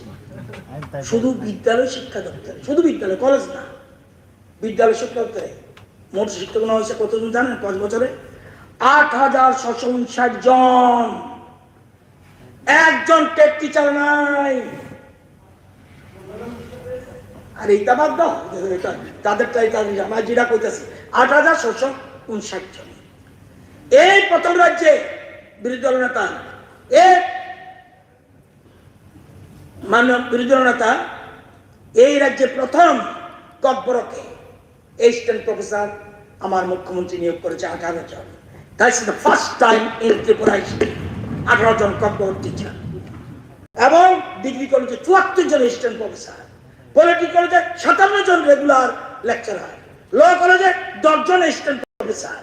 86 সনে ল কলেজে ছিল, 15তে 3 জন মাত্র নিছেন, আর 2022 সালে আমরা 10 জন নিছি। এই কথাগুলি বুঝতে হইব। আজকে অন্যান্য চাকরি তো আসেই। স্যার, বিরোধী দলের জনক সদস্য এক টিভি সাক্ষাৎকারে করছিলেন এবারে বিধানসভা নির্বাচন একবারে শান্তিপূর্ণ হয়েছে। ঠিক আছে, মানুষ শান্তির পক্ষে ভোট দিছে, মানুষ সন্ত্রাসের পক্ষে ভোট দিছে, ভোট দেয়নি। মানুষ শান্তির পক্ষে ভোট দিয়েছে, সন্ত্রাস পক্ষে ভোট দেয়নি। মানুষের শেষ কথা বলবে, ওই ভদ্রলোক বলছে। হ্যাঁ, সত্যি সত্যি রাজ্যের মানুষ শেষ কথা দিয়ে বলেছে, রায় দিয়েছে বিজেপির পক্ষে, উন্নয়নের পক্ষে। ওনাকে সাক্ষাৎকারে বলা হয়েছিল সিপিএম কংগ্রেস কয়টা আসন পাবে। উনি বলছেন সিপিএম কয়টা পাবে, কংগ্রেস কয়টা পাবে এটা না বলে আমি একটু ঘুরিয়ে বলছি। কি বলছেন? রেকর্ড কাটি করে যাওয়া শুনতেছে। সিপিএম কয়টা পাবে, কংগ্রেস কয়টা পাবে এটা না বলে আমি একটু ঘুরিয়ে বলছি। বিজেপি ডাবল ডিজিটে পৌঁছতে পারবে না, বড় জোর 5টা আসন পাবে। বিজেপি বিশ্রীভাবে হারবে। যখন রেজাল্ট বেরোবে প্লিজ, যখন রেজাল্ট বেরোবে ওনাকে প্লিজ প্লিজ প্লিজ, আপনারটাও আছে আজিত আছে, যখন রেজাল্ট বেরোবে তখন টিভি চ্যানেলে সাক্ষাৎকার দেওয়ার লোক খুঁজে পাবেন না। আমি শুনেছি রেজাল্ট পরে ওনাকে অনেকে খুঁজে পায়নি। মানুষ বলা বলি করছে that member is expert in English but very weak in mathematics. তাই আমি বলবো আমাদের যাদব বাবু থেকে অথবা স্বপ্না মজুমদার দিদিমণি থেকে অঙ্কটা যেন ভালো করে শিখে নেয়। রাজনৈতিক রসায়নটা যাদব বাবু ভালো জানে, এটা যেন কিছুদিনের মধ্যে যেন যাদব বাবু একটা কোচিং সেন্টার আপনি খুললেন। এবং যাদব বাবু আপনি একটা কোচিং সেন্টার খুলুন, এবং যদি ওরা কোচিং নিতে চায় নিতে। উনি আরো বলেছেন এটা আমার লাস্ট নির্বাচন, the people of my state will decide whether they will give me a chance or not. আমাদের রাজ্যের জনগণ তাদের সিদ্ধান্ত জানিয়ে দিয়েছেন। the people have decided and they have not given the chance to him. এটা আমার কিছু করার নাই। উনি নরেন্দ্র মোদীজিকেও মানিক সরকার সমালোচনা করেছেন। মানিক বাবুর কক আমার আপত্তি নেই, মানিক বাবু আরামায়েশে থাকতে চায়। শুনছি, আমি জানি না, আমাদের চিফ মিনিস্টার সিবি দিছে, এই গর্তই তাদের লাগে, এই গর্তই তাদের লাগে। আমি এখন এই বয়সে কই যাবো আছে এটা কইছে, ওনার কইছে নরেন্দ্র মোদীকে সমালোচনা করতেন। কি বলছেন? আমার যে বয়সটা এখন আছে এটা শুধু 5 বছর পরে কত যুগ হবে, সেটা হলে you confine yourself for your own benefit. প্রধানমন্ত্রী নাকি শুধু নিজকেন্দ্রিক চিন্তাভাবনার মধ্যে আবদ্ধ। যদি এরকম হতো তাহলে আপনি জানেন এবার এই সপ্তাহে বিজেপি, আপনি তো ইংরেজি আপনিও ভালো জানেন, অনেকের বহু তো জানোই, আমি একটু ইংরেজিতে কাঁচা। এই সপ্তাহে বিজেপি এই সপ্তাহে আমেরিকানের জার্নালের নাম হলো world's street journal. BJP is the world's largest and most popular foreign political party. তো এবং এরকম আমার তো বয়স কম হয়েছে না, বহুত প্রধানমন্ত্রী সক্ষতা না পাইতে পারি, মুখ্যমন্ত্রী দেশের সক্ষতা আছিল, আমার জীবনের মুখ্য প্রধানমন্ত্রী আমি দেখিনি। আজকে ডলার শুনছি আমেরিকা বলে দমকায় মানছে, ইন্ডিয়ার দমকাইতে পারে না। আজকাল শ্রীলঙ্কা চীন 12টা বাজার এসে, চীন 12টা বাজার এসে আজকে টাকা বিজনেস চলছে, টাকা সেখানে ইন্ডিয়ান কারেন্সি। আজকে রুবেলের সাথে ইউক্রেন এবং রাশিয়ার যুদ্ধে আমেরিকা বলে দিয়েছে না, নো ডলার, স্টপ। এবং একটা উইচ একটা ইয়ে আছে আমেরিকার বিজনেস কেমনে করবে, সেখানে আমরা কম দামে দেশ আনছি, কিন্তু আমাদের টাকা রয়েছে 35টা দেশ বলছে আমরা ইন্ডিয়ার সাথে টাকা লেনদেন করব। আজকে ইন্ডিয়ান টাকারও সম্মান বাড়ছে, ডলার আস্তে আস্তে চলে যাচ্ছে। কেউ কাউকে আমরা তোষামত করি না।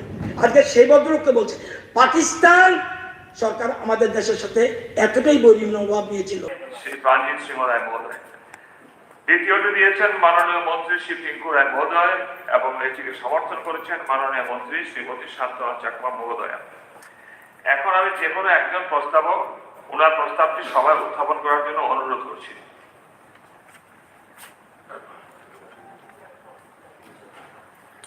একজন বলুন।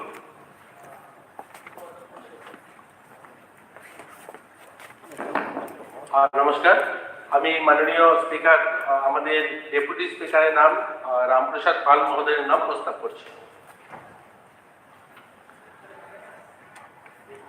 এই প্রস্তাব আমি সমর্থন করছি। হয়ে গেল তো? এখন যে বিধানসভা উপাধ্যক্ষ পদের জন্য মাননীয় একমাত্র সদস্য শ্রী রামপ্রসাদ পালের মহোদয়ের নাম উল্লেখ করে হাউসে প্রস্তাব উত্থাপন করা হয়েছে, সুতরাং ভোটের কোনো প্রয়োজন নেই। অতএব ত্রিপুরা বিধানসভার কার্য পরিচালনা এবং নিয়মাবলীর বিধির 10(4) ধারা মোতাবেক মাননীয় সদস্য শ্রী রামপ্রসাদ পালকে ত্রিপুরা বিধানসভার উপাধ্যক্ষ পদে বিনা প্রতিদ্বন্দ্বিতায় নির্বাচিত বলে আমি ঘোষণা করছি। এখন আমি নবনির্বাচিত উপাধ্যক্ষ মহোদয়কে ওনার নির্ধারিত আসন গ্রহণ করার জন্য আমি অনুরোধ করছি।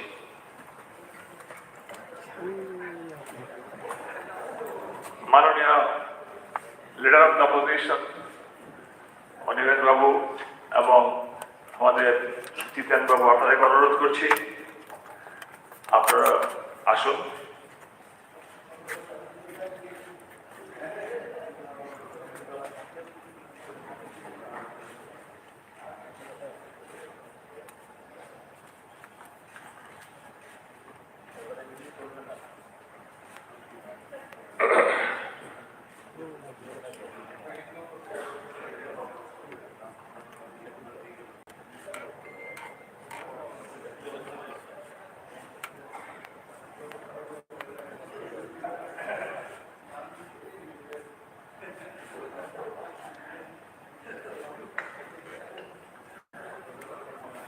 ধন্যবাদ মাননীয় উপাধ্যক্ষ রামপ্রসাদ পাল মহোদয়, আপনার এই নতুন যাত্রার জন্য অভিনন্দন।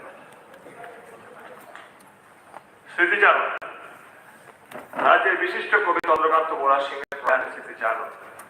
আমি গভীর দুঃখের সঙ্গে সবাইকে অবহিত করছি যে গতকাল সকালে আগরতলার স্বামী বিবেকানন্দ ময়দানে 66 বছর বয়সে আকস্মিক হৃদরোগে আক্রান্ত হয়ে প্রয়াত হয়েছেন ককবরক ভাষার প্রধান কবি চন্দ্রকান্ত মোরা সিং। মৃতকালে তিনি স্ত্রী, 2 পুত্র 1 কন্যা সহ সাহিত্য সংস্কৃতি জগতের বহু গুণমুগ্ধদের রেখে গেছেন।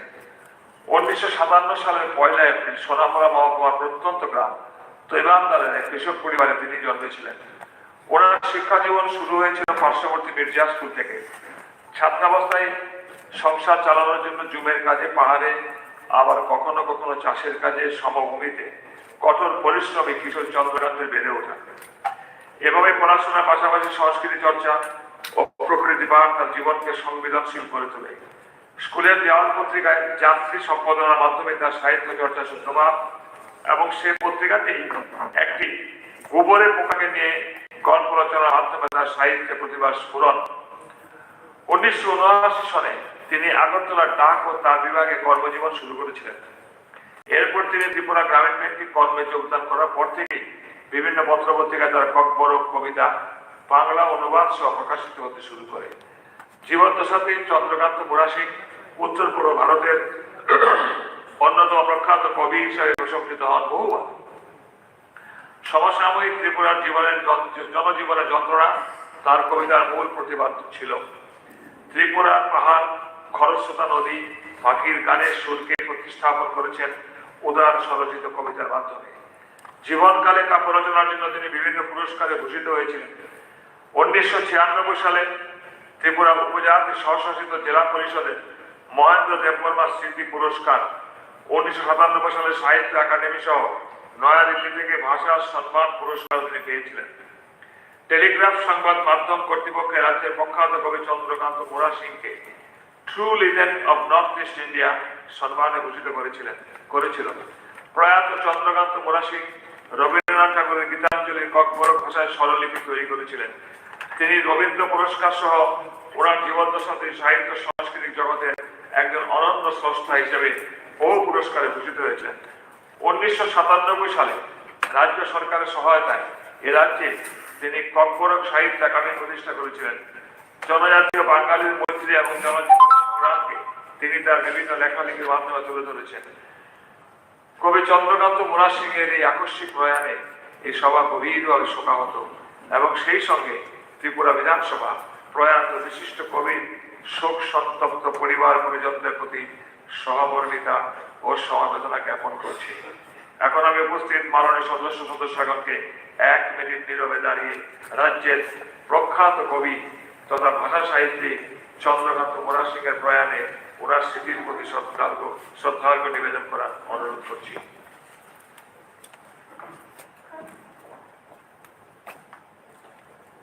মৌন কথা শুরু হলো।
ওম শান্তি, ওম শান্তি, ওম শান্তি।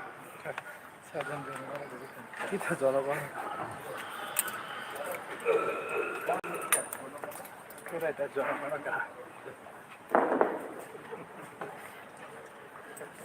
রেফারেন্স পিরিয়ডের উপর বিবৃতি প্রদান। মাননীয় সদস্যগণ, এখন সবার কার্যসূচি হলো রেফারেন্স পিরিয়ড। আজ 4টি রেফারেন্স পিরিয়ডের উপর সংশ্লিষ্ট ভারতের মাননীয় মন্ত্রীগণ বিবৃতি স্বীকৃত হয়েছিলেন। রেফারেন্স পিরিয়ডের মত উত্থাপন করেছিলেন মাননীয় সদস্য শ্রীমতী স্বপ্ন মজুমদার। এখন এই মাননীয় বন দপ্তরের ভারপ্রাপ্ত মাননীয় মন্ত্রীকে অনুরোধ করছি নিম্নোক্ত বিষয়ে ওনার বিবৃতি প্রদান করার জন্য। বিষয়বস্তুটি হলো তৃষ্ণা অভয়ারণ্যকে আরো বেশি আকর্ষণীয় করে তোলার জন্য রাজ্য সরকার কর্তৃক প্রয়োজনীয় উদ্যোগ নেওয়া সম্পর্কে। মাননীয় অধ্যক্ষ মহোদয়, রাজনগর বিধানসভায় অবস্থিত সাউথ ত্রিপুরাতে কৃষ্ণা অভয়ারণ্যকে ভবিষ্যতে আরো আকর্ষণীয় করে তোলার জন্য আমাদের ত্রিপুরা সরকারের এবং দপ্তরের কিছু পরিকল্পনা রয়েছে।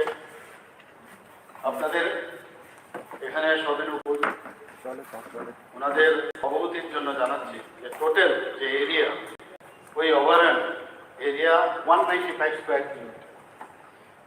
কৃষ্ণা অভয়ারণ্যে প্রায় 230টি প্রজাতির গাছ আছে, 400 প্রজাতি ভেষজ আছে, 110 প্রজাতির গুল্ম এবং 150টি লতা প্রজাতি রয়েছে। এর মধ্যে রয়েছে ওষুধি গাছের ভান্ডার। বাইসন হল তৃষ্ণা বন্য এই যে আমাদের অভয়ারণ্য তার প্রধান প্রজাতি। এছাড়াও এই অভয়ারণ্যে রয়েছে উল্লুক, চুটি পড়া বানর, লজ্জাবতী বানর, শুয়োর পুচ্ছ বানর, বুনোর শুয়োর, বন্য বিড়াল, চিতা বিড়াল ইত্যাদি। তৃষ্ণা অভয়ারণ্যকে দর্শনার্থীদের কাছে আকর্ষণীয় করার জন্য কিছু ব্যবস্থা গুচ্ছ প্রকল্প আমরা নিয়েছি।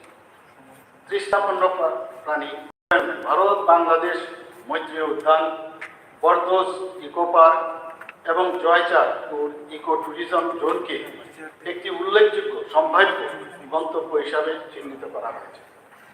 এই স্থানগুলোকে দর্শনার্থীদের কাছে আরও আকর্ষণীয় করার জন্য নিম্ন বর্ণিত ব্যবস্থা নেওয়া হয়েছে। তাছাড়া রাজনগর যে রেস্ট হাউসটি বন্যপ্রাণী অভয়ারণ্য আসা দর্শনার্থীদের চাহিদা মেটাতে আরও সজ্জিত করা হবে। ভারত বাংলা মৈত্রী উদ্যান lake to commemorate friendship between India and Bangladesh during 1971 war. Refugees came and stayed there. Since 2011-12, about 40,000 visitors visited in 2021-22. প্রস্তাবিত হস্তক্ষেপ, টেন্ট হাউস, পর্যটকদের খাবারের জায়গা, লেজার শো অভ্যর্থনা ও সুবেনির শো অর্থাৎ গিফট দেওয়ার যে ব্যবস্থা সহ যারা কিনে নিয়ে যাবে তাদের ব্যবস্থা, গাড়ি রাখার জায়গা, ওয়াচ টাওয়ার, পর্যটকদের ভ্রমণের জন্য বিদ্যুৎ চালিত গাড়ি ইত্যাদি। বর্তস ইকো পার্ক লেক, আমি যেটা উপরেও বলেছি, সেখানে সব জায়গায় লেকের ব্যবস্থা আছে, ওয়াটার বডিজও আছে সব জায়গায়। সেখানে গাড়ি রাখার জায়গা, মোটর চালিত নৌকা, অভিযান পর্যটকদের চড়ুইভাতি ব্যবস্থাপনা। তাছাড়া জয়চাঁদপুর ইকো ট্যুরিজম, যেটা হেডকোয়ার্টার এই আমাদের তৃষ্ণা অভয়ারণ্য, সেখানে টেন্ট হাউস, গাড়ির চালকদের থাকার জায়গা, পর্যটকদের জন্য রান্নাঘর এবং খাওয়ার জায়গা, অভ্যর্থনা ও সুবিনির শপ ইত্যাদির ব্যবস্থা করা হচ্ছে। ধন্যবাদ।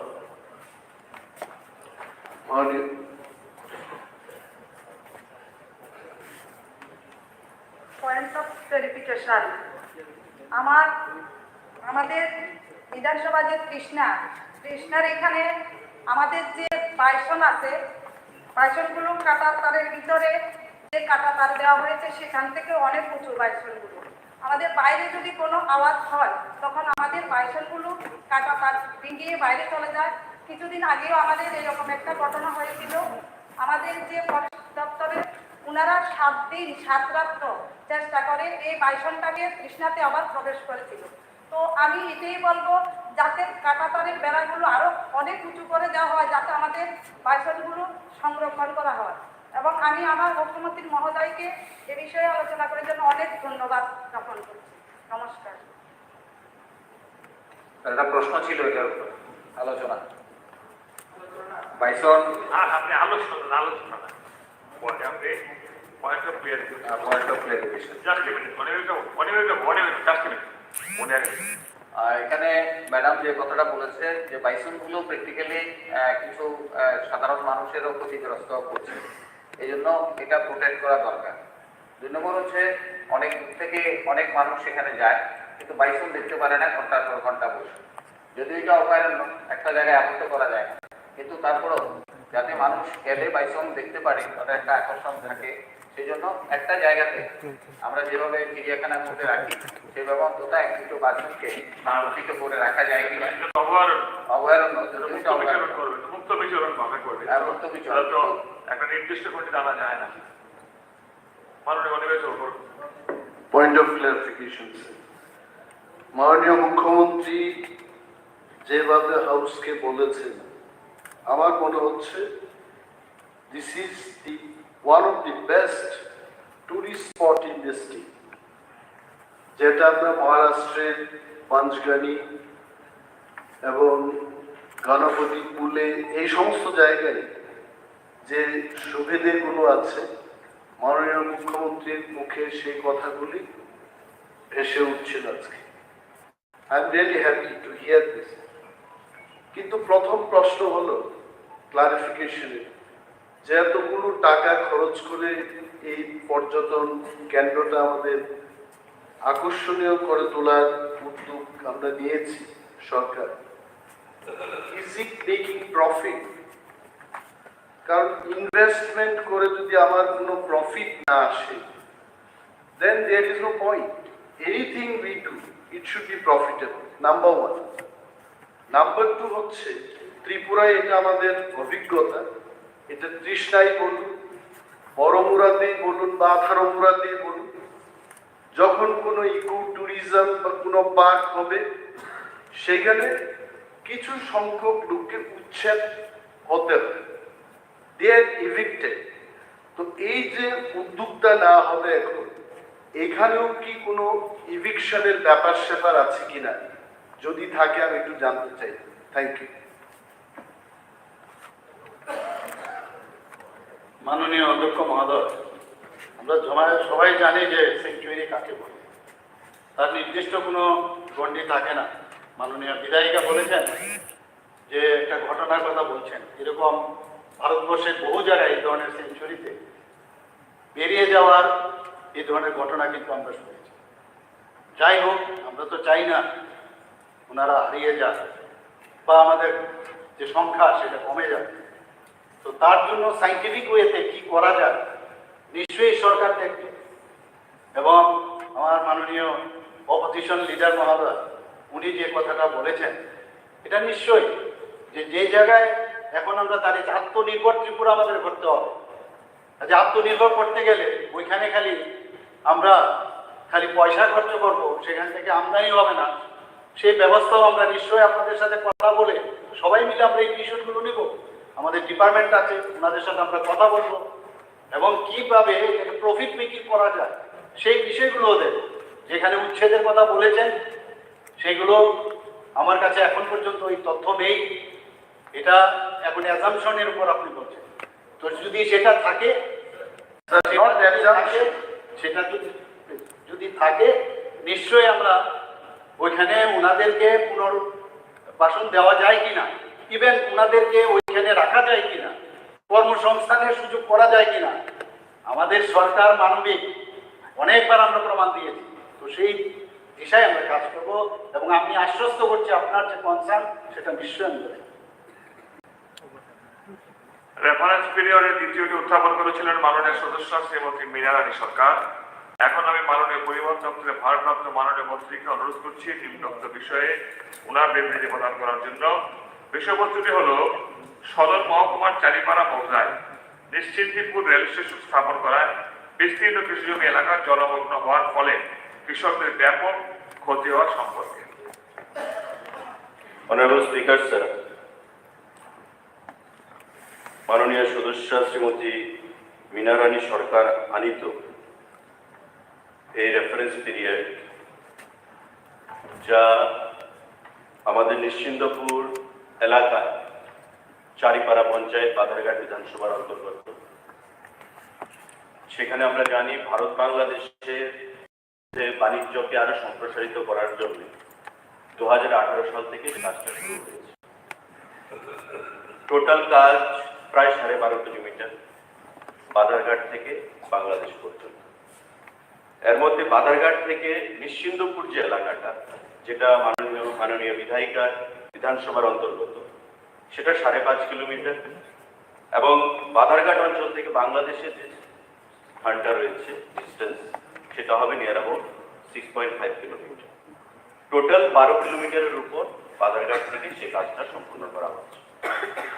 ভারতের যে কাজটা, অর্থাৎ বাধারঘাট পর্যন্ত যে কাজটা করা হচ্ছে, বাধারঘাট থেকে চারিপাড়া পর্যন্ত সেটা করছে ইরকন লিমিটেড কোম্পানি, এবং চারিপাড়া থেকে বাংলাদেশ পর্যন্ত যে কাজটা করছে সে কোম্পানিটা হচ্ছে ট্যাক্সমা করে।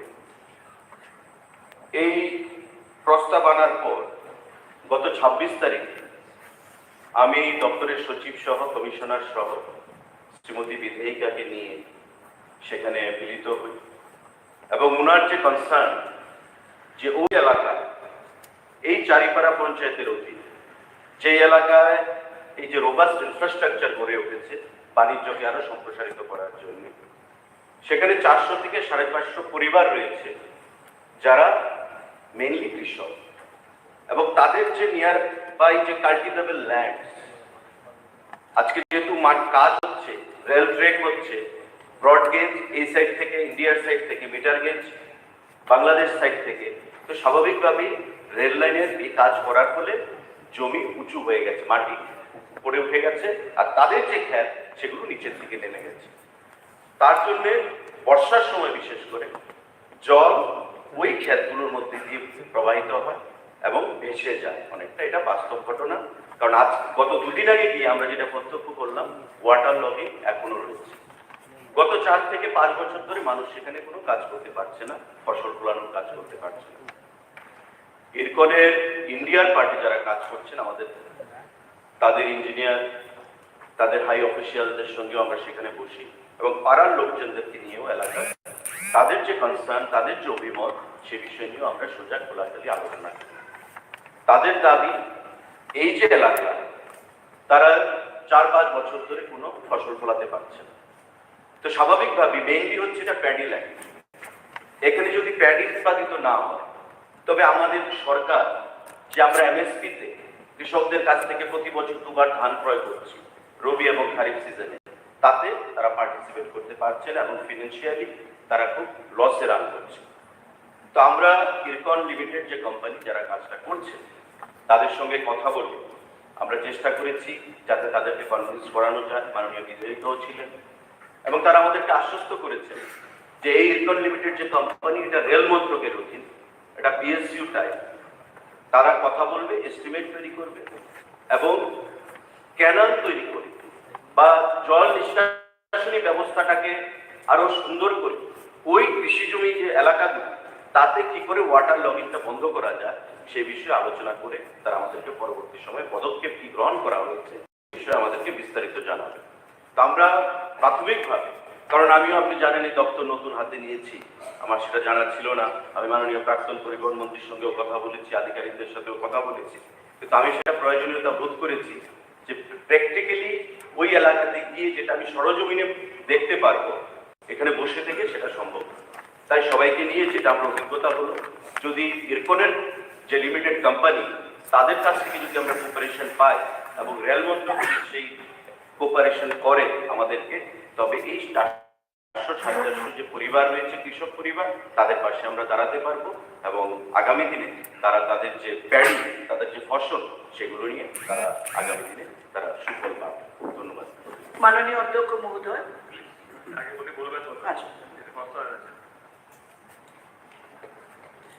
মাননীয় অধ্যক্ষ মহোদয়, এখানে আমি গত 24 তারিখ যে প্রশ্নটা রেখেছিলাম আমাদের চারিপাড়া সদর মহকুমা, এখানে আমাদের বাড়ির থেকে বেশি দূর নয়, এটাতে আমি প্রায় হাঁটতে যেতাম এবং দেখেছি ওনাদের যে অবস্থার উপর নির্ভরশীল আর ওনাদের কোনো অন্য রোজগার নেই। তাই আমি দেখে আমার খুবই খারাপ লেগেছিল। আমি যখন গত 1 বছর আগে কর্পোরেটর ছিলাম তখনই আমি আমাদের গিয়ে দেখেছেন, প্রত্যক্ষভাবে দেখেছেন, আর এটা দেখে উনিও বলছিলেন যে উনাদের দরকার এটা। তাই আমি এখন যখন পবিত্র বিধানসভায় এসে সেই সুযোগটা পেয়েছি, আমি চাই আমার চারিপাড়া বাসীদের জন্য কিছু করতে। আমার মাননীয় মন্ত্রী মহোদয় শ্রী সুশান্ত চৌধুরী এটা দেখে নিজেও প্রত্যক্ষ করে এসেছেন এবং কৃষকদের সঙ্গে একসঙ্গে বসে কথাবার্তা বলেছেন। অফিসারগণ ওখানে গিয়েছিলেন, ওনারা সব এই সচক্ষে দেখে এসেছেন এবং উনি আশ্বাস দিয়েছেন যে আমি সেটা দেব এবং অফিসারদের সঙ্গেও কথা বলেছেন যাতে ওটা অতি সত্য হয়। তাই আমি মাননীয় মন্ত্রী মহোদয়ের কাছে বিনীত প্রার্থনা করছি, উনি সুদৃষ্টি দিলে অবশ্যই সেটা হবে এবং আমি আশা রাখছি যাতে উনি সেটা করে দেন এবং আমাদের কৃষক ভাইদের যাতে উপকার হয়। নমস্কার। মাননীয় অধ্যক্ষ মহোদয়, মাননীয় মন্ত্রীকে অবগত করার জন্য এবং কাজের পাথারঘাট এলাকার যে সমস্যা, চলন্ত সমস্যা, এই সমস্যা নিরসনের সুবিধা হবে আমার বিধানসভা এলাকায় গেলিয়ামুড়া রেল স্টেশনের পাশে খামারবাড়ি এলাকায় ঠিক একই ধরনের সমস্যা ছিল এবং প্রায় 300 কাঠির উপর জমিতে কৃষকরা চাষাবাদ করতে পারছিল না দীর্ঘদিন। তো আমি সেখানে বিধায়ক হিসেবে নির্বাচিত হওয়ার পর সেই সমস্যা নিরসনে এগিয়ে যাই, স্থানীয় চাষিদের সাথে কথা বলি। পরবর্তী সময়ে একটা টেম্পোরারি ক্যানেল করে জল পাস করার সুবিধা করে দেওয়া হয়।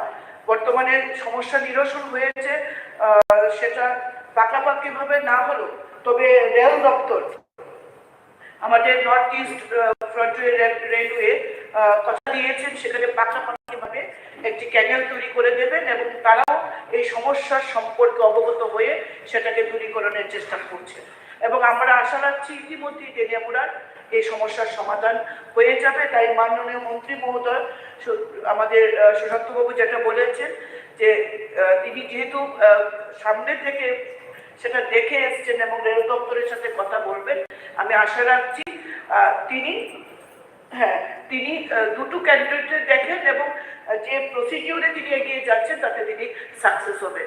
ধন্যবাদ জানাই মাননীয় ট্রান্সপোর্ট মন্ত্রীকে। মাননীয় অধ্যক্ষ মহোদয়, জাস্ট রেলিভেন্ট একটা পার্টির বিষয়ে আমি হাউসে সেখানে কনসেনসাস চাইব। আমাদের যে রেল ট্র্যাকের কথা বলা হচ্ছে, রেল ইয়ার্ডের কথা, সেটা নিশ্চিন্দপুর জায়গা। It comes under Badharghat assembly constituency. পঞ্চায়েতের নাম চারিপাড়া, মৌজা চারিপাড়া, তহসিল বাধারঘাট, বিধানসভা বাধারঘাট। আমরা যখন মিটিংয়ে বসলাম, প্রায় 5 থেকে 700 এলাকাবাসী ছিলেন, প্রধান থেকে শুরু করে বিধায়িকা ছিলেন। প্রত্যেকের সামনে তারা একটাই দাবি করেছে যে আমাদের এই ক্যানেলটা আপনারা তৈরি করে দিন, আমাদেরকে বাঁচান। তৎসঙ্গে আমাদের মনে হয় আমরা গরিব মানুষ, আমাদেরকে একটু অপমান করা হচ্ছে। তো আমি জানতে চাই যে কিভাবে অপমান করা হচ্ছে। তখন ওনারা সবাই খুলে বললেন যে দেখুন, আমরা চারিপাড়ার বাসিন্দা, বাধারঘাটের বাসিন্দা। রেল স্টেশনের নাম দেওয়া হচ্ছে নিশ্চিন্দপুর। নিশ্চিন্দপুর আমাদের এই এলাকা থেকে 5 কিলোমিটার দূরে বা 4 কিলোমিটার দূরে অবস্থিত। তো এটা কি করে নিশ্চিন্দপুর হিসেবে নামকরণ করা হবে? আপনার মাধ্যমে আমরা চাইব সবার সাথে কথা বলে যাতে এই স্টেশনটাকে চারিপাড়া স্টেশন হিসেবে, কারণ পঞ্চায়েত চারিপাড়া, মৌজা চারিপাড়া, বিধানসভা বাধারঘাট। তো স্বাভাবিকভাবে নিশ্চিন্দপুর নো ওয়ে কোনোভাবে সিনের মধ্যে নেই। নিশ্চিন্দপুর 4 থেকে 5 কিলোমিটার দূরে অবস্থিত রয়েছে। তো এটা যদি আমরা করতে পারি সবাই মিলে প্রস্তাব পাশ করি, তবে আমার মনে হয় ওই এলাকার যে জনগণ তারা অনেকটাই উপকৃত হবেন এবং খুশি হবেন। ধন্যবাদ।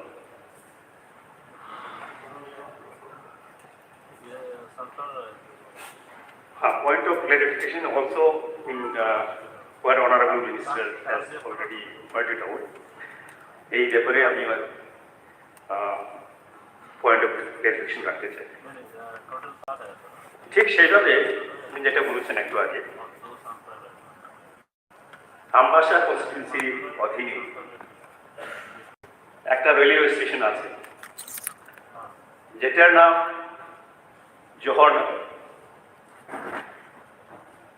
কিন্তু সেই গ্রামের নাম অ্যাকচুয়ালি কাঁঠালবাড়ি। কাঁঠালবাড়ির জায়গাতে জোহরনগর রাখা হয়েছে। তো সেইভাবেই যেমন চারিপাড়ার ক্ষেত্রে যেটা হয়েছে, সেই রেলওয়ে স্টেশনের নামও জোহরনগরের পরিবর্তে আজকে যেভাবে উনি হাউসের কাছে বলেছেন সেটা সর্বসম্মতিক্রমে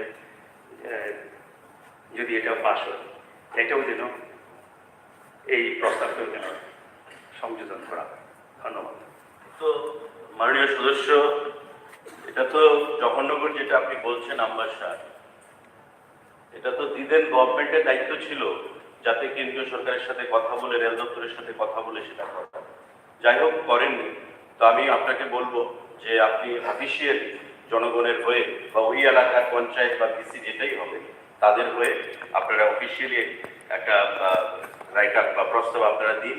আমরা একসঙ্গে চারিপাড়া বা আপনারটা শহরে রেজলিউশন নিতে হবে। বিএসসি বা পঞ্চায়েত সমিতি, ভিসি বা জিপি তাদের থেকে রেজলিউশন নিয়ে আপনারা প্রদান করুন। আমরা উইথ অল সিরিয়াসনেস আমরা সেটাকে করব। Thank you. রেফারেন্স পিরিয়ডের তৃতীয়টি উত্থাপন করেছিলেন মাননীয় সদস্য শ্রী মানব দেব বর্মা মহোদয়। এখন আমি স্বরাষ্ট্র দপ্তরের ভারপ্রাপ্ত মাননীয় মন্ত্রীকে অনুরোধ করছি নিম্নোক্ত বিষয়ে ওনার বিবৃতি প্রদান করার জন্য। বিষয়বস্তুটি হল গত 25শে মার্চ 2023 ইং দৈনিক সংবাদ পত্রিকা প্রকাশিত নেশা কারবারির বাড়িতে তল্লাশি, উদ্ধার পিস্তল, কার্তুজ, মাদক শীর্ষক সংবাদ সম্পর্কে।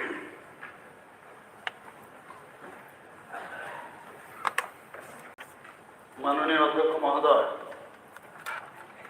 এখানে মাননীয় বিধায়ক যে রেফারেন্স পিরিয়ড এখানে নোটিশ এখানে রেখেছে, সেই বিষয়ে আমি আমার কাছে এখন পর্যন্ত যে ইনফরমেশন আছে সেই ভিত্তিতে আমি বলছি। বিগত 23/3/2023 ইংরেজি তারিখে একটা গোপন তথ্যের ভিত্তিতে ধলেশ্বরের শ্রী বিদ্যাধর দে পিতা স্বর্গীয় মোহনদের বাড়িতে একটা তল্লাশি অভিযান চালানো হয় এবং অভিযানের সময় পুলিশ একটি 9 AM পিস্তল, 9 পিস্তল, একটি ম্যাগাজিন, সঙ্গে 2টি কার্তুজ এবং অন্যান্য কিছু জিনিস বাজেয়াপ্ত করা হয়েছে। এ বিষয়ে পশ্চিম আগরতলা থানা narcotic drugs and psychotropic substance NDPS আইনের under section 21C, 25, 27A, 27B, 35 এবং অস্ত্র আইনের 25 ধারা অনুযায়ী 24/3/2023 ইংরেজি তারিখে নিম্নলিখিত 8 জন অভিযুক্তের বিরুদ্ধে একটি সুনির্দিষ্ট মামলা নথিভুক্ত করা হয়েছে। তাদের নাম হচ্ছে রণদীপ দররায়, বয়স 35, পিতা মৃত দিলীপ দররায়; শ্রী কিঙ্কর দাস, বয়স 28, পিতা ক্ষিতীশ চন্দ্র দাস। 3 নম্বর হচ্ছে শ্রী বিপ্লব দে, বয়স 30, পিতা বিধান দর দে। 4 নম্বর হচ্ছে শ্রীমতী প্রিয়ঙ্কা দাস, স্বামী বিপ্লব দে, বয়স 30, পিতা শ্রী বিমান দর দে। 5 নম্বর হচ্ছে সানি শাহ, বয়স 25, পিতা শ্রী বিকাশ শাহ। 6 নম্বর হচ্ছে শ্রী দেবুদেব বর্মা, যার পিতার ইনফরমেশন এখানে নাই, দেখা আছে পিতা অজানা। 7 নম্বর আছে শ্রী অপূর্ব দে উর্ফ জন্টু, পিতা শ্রী বিকাশ শাহ। 8 নম্বর হচ্ছে শ্রীমতী অনুরাধা নাথ, ব্র্যাকেটেতে স্বামী শ্রী অপূর্ব দে উর্ফ মন্টু। এই তদন্তকালে উপরোক্ত অভিযুক্তদের মধ্যে থেকে প্রথম 6 জনকে পুলিশ গ্রেপ্তার করতে সক্ষম হয়েছে এবং এদের সকলকে বর্তমানে জুডিশিয়াল কাস্টডিতে আছে ওরা, এবং মামলা বর্তমানে তদন্তাধীন। মাননীয় speaker sir, point of clarification, বরং गोनां चिफ मिनिस्टारनो सोंनांगौ सोंगौ ताई सायमानांगौ सोंगौ अ त्रिपुरा हाव गोबां सिख्ला सिख्लिरक नेसा खायै दिनै लामा हागैदों दङ आबोन बागै कामक दुं नाजाखा ताई गोबां आमफ्राय दङ नेसा मुक्त खायना बागै जारा जानाय दङ रिहाब सेन्टार खाखायजाखा आबोन उन्नतै सोंनांगौ सोंगौ আমি মাননীয় মুখ্যমন্ত্রী কাছ থেকে জানতে চাই, শুধু গত 25 তারিখ আমরা পত্রিকায় দেখেছি অ্যারেস্ট হয়েছেন, আপনি এখন বলেছেন আতঙ্কে সৈন্যকে অ্যারেস্ট করা হয়েছে। এর আগে যারা নেশাযুক্ত নেশা কারণে কতজন গ্রেপ্তার করা হয়েছে। আর আমরা দেখেছি এই রাজ্যে প্রত্যেক এরিয়ায় যারা ছাত্র সমাজ যুব সমাজ নেশাতে যুক্ত হয়ে যাচ্ছে। এই পদক্ষেপ রাজ্য সরকার কি চিন্তা ভাবনা আর নেশা মুক্ত করার লক্ষ্যে রিহ্যাব সেন্টার করা হয়েছে কিনা। আর আমরা দেখেছি রাজ্যে যারা যুব সমাজ যারা স্টুডেন্ট ছাত্র ছাত্রী তারা যুক্ত হয়ে যাচ্ছে। তা আমরা সবসময় বলে থাকি, আমরা এই হাউসে আমরা সবসময় দেশকে গড়ে তোলার। মাননীয় সদস্য, আপনার পয়েন্ট অফ ক্লিয়ারিফিকেশন বলে জিনিসটা বলুন প্লিজ। এর সাথে যুক্ত নেশা কারবারি, এর সাথে যুক্ত আমরা এই কারণে আমি ক্লিয়ারিফিকেশন দিতে চাই। এটা তো নিশ্চয়ই, এটা তো বৃহৎ যে পরিসরে বলছেন। আপনার মূল জিনিসটা হচ্ছে কি পিস্তল উদ্ধার হয়েছে আমাদের এটাই না, এটা তো নেশার কারণে যুক্ত। তো আপনি স্পেসিফিক থাকুন আপনার পয়েন্ট অফ ক্লিয়ারিফিকেশন প্লিজ। এটাই তো আমি বলছি, মানে এখানে আমরা দেখেছি নেশা শুধু যুক্ত না, এখন অস্ত্র এখন যুক্ত হয়ে যাচ্ছে করা যায়। আমরা রাজ্য প্রশ্ন করতে চাই, আমরা দেখেছি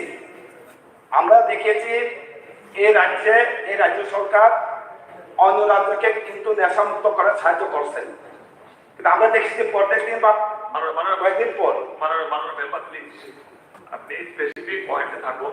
আপনি যদি ইলাবোরেট যদি বিশাল করে থাকেন হাউসের অনেক নেশা কারবারি আমরা লাস্ট অনুরোধ রাখবো, নেশা মুক্ত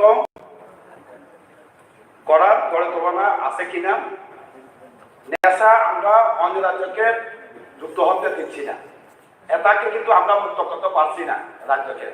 কিভাবে মুক্ত করা যায় এই ব্যবস্থা, এই চিন্তাধারা রাখুন। আশা করি এই প্রোগ্রাম নেবেন। আর কতজন মেন, যারা মেন সাপ্লায়ার, মেন যে মালিক, এদের তো চিহ্নিত করেছেন কিনা? আপনার প্রশ্ন কিন্তু নেশার উপর না, আপনার প্রশ্ন হয়েছে এখনো নেশাও ছিল। ঠিক আছে, ওকে বলুন। ঠিক আছে। Can I, মাননীয় অধ্যক্ষ মহোদয়, can I add my point of clarification also? Sure. মাননীয় সদস্য যেটা বলতে চেয়েছে যে নেশা কারবারি বাড়িতে তল্লাশি করে পিস্তল উদ্ধার হয়েছে। An honorable chief minister has replied, 8 persons have been arrested. একদম clear. He wanted to know, এটা হচ্ছে মানুষ কমপ্লেন করেছে তারপর অ্যারেস্টটা হয়েছে। What about those নেশা কারবারি যারা এখনো, যাদের বিরুদ্ধে মানুষ পুলিশের কাছে যেতে ভয় পাচ্ছে, যারা muscle power, money power, in some cases with political power, they are sitting and doing all this business, ওই সমস্ত লোকদেরকে সরকার গ্রেফতার করবে কিনা? I think this is what this question is all about. কারণ আমি কমপ্লেন করব, তারপরে অ্যারেস্ট হবে, but what about those people যাদের বিরুদ্ধে এখনো কমপ্লেন নেই? We don't want to know. This is one. This is one. Second point of clarification হচ্ছে এই যে নেশাগ্রস্ত যুবক দিন কি দিন বৃদ্ধি পাচ্ছে, এটাকে বন্ধ করার সরকারের কি পদক্ষেপ আছে এটা আমরা জানতে চাই। Thank you. মাননীয় অধ্যক্ষ স্যার, ক্লারিফিকেশন আমার একটা আছে স্যার। আমি জানতে চাই, যারা নেশা কারবারিকে গ্রেফতার করা হয়েছে গত এই 5 বছরে কতজনকে কঠোর শাস্তি দেওয়া হয়েছে সেই সম্পর্কে সেপারেট কোশ্চেন আনবেন মাননীয় সদস্য, নিশ্চয়ই আপনি কোশ্চেন আনলে নিশ্চয়ই উত্তর দেবেন। মাননীয় অধ্যক্ষ মহোদয়, I am very glad that Honorable MLA has talked in his own language, which I could not understand. Later on he said in Bengali, at least I could understand. Anyway, একটা জিনিস আমরা বলছি যে বারবার এখানে ক্লিয়ার করা দরকার। উনি বলেছেন উনার রেফারেন্স করে যেটা একটা নেশামুক্ত ত্রিপুরা আমরা বারবার বলছি। আমাদের স্বরাষ্ট্রমন্ত্রী বারবার বলছেন এনইসি মিটিংয়ে, না এখান থেকে কোনো রকম নেশা সামগ্রী বাইরে যাবে, না বাইরের থেকে নেশা সামগ্রী ত্রিপুরাতে আসবে। এই বিষয়ে বারবার বহু জায়গায় আমরা এই কথা বলেছি। আজকে যেহেতু সদনে স্পেসিফিক যে রেফারেন্স এনেছে সেই বিষয়ে আমি বলছি, এই বিষয়ে বিস্তর আলোচনা আছে। বারবার কতজন অ্যারেস্ট হয়েছে, যখন যে জায়গায় সে প্রশ্ন করা হবে এবং বিশদভাবে জানার ইচ্ছে থাকবে নিশ্চয়ই আমরা বলব। কিন্তু আজকের এই ঘটনার জন্য এটা গোপন সূত্রে গেছে, কারোর কমপ্লেনে যায়নি এবং 8 জনকে চিহ্নিত করেছে, 6 জনকে অ্যারেস্ট করেছে, তদন্ত চলছে।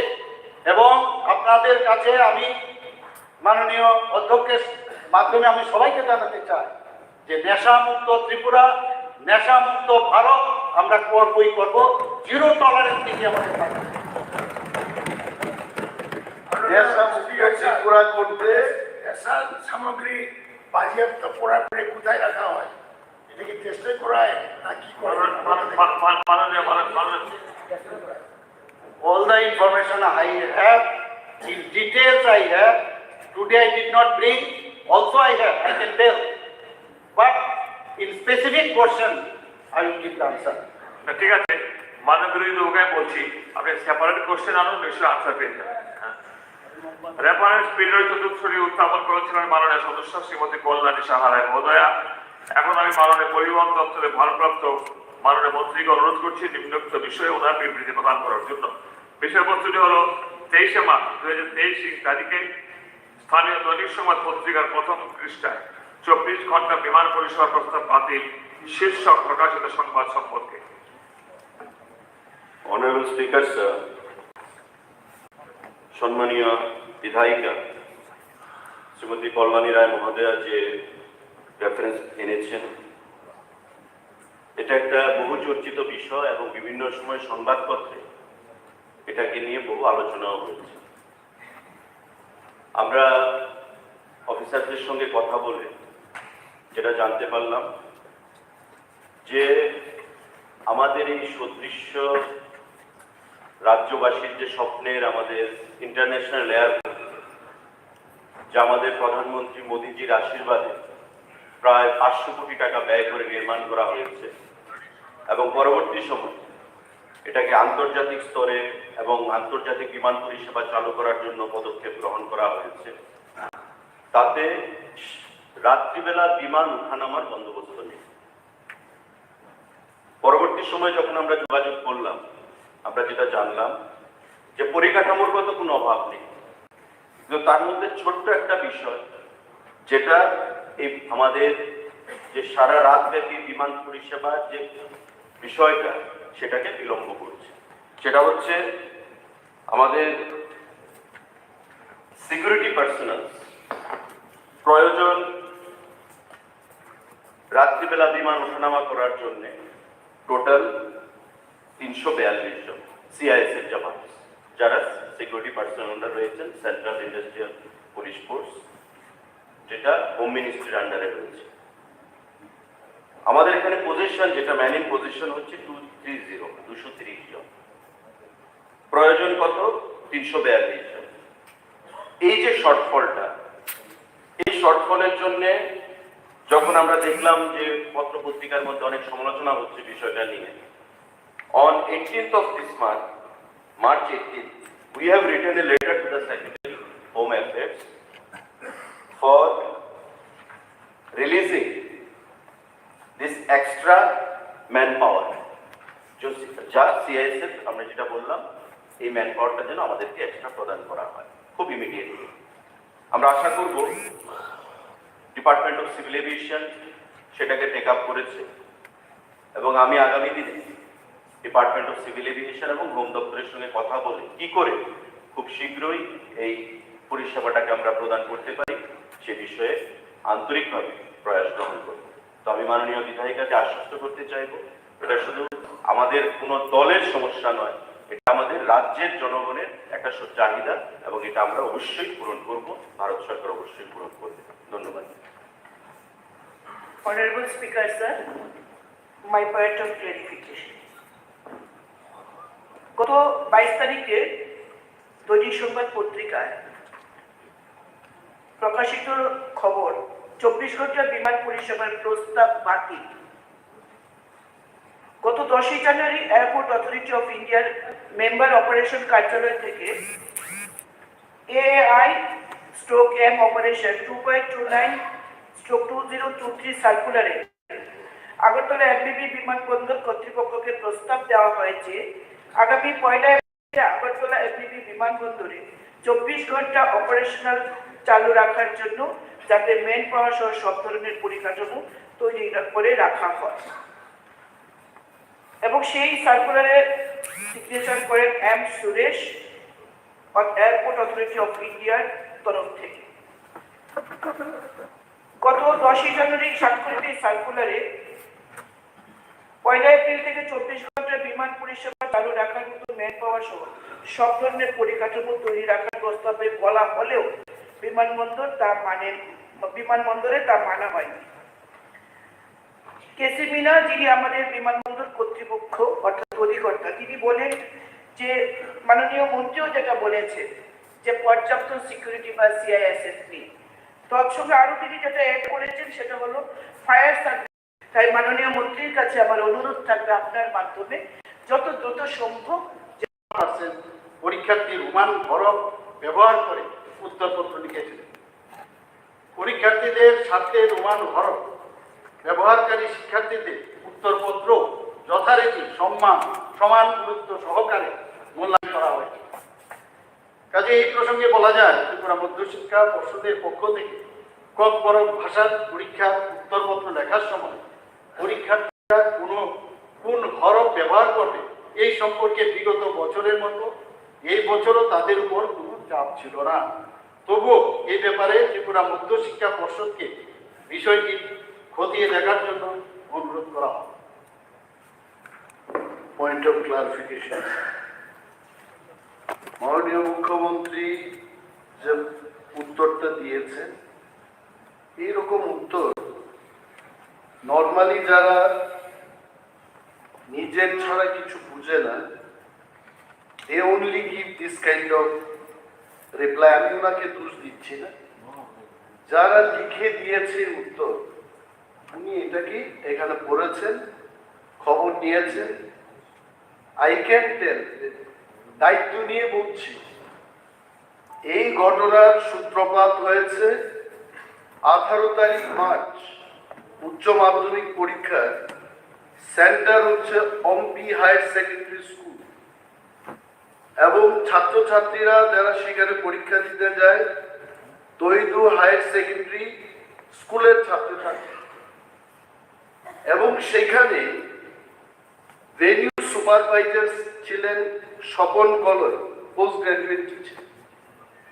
পরীক্ষা চলাকালীন সময় যিনি ইনভিজিলেটর ছিলেন উনি দেখেছেন যে কোনো ছাত্রছাত্রীরা তারা রোমান হরফে লিখছে, এবং উনি ওনাদের বলেছেন যে রোমান হরফে যদি লেখা হয় তোমাদের খাতা চেক করা হবে না। এই বিষয়টা যখন ছাত্রছাত্রীরা জানতে পারল, গিয়ে যিনি ভেনিউ সুপারভাইজার ছিলেন ওনার কাছে বলেছে। ভেনিউ সুপারভাইজার ওনার ঊর্ধ্বতন কর্তৃপক্ষ, মানে যিনি হায়ার সেকেন্ডারি স্কুলের ত্রিপুরা বোর্ডের ওএসডি ছিলেন, ওনার কাছে জানতে চেয়েছে যে কি করব, অর্ডারটা কি দেবে। তখন স্বপন কলই যিনি ভেনিউ সুপারভাইজার ছিলেন ওনাকে পর্ষদের ওএসডির মাধ্যমে বলা হলো যে বাংলাতেই লিখতে বলুন। ইমিডিয়েটলি স্বপন কলই পরীক্ষার হলে গিয়ে ছাত্রছাত্রীদের বলেছে রোমান স্ক্রিপ্টে লিখতে পারবে না, বাংলায় লিখতে হবে। এই থেকে ঘটনার সূত্রপাত।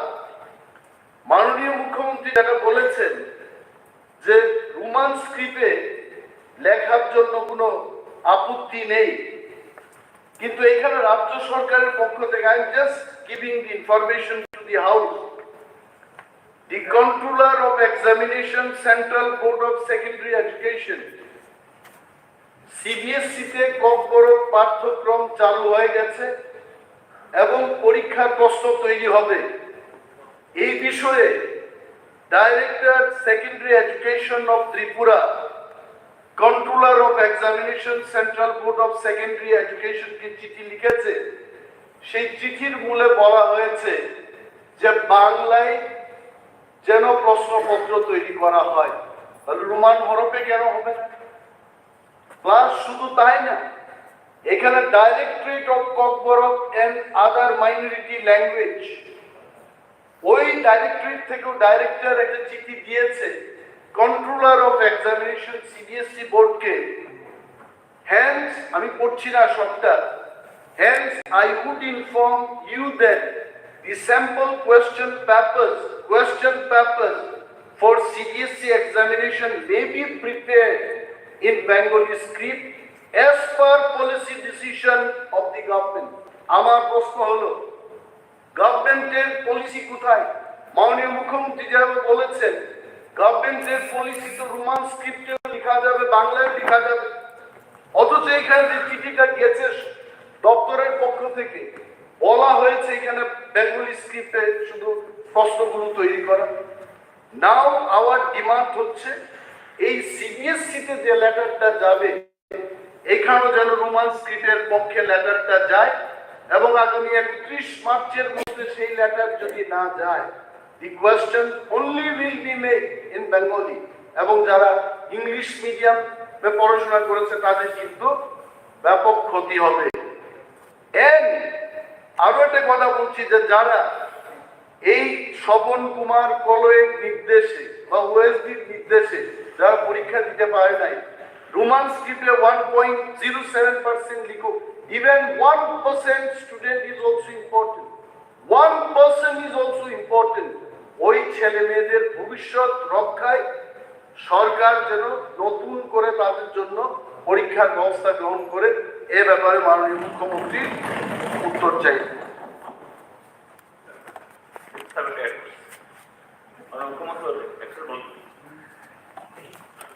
Sir, according to the reply of the Honorable Chief Minister, it says the Education Department,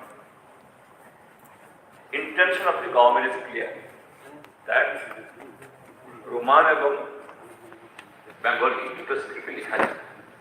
উনি যে স্টেটমেন্ট দিয়েছেন তাই হয়। আমার একটা হাম্বেল সাবমিশন, এই যে মাননীয় বিরোধী দলের নেতা কয়েকটা গভর্নমেন্টের রেফারেন্স মেমো উনি রেফার করেছেন।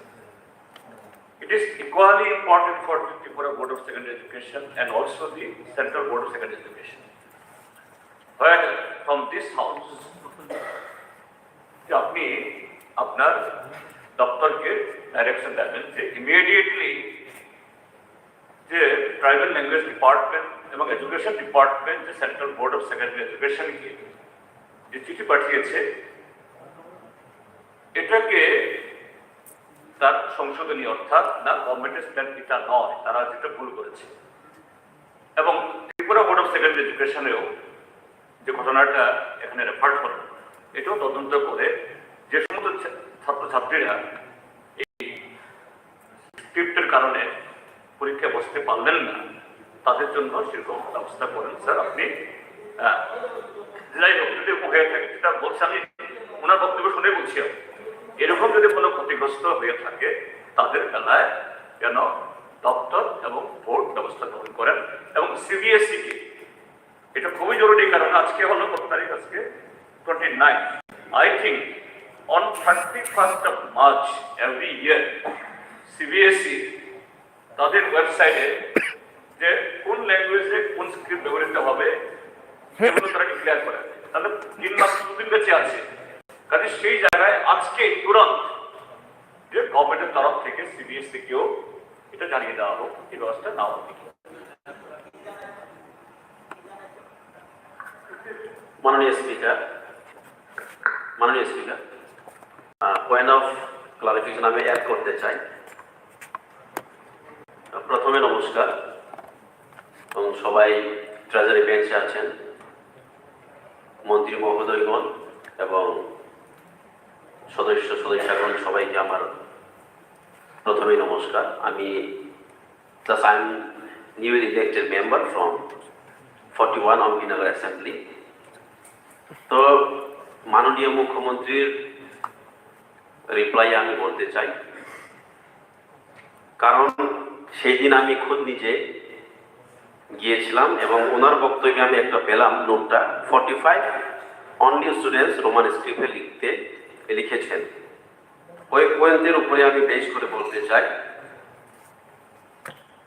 সেই দিন ছাত্রছাত্রীদের উপর চাপিয়ে দেওয়া হয়েছিল যে ইনভিজিলেটর যিনি আছেন স্বপন কলয়, ওনার সাথে আমি কথাই বলেছিলাম ফোনে, ওভার টেলিফোনে, এবং হেডমাস্টার ভরত দেববর্মা, ওনার সঙ্গে আমি ওভার টেলিফোনে কথা বলেছিলাম।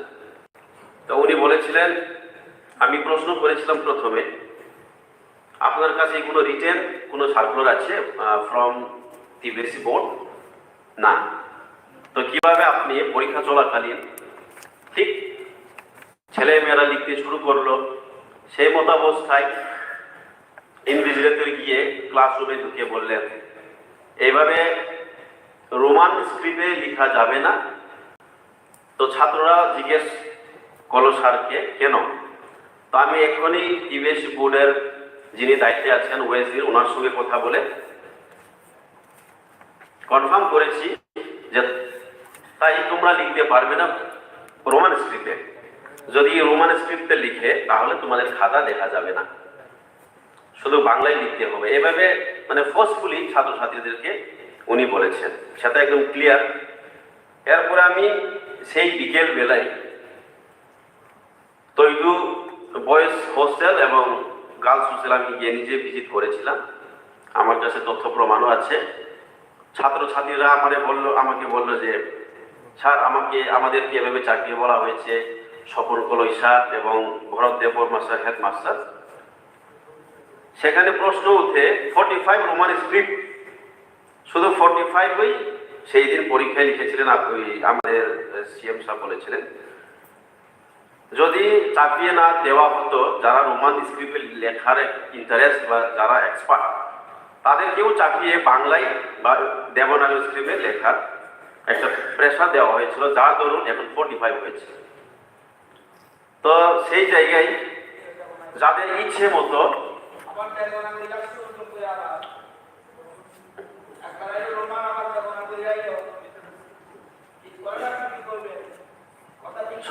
সরি কথার মধ্যে আমি যেহেতু নতুন অবস্থায় যা বিবৃতি দিতে চেয়েছিলাম, তো ঠিক আছে। তো আমার অনুরোধ থাকবে যদি এইভাবে ছাত্রছাত্রীদের চাপিয়ে দেওয়া হয়, একজন দায়িত্বপূর্ণ শিক্ষক, এবং আমি একটাই প্রশ্ন করেছিলাম ওনাকে, যদি দায়িত্ববান হয়ে থাকেন তো নোটিশ, কোনো সার্কুলার নোটিশ ছাড়া ওনারা কিভাবে চাপিয়ে দিতে পারেন? মাননীয় সদস্য, আপনাদের বক্তব্যটা ক্লিয়ারলি বলে দিয়েছেন মাননীয় অপোজিশন লিডার, বক্তব্যটা মূল বিষয়বস্তু বোঝা গেছে। ঠিক আছে, ঠিক আছে। তো মাননীয় অধ্যক্ষ, আমার বক্তব্য এখানে শেষ করছি। ঠিক আছে, ধন্যবাদ। অধ্যক্ষ মহোদয়, এখানে স্পেসিফিক নাম স্বপন কুমার কলই, উনি একজন জনজাতি। ইনভিজিলেটর বললেন না, কি ছিলেন ইনভিজিলেটর? উনিও তো জনজাতি। উনি বলেছেন যে ককবরকেই বাংলাতেই লিখতে হবে, তাই তো? যদি এরকম স্পেসিফিক কিছু থাকে, নিশ্চয়ই আপনি বলেছেন, আমাদের মাননীয় বিধায়ক এখানে বলেছেন, আমাদের অপোজিশন লিডার বলেছেন, আমি সম্মান সাথে আমি বলছি যে এই ধরনের স্পেসিফিক যেহেতু আপনি নাম নিয়েছেন, নিশ্চয়ই এই বিষয়টা আমরা দেখব। আমাদের দপ্তরের থেকে আমি নিতে দেব বিষয়টাকে, যাতে পুরোপুরি অনুসন্ধান করে আমাকে জানানো হয় এবং সেইভাবে আপনাকে আমরা দেওয়া। কিন্তু এখানে আমার কাছে যা রিপোর্ট আছে, তাছাড়াও আপনি যেটা বলছেন, এখানে একটা কথা আমি বলেছি যে এই ব্যাপারে ত্রিপুরা মধ্যশিক্ষা পর্ষদকে বিষয়টি খতিয়ে দেখার জন্য অনুরোধ করা হবে। বলেছি কিন্তু এই যে একটা সমস্যা সৃষ্টি হলো, কেন এরকম করবে, কেন এইভাবে করবে, এবং স্পেসিফিক একটা নির্দেশ যেন দেওয়া হয় সে বিষয়ে পর্ষদ কি করবে, নিশ্চয়ই। Point of clarification. My question was very specific. আমার দুটো দাবি, একটা হচ্ছে যে ছাত্রটা, I really welcome the reply of Honorable Chief Minister.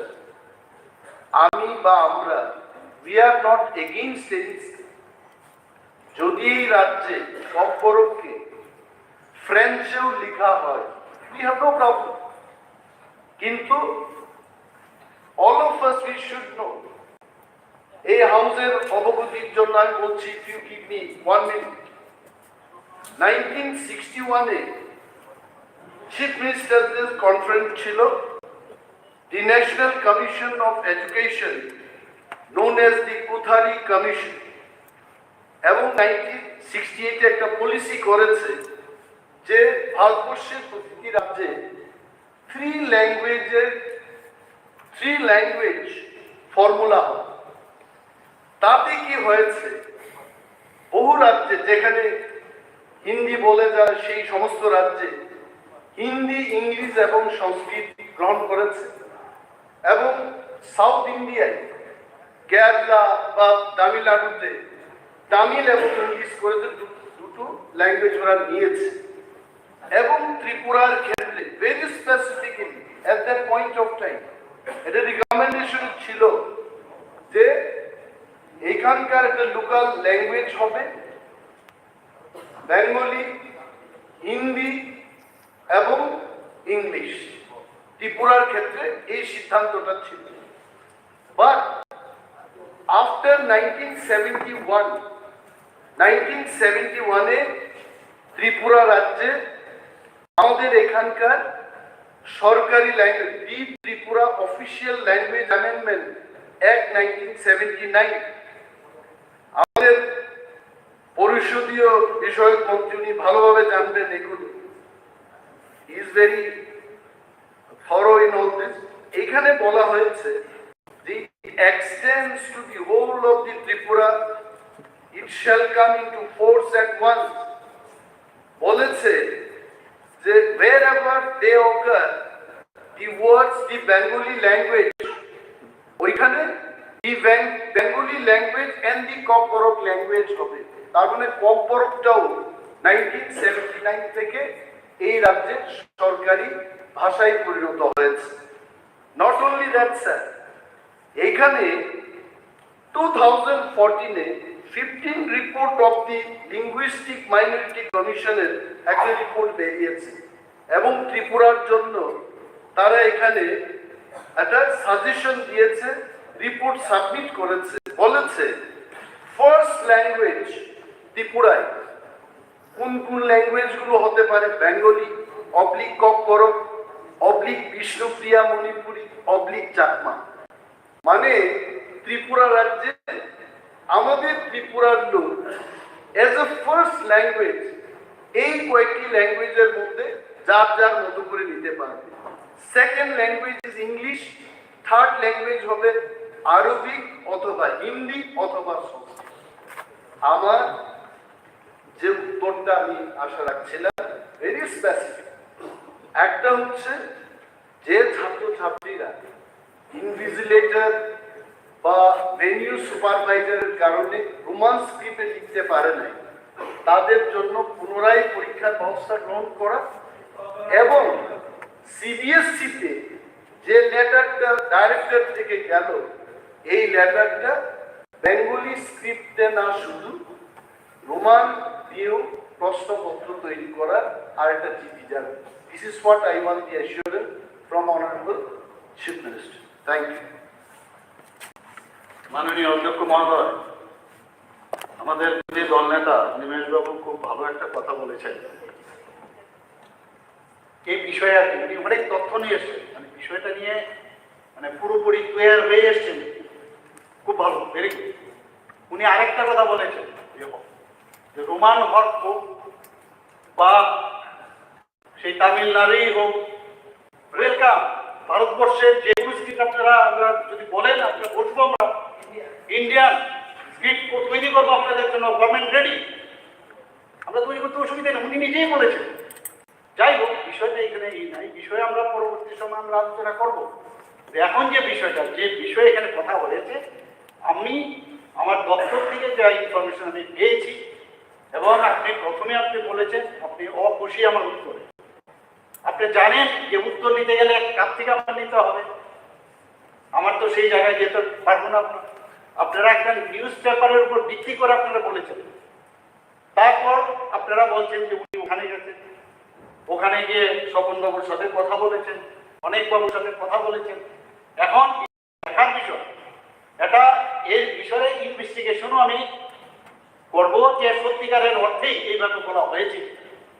এবং নিশ্চয়ই আমরা চাই, আমরা সবসময় বলছি জাতি জনজাতিকে আমরা একসাথে নিয়ে আমরা এক ত্রিপুরা শ্রেষ্ঠ ত্রিপুরা করবো।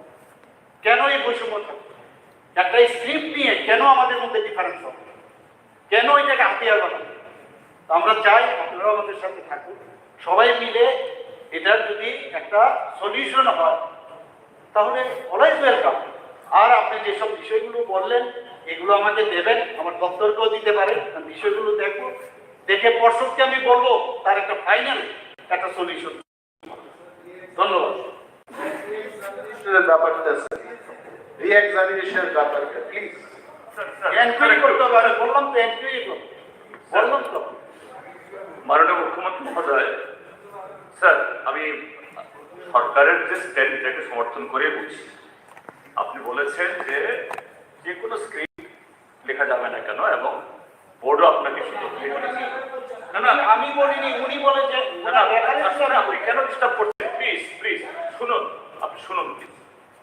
মাননীয় মুখ্যমন্ত্রীর যে প্রথম যে এই স্টেটমেন্টের যেখানে ককবরক ইয়েতে বেঙ্গলি স্ক্রিপ্ট লিখেছে, রোমান স্ক্রিপ্ট লিখেছে, ভালো, আমি এটাকে সমর্থন করছি। তাহলে this is the government stand by intention. আর আপনি এত অধৈর্য হচ্ছেন কেন? আপনি আপনি কেন বলছেন? ঠিক আছে ঠিক আছে, please please please sir sir এইভাবে কথা বলা যাবে? আপনি স্যার আপনাকে বলছি, আপনাকে তো বলার সুযোগ দিয়েছি। হ্যাঁ তাই স্যার, তো কেন ডিস্টার্ব করছে? সিনিয়র মিনিস্টার, আপনাকে তো বলার সুযোগ দিয়েছি তো। স্যার স্যার প্লিজ, ঠিক আছে, আমি সেটাকে বলছি, এটা বিষয়টা খুব ডেলিকেট। মাননীয় বিরোধী দল নেতা একই সাথে সিবিএসই প্রসঙ্গ এনেছেন এবং গভর্নমেন্টের যখন এই স্ট্যান্ড জানা বেঙ্গলি এবং রোমান স্ক্রিপ্ট দুটোতে লেখা যায়, তখন সিবিএসইর বেলা লিখে গেছে জানা অনলি ওয়ান স্ক্রিপ্ট। এটাই উদ্র করে যে আবার why you are disturbing, why you are disturbing এখানে। তো এই চিঠিগুলি উদ্র করে গভর্নমেন্ট যে সিবিএসইর কাছে যে সরকারের স্ট্যান্ড যেটা আপনি বলেছেন, এই স্ট্যান্ডটাকে সিবিএসই কে জানানো হবে কিনা। So it should be clear. মাননীয় অধ্যক্ষ মহোদয়, মাননীয় বিধায়ক এবং বহু পুরনো লিডার মার্কসবাদী কমিউনিস্ট পার্টি জিতেন বাবু, এখানে যেভাবে এটাকে কনফিউজ করাচ্ছেন আপনি, ইউ আর মেকিং কনফিউশন। আমি একটা কলিং স্পিকার মহোদয়, sir, I hereby give notice of my intention to lay on the table of the Tripura Legislative Assembly the audit reports of the Comptroller and Auditor General of India on the accounts of Tripura State Legal Services Authority for the years 2018-19 and 2019-20, as required under Section 18(6) of the Legal Services Authorities Act 1987. Now the business before the House laying a copy each of the report, which is report number 2 of 2022 of the Comptroller and Auditor General of India on social, economic and revenue sectors for the year ended 31st March 2020. Number 2, State Finances Audit Report, within bracket report number 1 of 2022 and report number 1 of 2023 of the Comptroller and Auditor General of India for the years ended 31st March 2021 and 31st March 2022. Number 3, the finance accounts of the government of Tripura, within bracket volume 1-1 and 2 for the year 2021-22. Number 4, the appropriation accounts of the government of Tripura for the year 2021-22. And number 5, the quarterly revenue reports of Finance Minister for the fourth quarter of 2021-22 and first, second and third quarters of 2022-23 as per Tripura FRBM Act 2025 on the table of the House.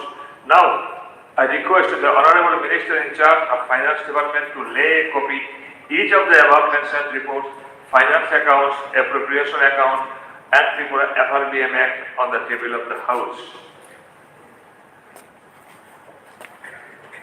Honorable Speaker, sir, I beg to lay the State Finances Audit Reports, report number 1 of 2022 and report number 1 of 2023 of the Comptroller and Auditor General of India for the year ended 31st March 2021 and for the year ended 31st March 2022 on the table of the House. Second, I beg to lay the finance accounts of the government of Tripura, volume 1 and 2 for the year 2021-22 on the table of the House. Number 3, I beg to lay the appropriation accounts of the government of Tripura for the year 2021-2022 on the table of the House.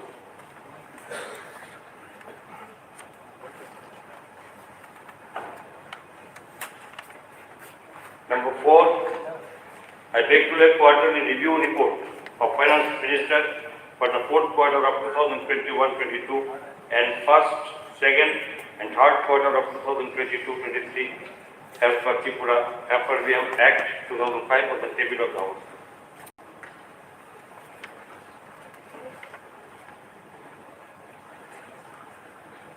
Honorable members are requested kindly to collect the copies of the audit reports,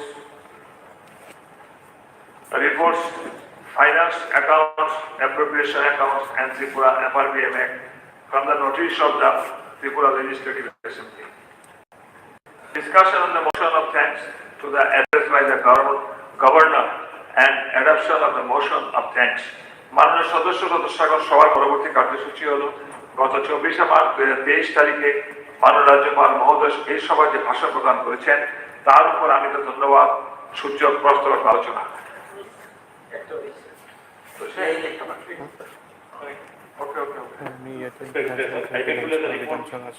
Comptroller and Director General of India on social, economic and revenue sector for the year ended 31st March 2022 on the table of law. ঠিক আছে, ওই এগুলো নিয়ে নেবেন collect করে notice office of the Tripura legislative.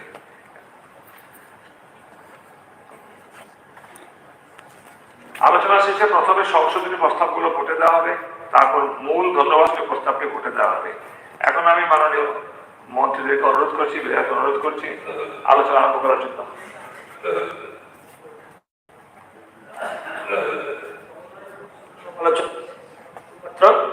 মুখ্যমন্ত্রী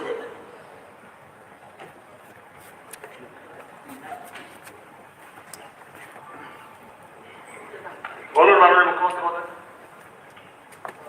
মাননীয় মুখ্যমন্ত্রীর আগে আমাদের বেঞ্চ থেকে যদি কেউ বলতে চায়, মানে এই কথার অর্থ হচ্ছে কোনো সুযোগ নেই নাকি? গতকালকে তো হয়ে গেল আপনাদের তরফ থেকে, আজকেও হোক। ঠিক আছে, so we'll start the card portion discussion.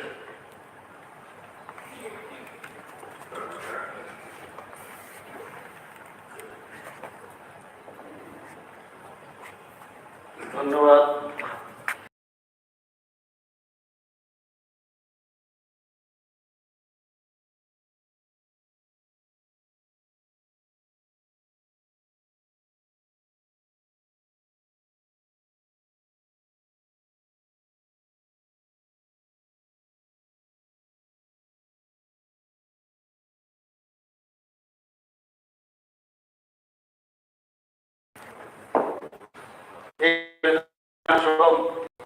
যে অধিবেশন ওনার শারীরিক অবস্থা, সেই অবস্থার মধ্যেও উনি এখানে এসে আমাদের সরকারের যে উন্নয়নের রূপরেখা এবং ওনার যে মার্গদর্শন দিশা উনি এখানে পেশ করেছেন। আমি এর জন্য মাননীয় ত্রিপুরা রাজ্যপাল মহোদয়কে ধন্যবাদ এবং শ্রদ্ধা নিবেদন করে আমি আমার কয়েকটা কথা এখানে বলতে চাই। গতকাল এখানে অনেকে আলোচনা করেছেন আমাদের এই মাননীয় রাজ্যপালের যে এখানে সাবমিট করেছেন সে বিষয়গুলো নিয়ে। এর মধ্যে আমি আমাদের অপোজিশন লিডার মাননীয় শ্রী উমেশ দেববর্মা মহোদয়, শ্রী জিতেন চৌধুরী মহোদয়, লিডার অফ সিপিআইএম পার্টি, অনেকে বলেন আমি উনাকে চিনি, আপনি প্রায়শ বলেন আমি সবাইকে চিনি, অনেক প্রচুর, মানে আমার সাথে কিন্তু প্রচুর রিলেশন। যাই হোক, আমিও বলছি শ্রী গোপাল রায় মহোদয়, শ্রী বিরোধী সিনহা মহোদয় কংগ্রেস পার্টিতে, আর রতন দাকে তো সবাই চিনে, আমাদের পার্লামেন্টারি অ্যাফেয়ার্স মিনিস্টার শ্রী রতননাথ মহোদয়, তাছাড়া আমাদের ট্রেজারি বেঞ্চের থেকে জাস্ট এই বছর আসা তরুণ তারুণ্যে ভরপুর, তারা যেভাবে কালকে এবং অপোজিশন বেঞ্চের থেকে বা অন্যান্য পার্টির যারা সবাই যেভাবে ওনার যে পেশ করা বক্তব্যের উপরে যে আলোচনা করেছেন, আমি সবাইকে আন্তরিকভাবে ধন্যবাদ জানাই। এত সুন্দরভাবে সবাই তার বক্তব্য এখানে পেশ করে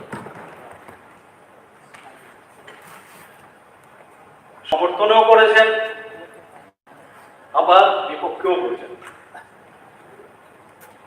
অনেক আলোচনা হয়েছে এবং মাননীয় রাজ্যপালের এই পবিত্র বিধানসভা, আমরা এটাকে পবিত্র বিধানসভা, আমাদের গণতন্ত্রের পীঠস্থান, মানুষ আমাদের দিকে তাকিয়ে আছে, সারা ত্রিপুরা আমাদের দিকে তাকিয়ে থাকে, সবসময় তাকিয়ে থাকে, নতুন কিছু। কিন্তু আমাদের বিশেষ কাজের জন্য এখানে আমাদের নির্বাচিত করে আমাদের এখানে পাঠিয়েছে। সংখ্যাধিক্যের কারণে আজকে আমরা রেজাল্ট পেয়েছি। যারা আগে সংখ্যাধিক্যের কারণে রেজাল্টে ছিল আজকে অপোজিশনে আছে, নতুন ভাবে এখানে ত্রিপুরা মথাবার এসছেন, আমি ওনাদেরকে স্বাগত জানাব। 13 জনের ওনারা সদস্য, ভাবা যায় না, এটা মানুষ সমর্থন করেছে, তবেই আপনারা আসতে পেরেছেন। এর জন্য আমি ট্রেজারি বেঞ্চের পক্ষ থেকে এবং ব্যক্তিগত তরফ থেকে আপনাদেরকে অভিনন্দন জানাচ্ছি। সত্যি অপূর্ব, লক্ষ কাজ করে চলছে মডেল রাজ্য বানানোর জন্য।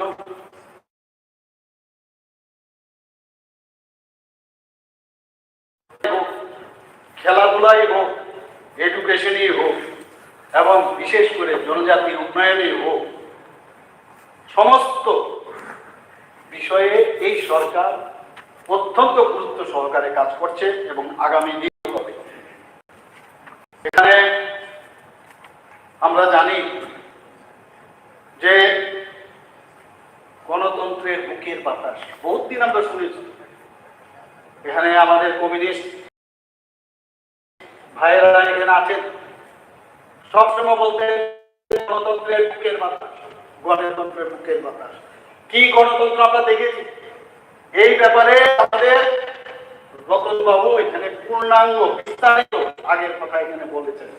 আমার কাছে এই কয়েকদিনে আইন শৃঙ্খলা নিয়ে আপনারা বলেছেন, আমি সেটা বলবো।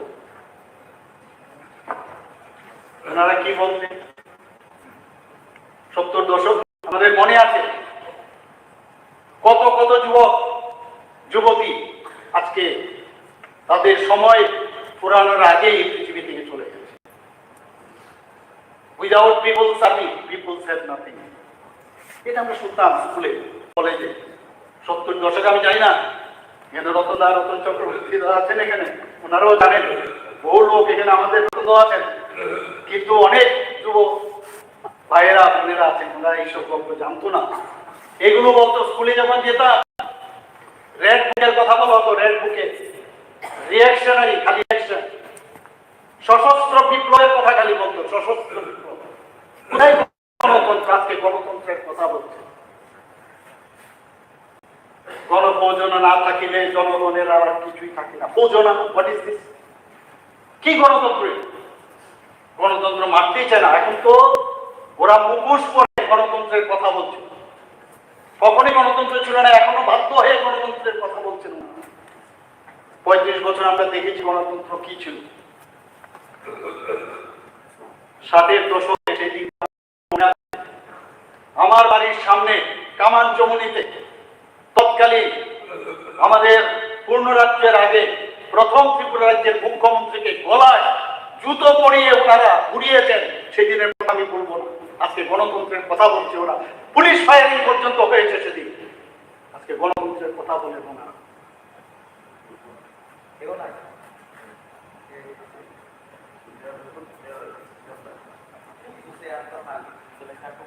ফিস ফিস করে কথা বলবো, এমন এক কথা যেটা আমি আর তুমি জানবে। এই তো সংস্কৃতি আমরা দেখেছি। আমরা চাই ওনাদের সাথে থাকতে, কিন্তু ওনারা যে বাতাবরণ যে সৃষ্টি করেছে ত্রিপুরাতে সংস্কৃতি, অসুবিধা হয়। কোথাও নিমন্ত্রণ করলে আসতে চায়, সবসময় আলাদা একটা আলাদা আলাদা ভাব, অদ্ভুত এক সিচুয়েশন। কেন হবে? আমরা সবাইকে নিয়ে চলতে চাই, এখনো চাই, মানুষের থেকে দূরে চলে গেছে। এখন নির্বাচনোত্তর সন্ত্রাস, ত্রিপুরা, ওয়েস্ট বেঙ্গল আর খানিকটা কেরালা বাদ দিলে এই শব্দ আর কোথাও নেই। ভারতবর্ষের নয় নির্বাচনের সন্ত্রাস, উনাদের সৃষ্টি সেই নির্বাচনের সন্ত্রাস। আমার কষ্ট লাগে, গোপালদা আপনাদের জন্য কষ্ট লাগে। এই জীবন দশাই দেখতে হলো, ওদের সাথে হাত মিলিয়েছেন আপনারা, এই জীবন দশাই দেখতে হলো। কংগ্রেস আপনারা বলছেন ইনকলাব জিন্দাবাদ, অদ্ভুত দেখতে হলো, এটা দেখতে হলো। ভাগ্যে আমাদের পূর্বপুরুষরা চলে গেছেন, আমাদের পূর্বপুরুষরা চলে গেছেন, ওনারা দেখে যাননি এই দুর্দশাটা। আপনাকে মানে কিছু বললে আপনি সরকারকে কাউন্টার দিতেই হবে নাকি?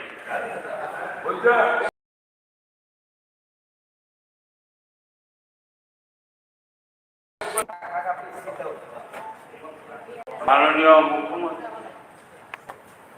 প্রফেসর ডক্টর মানিক সামা ওনার বক্তব্য রাখবেন, বাট এখানে আমরা যে শপথ দিই আমি এবং আপনি যেটা আছে, কারণ এটা আমরা যে বসে আছি আমরা খুব গর্বিত। একদা আমাদের সঙ্গে রতনবাবু এবং মাননীয় মুখ্যমন্ত্রীও কাজ করে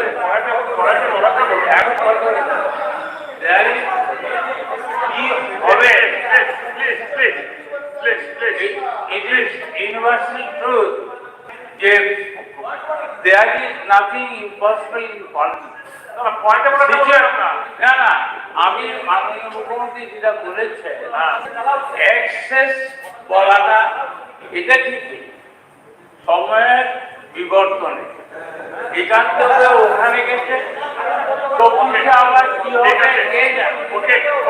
আবার ওকে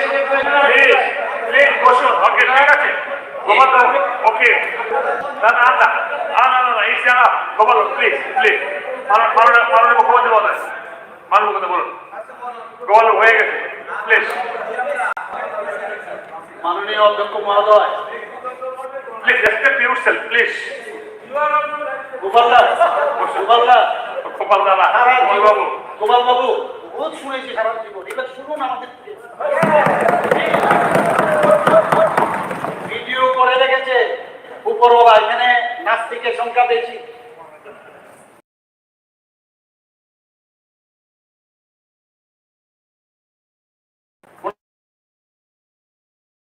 কিন্তু আমরা 2018 আসার পর আমরা ত্রিপুরাকে আস্তিকে বিশ্বাস করার দায়িত্ব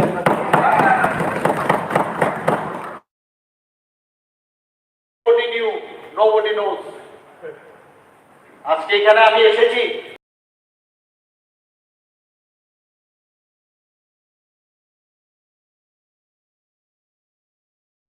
হচ্ছে না চলে যান, বরং আমরা আগে যাই, চলে কি করবো বলুন?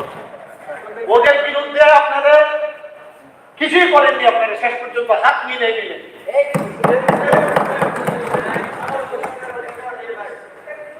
এই জীবন দশায় আপনি জানেন আমার পূর্বপুরুষ বা আমাদের পূর্বপুরুষ কারা ছিল, বেঁচে গেছে, এই চিত্রটা দেখে যান, বেঁচে গেছেন ওনারা। কংগ্রেস কি অদ্ভুত,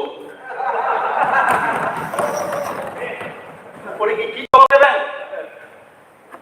কি জবাব দেবেন? আপনি আর আমি মনে আছে একসাথে ব্যানর চারটা করেছি, শিখিয়েছি, মনে আছে? আপনিও ব্যাচ ক্যাডেট ছিলেন, আমিও ব্যাচ ক্যাডেট ছিলাম। স্পেশাল আমাদের দুজনকে আমাদেরকে এনসিসিতে শিখিয়েছিল ডিসিপ্লিন কাকে বলে। এটা ডিসিপ্লিন, এটা ডিসিপ্লিন। এখনো সময় আছে, এখনো সময় আছে দাদা, গোপাল বাবু, এখনো সময় আছে। আপনাকে অত্যন্ত সম্মান করি।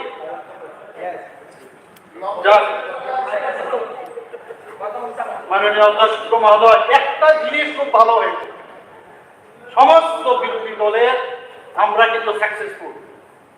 সবাই বলছে মোদির কথা, সবকা সাথ, সবকা বিশ্বাস, সবকা বিকাশ। আর আমরাও বলতে পারি না, কিন্তু ওনারা সবাই বলে, তাহলে আমরা সাকসেসফুল। মোদির কথা ওনারা বলতে হয় বাধ্য, কারণ মোদীজি এমন এক ব্যক্তি যে ভারতকে এমন এক জায়গায় নিয়ে গেছে এত উচ্চগ্রামে যে বাধ্য হয়ে ওনার নাম বলতে হয়। সবকা সাথ, সবকা বিকাশ, বিশ্বাস আর তার প্রয়াস। এক ত্রিপুরা, শ্রেষ্ঠ ত্রিপুরা, এক ভারত, শ্রেষ্ঠ ভারত। উনাদের গুণার্গে সৃষ্ট সমস্ত বক্তব্যগুলো উনারা বলেন, আমাদের আর বলতে হবে। এর জন্য আমরা সাকসেসফুল। কিন্তু আমরা স্টেলিনের কথা বলি না, আমরা লেনিনের কথা বলি না, মার্কসের কথা বলি না, আমরা কার কথা বলি? বিবেকানন্দের। কালকে আমাদের যে বরিষ্ঠ মন্ত্রী মহোদয় বারবার বিবেকানন্দের কথা বলেছেন, আমাদের মনীষীদের কথা উনি বলেছেন। এই পবিত্র বিধানসভা, এই গণতন্ত্রের পীঠস্থানে এই কথাগুলো হবে, এই কথাগুলোই বলা উচিত, উনাদেরকে স্মরণ করা উচিত। আমি মাননীয় অধ্যক্ষকে একটা জিনিস বলবো, আমি সব জায়গায় একটা কথাই বলি, আজকে এখানে বলতে চাই, আমরা সবাই মিলে, আমরা আজকে দিনটা জানি, আমরা পাশকে জানি, অতীতকে জানি, কিন্তু এখানে সবাই মিলে আমরা এমন কাজ করে যাব যেটা আজকে হয়ে সেটা অতীত হয় এবং মানুষ যেন মনে রাখে আমরা এই কাজ করে গেছি। এবং আমি সবার কাছে একটাই আমি অনুরোধ রাখবো যে এই পবিত্র বিধানসভা আমাদের গরিমা সেটা যেন আমরা বজায় রাখি এবং তাকে আরো উত্তরোত্তর শ্রীবৃদ্ধি কিভাবে করা যায় সেই চেষ্টা যেন আমাদের সবাই থাকে। আমি এই কথাটা বলে আমি মূল বিষয়ে আসছি, না বললেই নাই হয়। আমাদের গোপাল রায় মহোদয় বারবার বলছিলেন যে নাকি ঠিক হচ্ছে না, ঠিক খাচ্ছে না, কিন্তু পলিটিক্সে তো আমি এখনো শিখছি, অনেক কিছু শিখছি, আপনাদের এই জিনিসগুলো ফেরত দিচ্ছি আমি। যাই হোক, প্রশ্ন হচ্ছে জনজাতি উন্নয়ন। জনজাতির উন্নয়ন একমাত্র মোদীজি ছাড়া এবং ভারতীয় জনতা পার্টির অ্যালায়েন্স, আমাদের আইপিএফটি, এই অ্যালায়েন্স ছাড়া জনজাতিদের উন্নয়ন সম্ভব না। না না, মোদীজি মানেই জনজাতি উন্নয়ন। পারা নাম্বার 68, 73 এবং 16 এখানে লেখা আছে জনজাতিদের উন্নয়ন কাকে বলে, কিভাবে আমরা ত্রিপুরা সরকার আমরা করেছি। আমাদের রাজ্যে জনজাতিদের সার্বিক উন্নয়নের জন্য রাজ্য সরকার যে কাজগুলো করেছে সেইগুলোর মধ্যে যে প্যারাগুলো আমি এখানে বললাম, তার মধ্যে আমি এই অধিবেশনে জানাতে চাই, আমবাসায় যদি এই বিষয়ে কথা হয়েছে, আমাদের যে পার্লামেন্টারি অ্যাফেয়ার্স মিনিস্টার এত বিস্তারিত ভাবে বলেছেন যে আর কিছু মানে আমার কাছে নেই কিছু বলা, তবুও আমার বলতে হবে কিছু কিছু যেগুলো উনি কাজ করেনি সেই জিনিসগুলো আমি বলছি এখানে।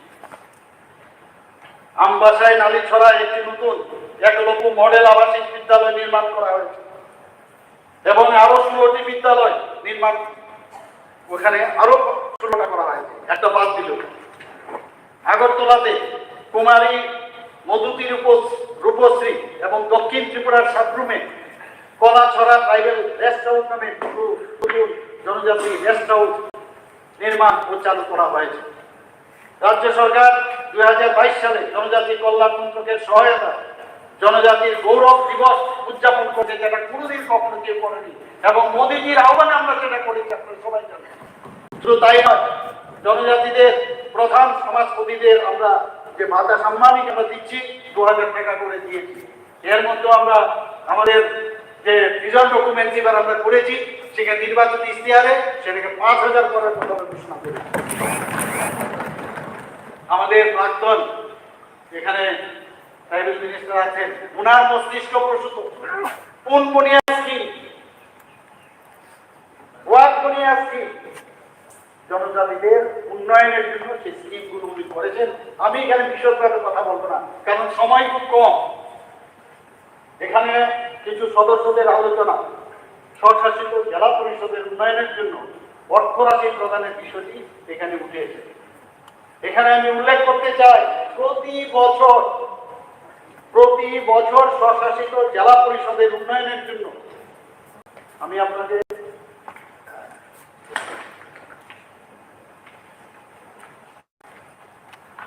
আপনারা বারবার এখানে মাননীয় অপোজিশন লিডার বলছেন, আমি সম্মান করি। আমি আবার ওনার অবগতির জন্য জানাচ্ছি যে ডাইরেক্ট ফান্ড এবং আদার এক্সপেন্ডিচার যেটা আমরা এখানে আপনাদের জন্য করেছি সেটা হচ্ছে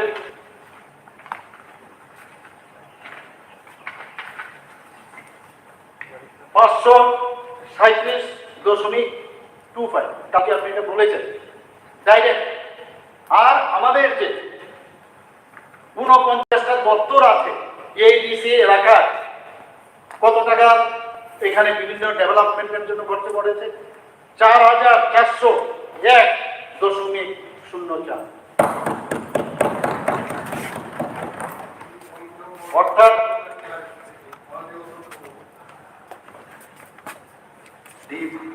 the post of chief minister এটার উপরে কিন্তু কোন রাজ্য সরকারের মন্ত্রিসভায় আর কোনো পোস্ট আমরা বিরোধী বলে আমরা ওনাকে বিশ্বাস করবো এটাও 4,000 কোটি টাকা 4,000 কোটি টাকার যদি কাজ হয়ে থাকে এডিসিতে in the last financial year or maybe in the last 2 financial years আমরা এটা মানবো না। আমি ছিলাম সেখানে এই সত্যতা বের করার জন্য একটা কমিটি গঠন হোক।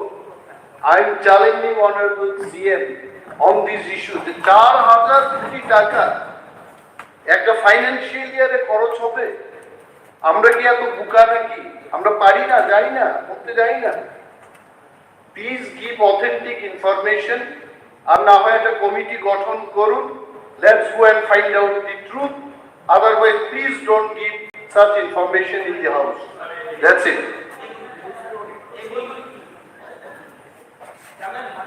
ভবিষ্যৎ থেকে ট্রাইবাল সাপ্লাইন এত বাজেটই হবে না, বাজেটই হবে না। অলরেডি টাকা ট্রাইবাল সাপ্লাইন এন্ড এসসি সাপ্লাইন টাকা রাখতেই হবে। শুনুন, আমাদের বাজেট পাস হবে না। I tell you, রাজ্য সরকারের মাধ্যমে এডিসি এলাকায় গিয়ে আপনি খরচ করবেন, এটাকে এডিসির হাতে দিয়ে দেওয়া হয়েছে। Please don't tell like that. আপনারা বলুন, আমি গতকাল এই কথা বলেছি। আমি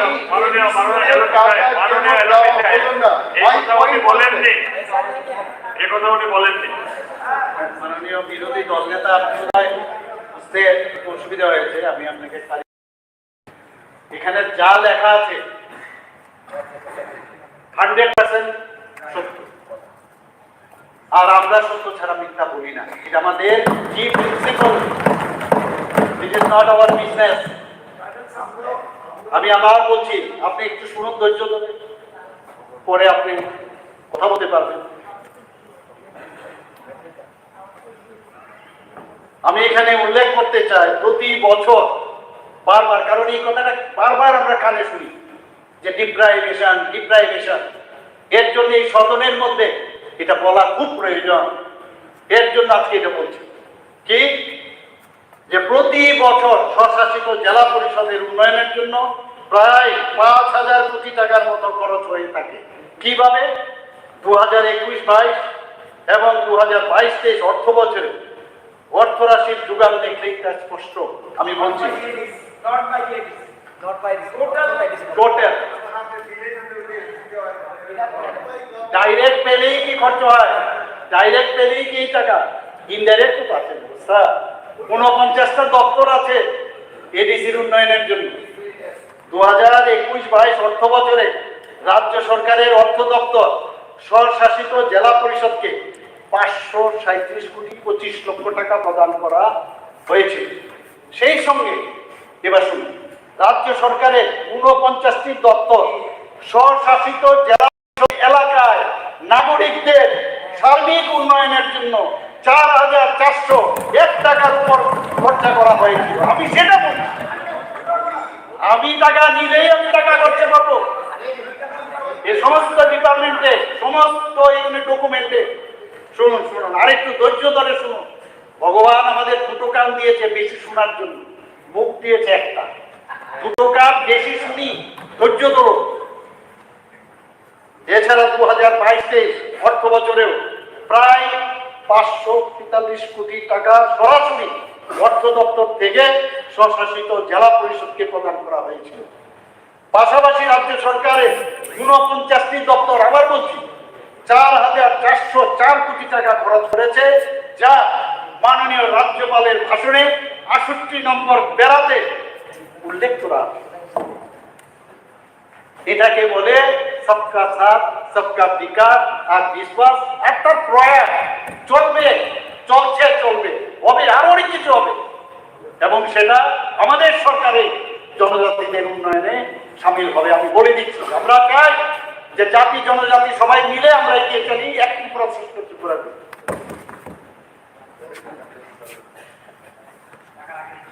আপনার অবগতির জন্য, আপনাদের অবগতির জন্য স্পিকার মহোদয়, আমি আপনার মাধ্যমে সবার অবগতির জন্য আমি জানাচ্ছি যে জনজাতিদের সার্বিক উন্নয়নের জন্য কেন্দ্রীয় সরকারের আন্তরিক প্রচেষ্টা বিশ্ব ব্যাংক 1,400 কোটি টাকা বিভিন্ন প্রকল্প রূপায়ণের অনুমোদন দিয়েছে। এই প্রকল্পে জীবন জীবিকার উন্নয়নের জন্য 400 কোটি টাকা, শিক্ষাক্ষেত্রে 350 কোটি টাকা, সড়ক যোগাযোগ উন্নয়নের ক্ষেত্রে 500 কোটি টাকা, তাছাড়া বিভিন্ন প্রতিষ্ঠানের পরিকাঠামো উন্নয়ন, পরিষেবা এবং অর্থনৈতিক বিকাশের জন্য 150 কোটি টাকা ব্যয় করা হবে। অধ্যক্ষ মহোদয়, এই প্রকল্পে রাজ্যের বিশেষ সাফল্য হচ্ছে যে অন্যান্য রাজ্যে এই প্রকল্প শুরু হওয়ার ক্ষেত্রে কমপক্ষে 4 বছর লাগে, কিন্তু আমাদের রাজ্যে 1.5 বছর সময়ের মধ্যে এই কাজ শুরু হবে বলে আশা করছে। আগামী জুলাই মাস থেকে এই সব প্রকল্পের কাজ শুরু হওয়ার সম্ভাবনা রয়েছে। রাজ্যের এই প্রকল্পসমূহ বিশ্ব ব্যাংকের সদর দপ্তরে চূড়ান্ত অনুমোদনের অপেক্ষায়। এটাকে বলে সবকা সাথ সবকা বিকাশ। স্বাস্থ্য ক্ষেত্রে, এটা তো আমারই দপ্তর, অলরেডি কথাবার্তা হয়েছে এই বিষয়ে, আমি আর বিশেষ এটার মধ্যে কিছু বলবো না। তবে একটা জিনিস, কয়েকটা পয়েন্ট এর আগে আলোচনা হয়েছে। আমাদের যারা ডাক্তারবাবুরা আছেন, এমবিবিএস ডাক্তারবাবুরা, আপনারা শুনে খুশি হবেন যে 22 বছর ধরে ওনাদের প্রমোশন হয় না। আমাদের এই সরকার আসার পর ওনাদেরকে 22 বছর পর আমরা প্রমোশন দিয়েছি। বাবা তার সন্তান, বাবা তার ছেলে, বাবা বা মেয়ে একই প্রেমে করেছিল, সেই জায়গায় আমরা প্রমোশন দিয়েছি 1 বছর পর। বাবা যায় কোনদিন? এই সরকার তাদের মুখটা একদম চওড়া, যা করবে সামনাসামনি করবে, যা করবে না করবে হবে না। শুনে আপনারা খুশি হবেন, এতদিন ধরে অ্যামেন্ডমেন্টের নামে নানা রকম কথাবার্তা হয়েছে, ডাক্তার নাই, বিভিন্ন আমাদের বিধানসভার সদস্যরা বলেছেন বিভিন্ন জায়গায় ডাক্তারের অভাব। প্রিভিয়াস রেট কত ছিল? আমরা অ্যামেন্ডমেন্ট করেছি 1480, এর প্রেজেন্ট কত? 2170। টোটাল ইনক্রিজ কত হলো তাহলে? 690। স্পেশালিস্ট আমরা 1039 জনকে নিয়েছি। জিডিএমও 1131 জনকে নিয়েছি। আমরা সুপার স্পেশালিস্ট সাব ক্যাডার 88 এর ব্যবস্থা করেছি, যাতে আপনারা ওখানে, কারণ বহু সুপার স্পেশালিস্ট আছেন যারা ত্রিপুরাতে সেই সুযোগ ছিল না, তারা বাইরে চলে যেত, তাদেরকে সেই সম্মান দেওয়া হতো না। কিন্তু আমাদের এই সরকার, আমাদের এই স্বাস্থ্য দপ্তর এসে ওনাদের এইবার এই অ্যামেন্ডমেন্টের মাধ্যমে এই সাব ক্যাডার করা হয়েছে, যাতে ওনাদের সেই সম্মান পাওয়া যায়। স্পেশালিস্ট সাব ক্যাডার 951 জন। পিজি সিট ছিল, সেটা ইনক্রিজ হয়েছে, 54 ছিল, সেটা ইনক্রিজ করে 79। আমাদের পিজি বিভিন্ন জায়গায়, সব জায়গার থেকে বলে যে আমার ডিস্ট্রিক্টে আমাদের সেই স্পেশালিস্ট নেই, সেখানে আমরা আমাদের এই গভর্নমেন্টে এজিএমসির মধ্যে 54 থেকে 79 আমরা ইনক্রিজ করেছি। আন্ডার গ্রাজুয়েট সিট মাত্র 100টা ছিল, সেটাকে আমরা 125টা করেছি।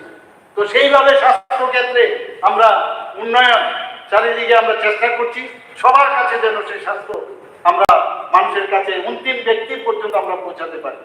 বন্ধুগণ, এখানে আমি আমাদের স্পিকার মহোদয়ের মাধ্যমে আমি কয়েকটা, এখানে আইন শৃঙ্খলার কথা বলা হয়েছে, যে এখানে আইন শৃঙ্খলা নেই, আইন শৃঙ্খলা নেই।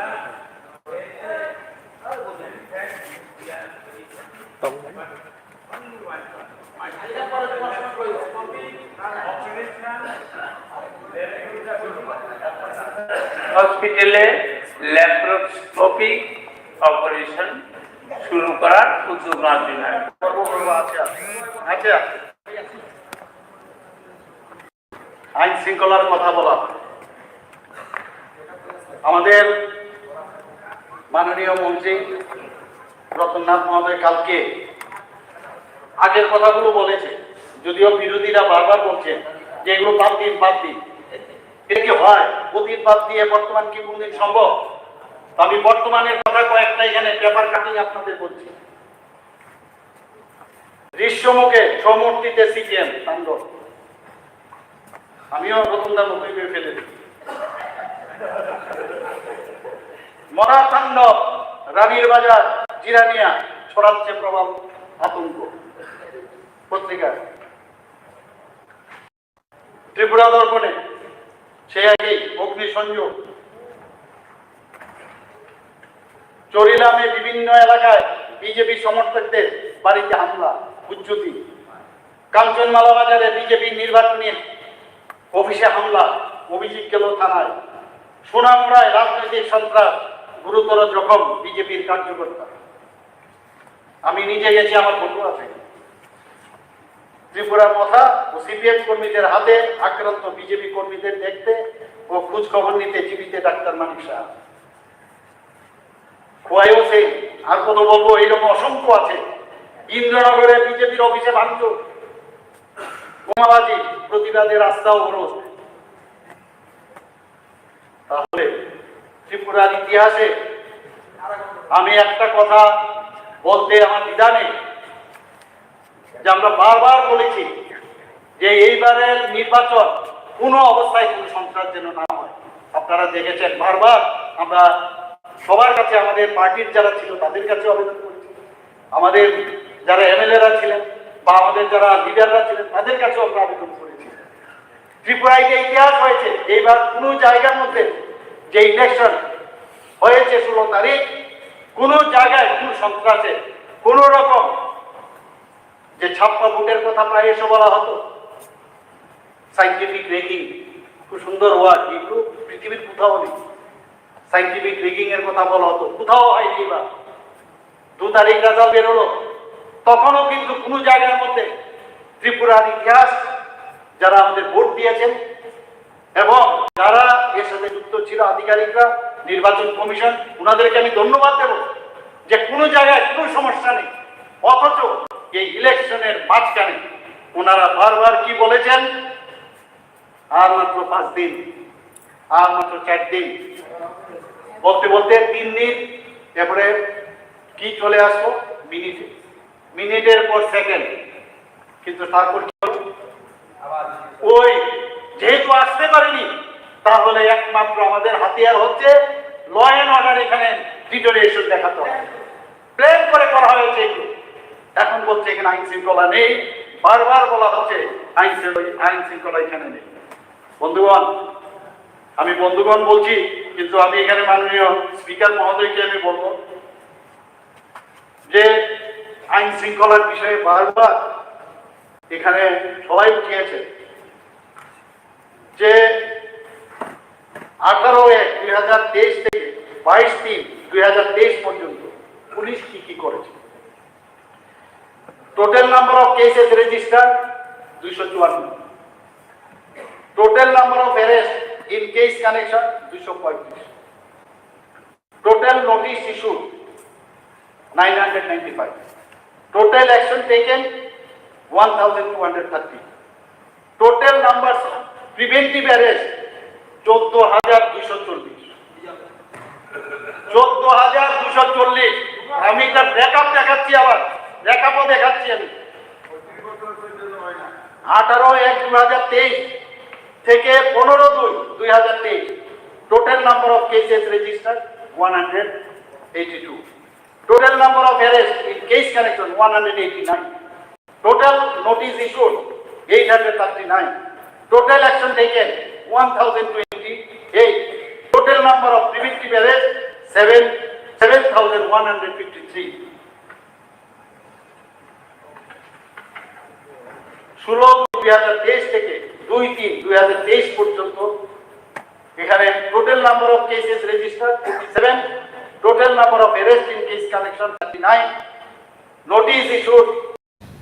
প্লিজ আমাকে বলতে দিন। এখন রেফারেন্স পিরিয়ড, আমি মাননীয় সদস্যদের নিকট থেকে 2টি রেফারেন্স পিরিয়ডের নোটিশ পেয়েছি। সেই নোটিশগুলি পরীক্ষা নিরীক্ষার পর গুরুত্ব অনুসারে সভায় উত্থাপনের অনুমতি দিয়েছি। এখন আমি মাননীয় সদস্য শ্রীমতী কল্যাণী সাহারায় কর্তৃক আনিত রেফারেন্স পিরিয়ডের বিষয়বস্তু সভায় খালি আমরা দেখতাম অ্যাম্বুলেন্স, এই সমস্ত অ্যাম্বুলেন্স যাচ্ছে একদিকে আর ফায়ার ব্রিগেডও যাচ্ছে একসাথে, এগুলো আমরা দেখেছি, কিন্তু এইবার তো এটা হয়নি। কোন রকম কোন জায়গার মধ্যে সবাই ভয় পাচ্ছিল কি হবে, সেই জায়গায় এইবার যে একটা সুন্দর এক বাতাবরণের মধ্যে একটা ইলেকশন হলো এবং তার রেজাল্ট বেরোলো, এবং রেজাল্ট বেরোনোর পর আমরা এখানে সবাই এসেছি, সেটাকে সাবাসী দেওয়া উচিত। কিন্তু আমরা বারবার এখানে নির্বাচন আর তো কোনো ইস্যু নেই, আর কোনো ইস্যু নেই, নির্বাচন তো সন্ত্রাস সন্ত্রাস সন্ত্রাস, কোনো অ্যাকশনই নেওয়া হচ্ছে না বলছে। আমি তো এখানে সমস্ত দিলাম সমস্ত তথ্য, এবং সত্যিকারের অর্থে আমাদের মহামান্য রাজ্যপাল বলেছেন যে শান্তি এবং সম্প্রীতির মাধ্যমে যেভাবে এবার ইলেকশন এখানে হলো, সত্যিই উনি এর জন্য আমাদেরকে ধন্যবাদ জ্ঞাপন করেছেন। এখানে মাননীয় স্পিকার মহোদয়, ত্রিপুরার উন্নয়ন ও সাফল্যের প্রতিবেদন যদি আমি পুরোটা দিয়ে এখানে শেষ হবে না, তবু আমি কয়েকটা বলবো। যে সামাজিক ভাতা এই বছরে 1000 টাকা থেকে বাড়িয়ে আমরা 2000 টাকা করেছি। কতজন উপকৃত হয়েছে? 3,81,000 জন, 3,81,000 জন। প্রধানমন্ত্রী মুদ্রা প্রকল্পের অধীনে 2019 থেকে 2021 পর্যন্ত 10,81,256 জনের অ্যাকাউন্টে 6,041.73 কোটি টাকা জমা করেছে। নির্মাণ শ্রমিকদের মজুরি 2018 সালে 220 টাকা থেকে বাড়িয়ে 2022 সালে 340 টাকা করা হয়েছে। জাতীয় খাদ্য সুরক্ষা আইনের রাজ্যের 25 লক্ষেরও বেশি জনগণকে 2 টাকা কেজি করে চাল প্রতি মাসে দেওয়া হচ্ছে। মাননীয় অধ্যক্ষ মহোদয়, কোভিডের সময় তো আপনারা জানি যে কি অবস্থায় আমরা মাননীয় প্রধানমন্ত্রী আমাদের কিভাবে বাঁচিয়েছেন। সেই কোভিড অতিমারির সময়ে কঠিন আর্থিক পরিস্থিতির কারণে 6,19,000 পরিবারকে বিনামূল্যে রেশন প্রদান করা হয়েছে। 6ষ্ঠ থেকে 8ম শ্রেণী পর্যন্ত প্রি মেট্রিক স্কলারশিপে 84,000-এর পর তপশিলি জাতিভুক্ত ছাত্রছাত্রীদের মোট 3,60,00,000 টাকা প্রদান করা হয়েছে। আমি পুরো ডিটেলস এখানে আর বলতে চাই না, এখানে অলরেডি গতকালও এখানে এই বিষয়ে কথা বলেছেন। আমি এখানে কয়েকটা বিষয় আরো বলবো যে শিক্ষা, গুণগত শিক্ষা প্রদানের উদ্দেশ্যে রাজ্যে জানুয়ারি 2022 মিশন 100 বিদ্যাজ্যোতি স্কুল প্রকল্প চালু করা হয়েছে। এই প্রকল্পে 1,20,000 ছাত্রছাত্রীদের জন্য 500 কোটি টাকা ব্যয় হয়েছে। রাজ্য সরকার প্রাথমিক স্তরে পাঠরত ছাত্রছাত্রীদের পড়ার ক্ষমতা বৃদ্ধির জন্য নতুন দিশা প্রকল্প চালু করার ফলে ছাত্রছাত্রীদের পড়ার ক্ষমতা 42.5% বৃদ্ধি পেয়ে 88% হয়েছে। গুণগত শিক্ষা প্রসারে রাজ্যে জাতীয় আইন college, national forensic science university Tripura চালু করা হয়েছে। রাজ্য সরকার 3টি করে সরকারি ডিগ্রি কলেজ চালু করেছে এবং পিপিপি মডেলে 2টি কলেজ স্থাপন করেছে। তথ্য প্রযুক্তি ক্ষেত্রে উচ্চ শিক্ষা, গবেষণা এবং প্রশিক্ষণের সুযোগ সুবিধা সম্পন্ন ট্রিপল আইটি স্থাপন করা হয়েছে। মুখ্যমন্ত্রী যুবক যোগাযোগ যোজনায় 2020 সাল থেকে এখন পর্যন্ত 27,000-এর উপর যুবক যুবতীদের স্মার্টফোন প্রদান করা হয়েছে। এতে ব্যয় হয়েছে কত? 13,80,00,000 টাকা। কর্মসংস্থান সৃষ্টি সহ স্টার্ট আপ কালচার প্রসারে রাজ্য সরকার 2022 সালে 50 কোটি টাকার ভেঞ্চার ক্যাপিটাল ফান্ড তৈরি করেছে। শুধু তাই নয়, রাজ্য সরকার খেলো ত্রিপুরা সুস্থ ত্রিপুরা প্রকল্পে 6 কোটি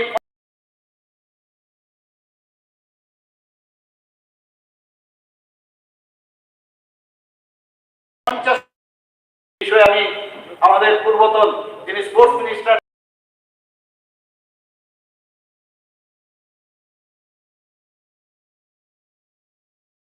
ছিলেন, ওনাকে কল্যাণ বিষয়ে গতকাল আলোচনা হয়েছে, আমি আর এই বিষয়ে বিস্তারিত বলতে চাইছি না। স্বাস্থ্যের বিষয়েও কথা হয়েছে, মহিলা এবং শিশু কল্যাণ, সরকারি চাকরি বিভিন্ন পদে ভবিষ্যতে নিয়োগের ক্ষেত্রে মহিলাদের জন্য 33% সংরক্ষণ আমরা করেছি ত্রিপুরা সরকার। 2018 সালে 4100 স্বসহায়ক গোষ্ঠীর সংখ্যা বৃদ্ধি পেয়ে গতকাল এই নিয়ে অনেক কথা হয়েছে। আমাদের মাননীয় মন্ত্রী মহোদয় বলেছেন 2022 সালে 39,672টি স্বসহায়ক গোষ্ঠী হয়েছে। এতে সারা রাজ্যে 3,54,000 মহিলা উপকৃত হয়েছে। 26,558টির বেশি স্বসহায়ক দলকে 237.86 কোটি টাকার কমিউনিটি ইনভেস্টমেন্ট ফান্ড প্রদান করা হয়েছে এবং 18,448টির বেশি স্বসহায়ক দলকে 21.13 কোটি টাকার রিভলভিং ফান্ড দেওয়া হয়েছে। ত্রিপুরায় মহিলাদের জন্য গুণগত শিক্ষা নিশ্চিত করতে রাজ্যের সরকারি কলেজগুলোতে ছাত্রীদের বিনামূল্যে শিক্ষার ব্যবস্থা করা হয়েছে। 2018 থেকে 2020 সালের মধ্যে নবম শ্রেণীর মোট 54,636 জন ছাত্রীদের বাইসাইকেল দেওয়া হয়েছে। জননী শিক্ষা সুরক্ষা কর্মসূচিতে 1.9 লক্ষেরও বেশি গর্ভবতী মায়েদের স্বাস্থ্য সুবিধা প্রদান করা হয়েছে। নিয়মিত টিকাকরণ কর্মসূচিতে রাজ্য সরকার 2.31 লক্ষেরও বেশি গর্ভবতী মায়েদের এবং 2.22 লক্ষ শিশুকে টিকাকরণ করা হয়েছে। প্রধানমন্ত্রী মাতৃবন্দনা যোজনায় 1 লক্ষেরও বেশি গর্ভবতী এবং স্তনপ্রদায়ী মায়েদের 5,000 টাকা করে আর্থিক সহায়তা দেওয়া হয়েছে।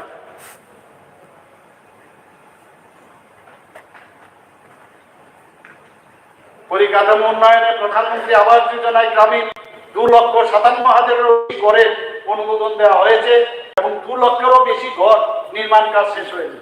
প্রধানমন্ত্রী আবাস যোজনা আরবান 87,217টি ঘর অনুমোদিত হয়েছে এবং 54,000 ঘর নির্মাণের কাজ শেষ হয়েছে। প্রধানমন্ত্রী গ্রাম সড়ক যোজনায় 608 কিলোমিটারের বেশি রাস্তা নির্মাণ করা হয়েছে। ত্রিপুরায় জল জীবন মিশনে 3,93,000 পরিবারকে পাইপলাইনের মাধ্যমে পানীয় জলের সংযোগ পৌঁছে দেওয়া হয়েছে এবং এখনো দেওয়া হচ্ছে। সৌভাগ্য এবং দীনদয়াল উপাধ্যায় আরো বেড়েছেন। সৌভাগ্য এবং দীনদয়াল উপাধ্যায় গ্রাম জ্যোতি যোজনায় 2,18,000-এরও বেশি পরিবারে বিদ্যুৎ সংযোগ পৌঁছে দেওয়া হয়েছে। 690 কোটিরও বেশি টাকা ব্যয় হয়েছে। মাননীয় অধ্যক্ষ মহোদয়, এখানে অর্থনৈতিক ও শিল্প উন্নয়নের বিষয়ে আমি দু একটা কথা বলে আমার বক্তব্য এখানে শেষ করব। ত্রিপুরায় প্রধানমন্ত্রী এমপ্লয়মেন্ট জেনারেশন কর্মসূচিতে 2018-19 থেকে 2020-21 পর্যন্ত 34,528 জন উপকৃত হয়েছে। জাতীয় এবং আন্তর্জাতিক বিনিয়োগকারীদের ত্রিপুরায় বিনিয়োগের জন্য আকর্ষিত করতে ডেস্টিনেশন ত্রিপুরা ইনভেস্টমেন্ট সামিট 2021 সালে আয়োজন করা হয়। 2,868 কোটি টাকার মোট 81টি মৌ এই সামিটে স্বাক্ষরিত হয় এবং সেইভাবে ওনারা এখানে এসেছেন এবং কাজও শুরু করেছেন। 2018-2022 এই সময়কালে ত্রিপুরার সঙ্গে বাংলাদেশের বাণিজ্য প্রায় 158% বৃদ্ধি পেয়েছে। বেসরকারি বিনিয়োগকারীদের রপ্তানি বাণিজ্য আকৃষ্ট করতে সাবরুমে বিশেষ অর্থনৈতিক অঞ্চল স্থাপন করা হয়েছে। এতে প্রায় 5,000 কর্মসংস্থান সৃষ্টি হবে। মাননীয় অধ্যক্ষ মহোদয়, আমি মাননীয় রাজ্যপাল মহোদয় যে 24 তারিখ যে উনার যে এখানে ভাষণ এখানে রেখেছেন, আমি সেই ভাষণকে পুরোপুরি সমর্থন করি এবং উনি যে দিশা আমাদের দেখিয়েছেন সেটাকে আমরা পাথেয় করে আগামী দিনে সরকার চলবে এবং যে সংশোধনীর বিষয়ে অ্যামেন্ডমেন্টের বিষয়ে বিরোধী দলের থেকে দেওয়া হয়েছে সেটাকে আমরা সমর্থন করি না। নমস্কার।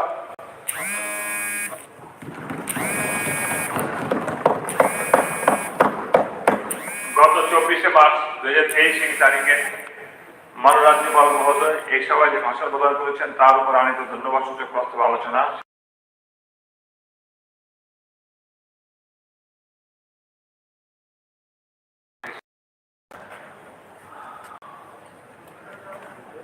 সদস্যগণ আলোচনার উপর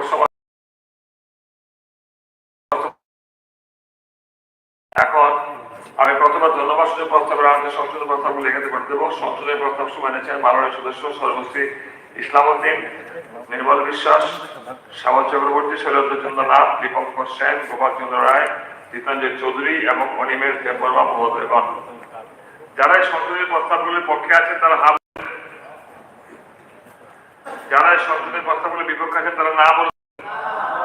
আমি মনে করি যারা না বলেছেন তারা সংখ্যাগরিষ্ঠ, সংখ্যাগরিষ্ঠ। হ্যাঁ, হতে পারে, ঠিক আছে, সর্বসম্মতিক্রমে সংশোধনী প্রস্তাবগুলো সবার বাতিল হইল। মাননীয় সদস্যগণ, এখন আমি মাননীয় পরিষদ মন্ত্রী শ্রী অতুলাল কর্তৃক আনিত এবং মাননীয় সদস্য তথা সরকারি মুখ্য সচেতক শ্রীমতী কল্যাণী সাহারা কর্তৃক সমর্থিত ধন্যবাদ প্রস্তাবটি করে দিচ্ছি। ধন্যবাদ সূচক প্রস্তাবটি হল নিম্নলিখিত মর্মে ত্রিপুরার মাননীয় রাজ্যপালের নিকট সভার কৃতজ্ঞ ব্যক্ত করা হোক যে 24শে মার্চ 2023 তারিখে মাননীয় রাজ্যপাল এই সভায় যে ভাষণ প্রদান করেছেন তার জন্য ত্রিপুরা বিধানসভার সদস্যবৃন্দ গভীরভাবে কৃতজ্ঞ। যারা প্রস্তাবের পক্ষে হ্যাঁ বলবেন, যারা বিপক্ষে তারা না বলবেন। তো যারা না বলেননি তারা হ্যাঁ বলেছেন সংখ্যাগরিষ্ঠ, যেহেতু না বলার কেউ নেই তাহলে সর্বসম্মতিক্রমে গৃহীত হইল।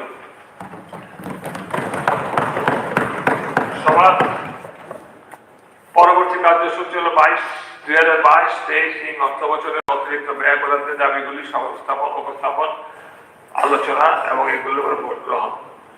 আজকের কর্মসূচিতে মোট 51টি অতিরিক্ত ব্যয় বরাদ্দের দাবি রয়েছে। এখন ব্যয় বরাদ্দের দাবিগুলোর উপরে আলোচনা আরম্ভ হবে এবং আলোচনা শেষে ভোট গ্রহণ করা হবে। মাননীয় সদস্যগণ, আজকের কার্যসূচির সাথে আলোচ্য অতিরিক্ত ব্যয় বরাদ্দের দাবিগুলি এবং সংশ্লিষ্ট দপ্তরের মাননীয় মন্ত্রীদের নাম আপনারা পেয়েছেন। কার্যসূচির অন্তর্ভুক্ত সমস্ত অতিরিক্ত ব্যয় বরাদ্দের দাবিগুলি একত্রে সভায় উত্থাপিত হয়েছে বলে গণ্য করা হলো। এখন অতিরিক্ত ব্যয় বরাদ্দের দাবিগুলোর উপর আলোচনা হবে। যদি কেউ আলোচনা করেন, আলোচনা শেষে আমি ব্যয় বরাদ্দের দাবিগুলো ভোটে দেব। আমরাও আলোচনা করব, নাম পাঠাবো। কার্ড মোশন যারা এনেছেন ওনারা কথা বলবেন।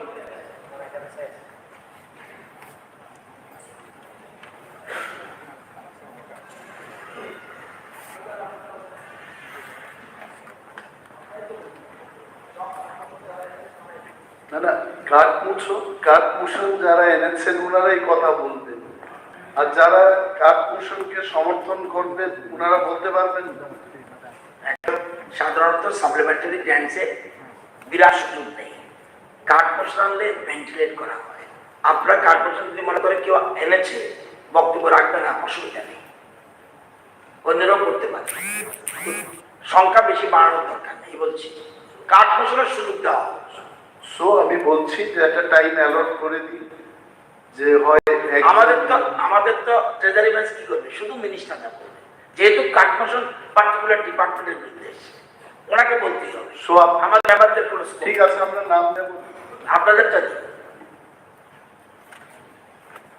আপনারা নাম দেবার পূর্বে যিনি প্রথম বলবেন, বলা শুরু করে কাগজের নামটা পাঠিয়ে তাহলে সময়টা আপনি যে করে শুরু করুন। আমাদের পক্ষ থেকে মাননীয় সদস্য চিত্তরঞ্জন দেববর্মা বলুন, এবার নামগুলো পাঠান। মাননীয় অধ্যক্ষ মহোদয়, কার্ড মোশনকে যিনি মুভ করেছেন, let him speak first, followed by his support others member. Okay, উনি আগে বলো, তারপর যাকে সাপোর্ট করবেন তারপর সাপোর্ট করে উনি একজন বক্তব্য রাখবেন। No problem, thank you, no problem. মাননীয় অধ্যক্ষ মহোদয়, thank you so much for giving the opportunity to talk of the card motion. Card motion, Anna, I know for sure, যে আমার বক্তব্যের পরেই বাজেট 500 টাকা বা 100 টাকা কমে যাবে। It does not happen like that. But এটা একটা সুযোগ, এই বাজেটের মধ্যে আমাদের বিরোধী বেঞ্চের পক্ষ থেকে where are the gaps of the government, যে জায়গাটায় গভর্নমেন্ট গিয়ে কাজ করতে পারবে এটা একটা কথা বলার সুযোগ। মাননীয় মুখ্যমন্ত্রী কিছুক্ষণ আগে ওনার বক্তব্যের শুরুতেই বলেছেন যে আমি জানি না কেন বলেছেন, আমাকে লক্ষ্য করে উনি বলেছেন যে আমি ওনাকে চিনি, ওনাকে চিনি। আসলে যাকে চিনি তো বলবো, আই ডোন্ট নো তাতে ওনার অসুবিধে হয়েছে কিনা। চিনি না, আসলে আমি তো বলি নাই কোনোদিন ওনাদের চিনি, but to those people whom I know, আমি জানি, এটাই বললেন। And I'm sure he does not have any problem with that. Maybe he wanted to hint something else. আমি জানি না এটা কিসের ইঙ্গিত। সন্ত্রাসের কথা আমি just I speak 2 minutes other than the কাকপোষ। Animesh বাবু, আপনি কিন্তু বহুত পুরনো মেম্বার। সাপ্লিমেন্টারি ট্যাক্সে জেনারেল ডিসকাশন দেখুন 165 দেখবেন। The debate on the supplementary tax shall be confined to its items and no discussion shall be raised on the original tax. The policy underlying them said so far as it may be necessary to explain or illustrate the items under discussion. সাপ্লিমেন্টারিতে কিন্তু অন্যান্য budget অধিবেশনের মতো general discussion করতে পারবেন না, যেটা governor ভাষণে করতে পেরেছে। এটা একদম দেখবেন না, দেখবেন না আপনার এটা আপনি এনেছেন দেখেটা বলছি। আই এম শিওর মাননীয় মন্ত্রী মহোদয় শুনেছেন। With the permission of the chair আমি বলেছি যে এখান থেকে সরে গিয়ে ওই ব্যাপারটা একটু ক্লিয়ার করে দিন।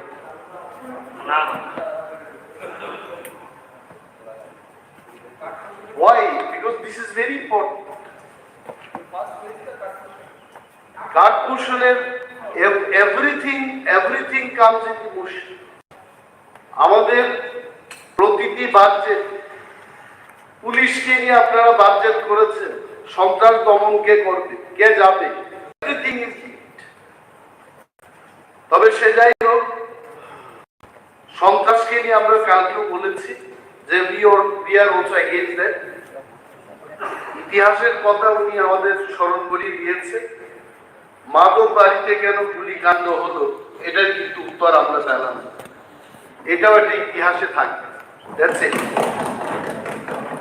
আমি আমার কার্পোরেশনে demand number 32 head of account 4225 এখানে প্রিমিটিভ গ্রুপ ট্রাইব কে নিয়ে কিছু কথা বলতে চাইব।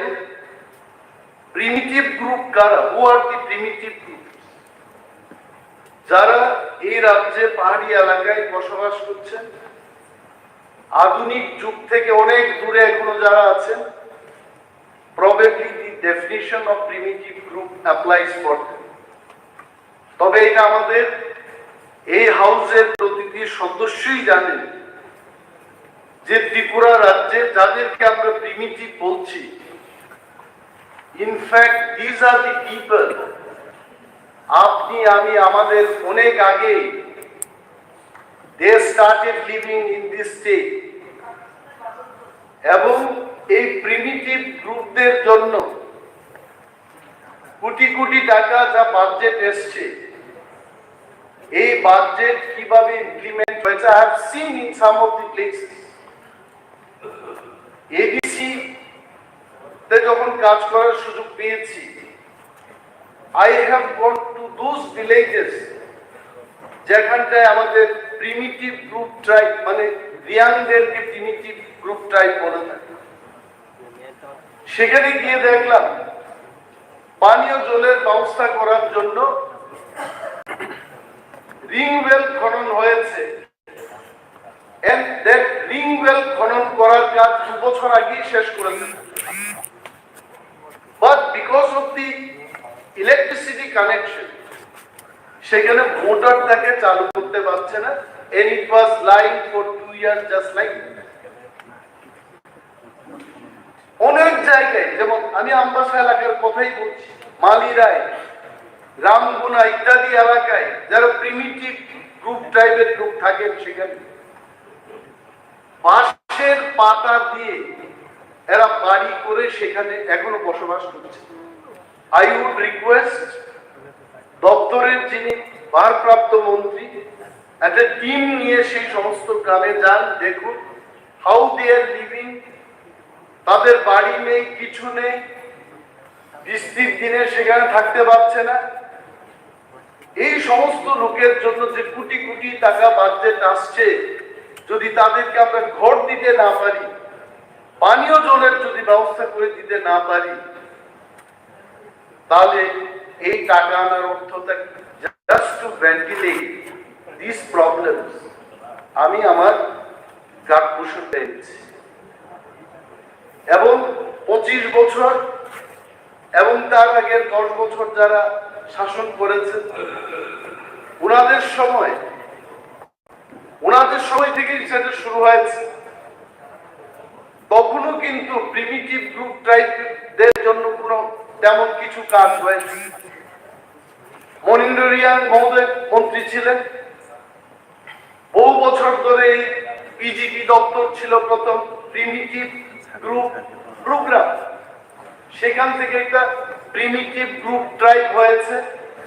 অনেক বছর মনিন্দ্রবাবু সেই দপ্তরের মন্ত্রী ছিলেন এবং উনি নিজেই বলেছেন আমাকে, প্রিমিটিভ গ্রুপ বিজেপি ছিল, বিজেপির টাকা তৎকালীন, আমি জানি না, উনি নিজে বলেছেন আমাকে, ওই দপ্তরের টাকাকে ডাইভার্ট করে অন্যত্র খরচ হতো। I am sure the progressive government, BJP এবং আইপিএফটির যে প্রগ্রেসিভ গভর্নমেন্ট, উদার মানসিকতা নিয়ে আপনারা কাজ করছেন। I am sure you will give real attention for these people. এবং এই যে টাকা আপনারা চেয়েছেন, around 14 crore supplementary demand, bring it, use for them. এরা 70 বছর ধরে যদি এই লোকগুলো প্রিমিটিভলি থেকে যায়, তাহলে ডারউইনের ফর্মুলা কোনোদিন আর প্রমাণ হবে না। বানর থেকে যে মানুষ হয়েছে, বানর করে যে মানুষ হবে, এটা আর প্রমাণ করা যাবে না। প্রিমিটিভ গ্রুপকে আর্থিক সহায়তা দিয়ে কেন্দ্রীয় সরকার এবং রাজ্য সরকার যে কাজটা করতে চেষ্টা করছে, what is the aim? Aim is এই লোকগুলো যেন আধুনিক সমাজে বসবাস করতে পারে, তার জন্যই এই টাকাগুলো খরচ হচ্ছে। And will bring the attention of the government যে তাদের যে সমস্ত এলাকায় জাম্পি হিসে যান, 18 মুরাই যান, সেই সমস্ত এলাকায় পানীয় জলের সংকটে ভুগছে তারা, স্নানের কোনো জল নেই। এটা আলোচনার বিষয় না, এটা মানবিক দিক থেকে এই সমস্ত জিনিসগুলো যারা দেখা হয়, গভর্নমেন্ট এবং ভারপ্রাপ্ত যিনি মন্ত্রী মহোদয় আছেন, ওদের জন্য একটু কাজ করতে। হায়ার এডুকেশনকে নিয়েও একটা কাঠপোষণ এখানে এনেছি। It is just to ventilate the feelings of the youth in this state. আমাদের ত্রিপুরায় মানুষ বলে যে ত্রিপুরাতে কি কি শিল্প কারখানা তৈরি করা যায়, যদিও আমাদের কাছে we don't have much of input for industrial group, যে অর্থে আমরা ইন্ডাস্ট্রি বলতে জানি অটোমোবাইল কারখানা, কোনো ফ্যাক্টরি বা so many other mechanical based ইন্ডাস্ট্রিকে মানুষ বলে থাকে যে ইন্ডাস্ট্রিয়াল ডেভেলপমেন্ট। একটা বিল্ডিং তৈরি করাই, একটা মেশিন তৈরি করাই ইন্ডাস্ট্রিয়ালাইজেশন। আমাদের এই রাজ্যে we can be the educational hub.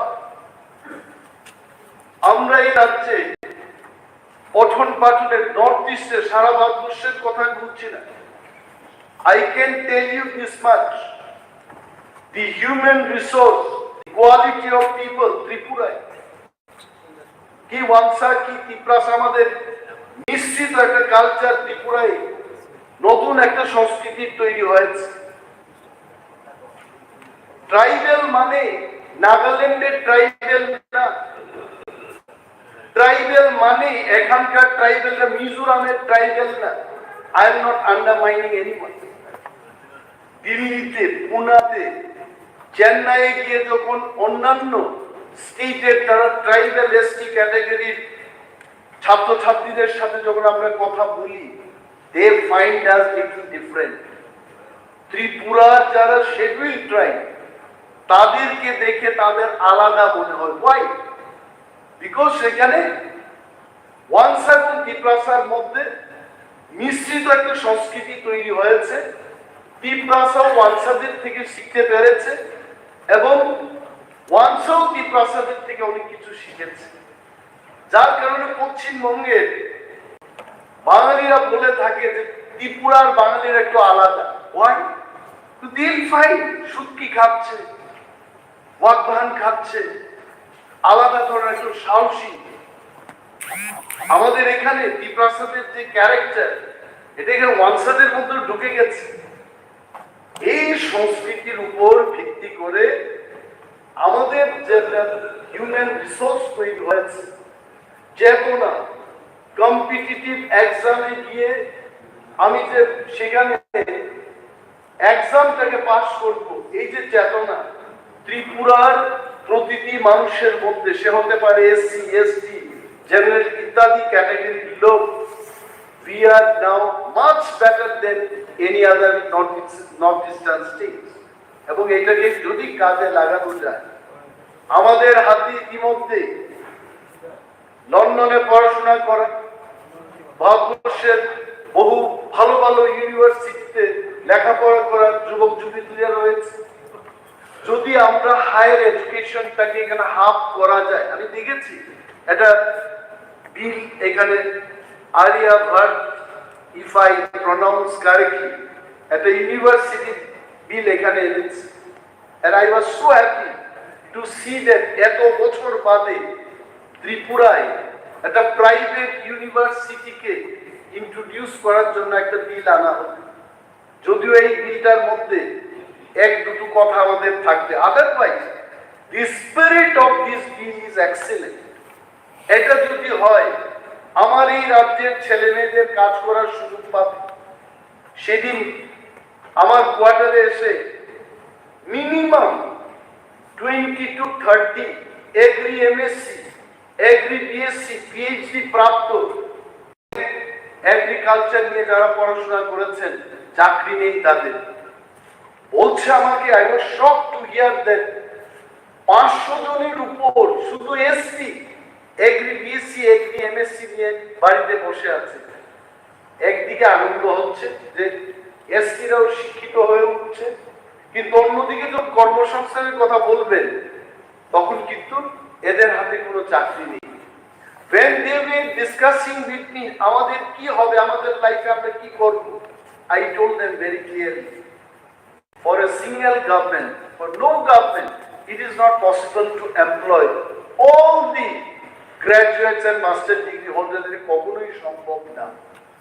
The only thing is, সরকারি চাকরি দিয়ে যেখানে আমাদের সম্ভব হচ্ছে না, we can invite more such educational institutions, এখানে তাদের এনে বাদ দিয়ে একটা কর্মসংস্থানের ব্যবস্থা আমরা করতে পারি। And this is why, to bring the attention of the government, I have brought my কাঠমোশন। এবং এখানে একটা কাঠমোশন আমি এনেছি যে ট্রাইবাল ইউথদের special assistance for capital expenditure, demand number 904059 একটা কাঠমোশন এনেছি। আসলে বেকারের কোনো জাতি নেই, তার কোনো ধর্ম নেই, বেকার বেকার। বেকারদের যে যন্ত্রণা ত্রিপুরায়, we are very small state, এখানে সরকারকে কিছু একটা করতে হবে। I just want to share some of my feelings, যেটা করলে পর I am sure the government also can solve partially the problems of the youth. বম্বেতে যখন ছিলাম তখন দেখেছি বম্বে লোকেরা বম্বেতে চাকরি করেন। আমি যে ফ্ল্যাটটা দিলাম পার্শ্ববর্তী অনেকগুলো ফ্ল্যাট থেকে একটা পাঞ্জাবি মহিলা ছিল, উনি আমাকে বেটা বেটা বলে আসতেন। আমি ওনাকে কথা বলতে বলতে জানলাম যে আপ ক্যা করতে হো, কौन है आपके साथ। জানলাম ওনার ছেলে বম্বেতে তাদের বাড়িঘর সবকিছু, ক্যানাডাতে একটা ড্রাইভিং এর চাকরি করছে এবং সেইকালে ইট ইজ ইন ইয়ার 1997 এর কথা বলছি, প্রতি মাসে ওই মহিলাটাকে ক্যানাডা থাকে ওনার ছেলে মাসে 25,000 টাকা করে পাতেন। It's a big money at that time. তো যখন খোঁজ খবর নিয়ে দেখলাম বম্বের অনেক লোক দুবাইয়ে যাচ্ছে, কানাডায় যাচ্ছে, ইউরোপে যাচ্ছে, কি করে যাচ্ছে।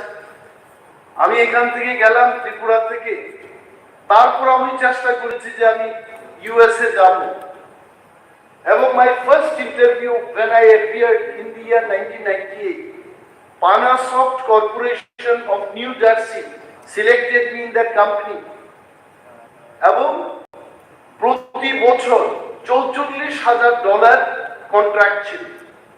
At that time I have come to know there are some job recruitment agencies in the metro cities. বম্বেতে আছে, চেন্নাই আছে, দিল্লিতে আছে। এই সমস্ত রিক্রুটমেন্ট এজেন্সিস বা কোম্পানিগুলোকে যদি মাননীয় মন্ত্রী মহোদয়দের মধ্যে যারা এই বিষয়ে দেখবেন, ম্যান পাওয়ার প্লেসমেন্ট যে ইস্যুগুলো দেখবেন, যোগাযোগ করে এদেরকে বলা please come to my state, আপনাদের আসা যাওয়া থাকার খরচ আমরা দিয়ে দেব।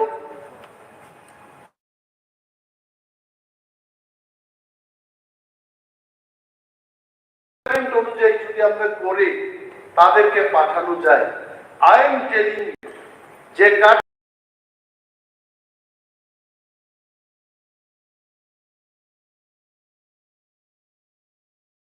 জন্য যারা কাজের সন্ধানে বাইরে বিভিন্ন রাজ্যে এখন কাজ করছে বা এই রাজ্য অপেক্ষা করছে, তাদের জন্য কিন্তু এটা সুবিধে হবে।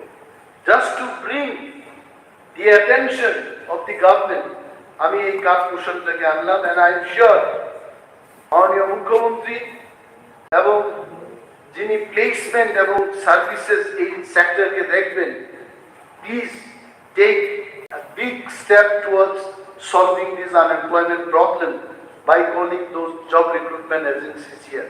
It's not a big deal. তারপর এখানে ডিমান্ড নাম্বার 214408, এখানে স্টোরেজ এবং গোডাউন সংক্রান্ত একটা বিষয় নিয়ে আমি কাঠপোষণ এনেছি। স্টোরেজের কথা মাননীয় পূর্বতন কৃষিমন্ত্রী, ওনার সাথে একদিন ওনার চেম্বারে আমার কথা হয়, আমাদের একটা মিটিং হচ্ছিল। and I should thank him, এডিসিতে থাকাকালীন I was also looking after of agriculture department. উনি আমাদের দুটো গোডাউনের এয়ার কন্ডিশন স্টোরেজের জন্য অনুমোদন দিয়েছেন এবং এই কাজগুলো আমরা সম্পন্ন করেছি। It is a matter of taking the hand over এবং কৃষকদের সাথে এদের যেন এরা ব্যবহার করতে পারে সেই জায়গাটা দিলাম। And I tell you tremendously, এই দুটো গোডাউন স্টোরেজ করার পর the response we got from the farmers tremendous. মানুষ তাদের ফসল তুলে নেওয়ার পর বাজারে বিক্রি না হলে রাখবে কোথায়? Then we started thinking যে এটাকে যদি আরো 25টি জায়গায় ত্রিপুরায় করা যায়। অনিমাজ বাবু, আপনি কোথাও কোথাও গুলিয়ে ফেলছেন, কিছু মাইন্ড করবেন না, বলতে পারেন আপনি সব জানেন। 21 হলো আপনার অন্য ডিমান্ড, এখানে আমাদের এগ্রিকালচারের সাথে কোনো লিঙ্ক নেই, একটার সাথে একটা মিলাবেন না। আমি কিন্তু একটাতে গুলিয়ে ফেলছি, জেনারেল ডিসকাশন না, কাঠপোষণ। আপনি সব জেনারেল ডিসকাশন করে ফেলেছেন, তাহলে শুধুমাত্র আমাদের অর্থমন্ত্রী বললেই পারে। কাঠপোষণ ভেন্টিলেট দি ম্যাটার। আপনি সরকারের নজর নেবেন, দপ্তরের মন্ত্রী নজর নেবেন, দপ্তরের মন্ত্রী বলবে ইয়েস আপনার কাঠপোষণ মানবে না, কিন্তু আপনাকে বলবে আপনি ভেন্টিলেট করার জন্য করবেন। আপনি 21 বলছেন, 21 তো আমাদের আমি যতটুকু জানি ফুড ডিপার্টমেন্ট, একটু দেখবেন এটা এগুলোকে ভুল করে ফেলছেন। কেন বলছিলেন যে জেনারেল ডিসকাশন না হোক, কেন বলছেন?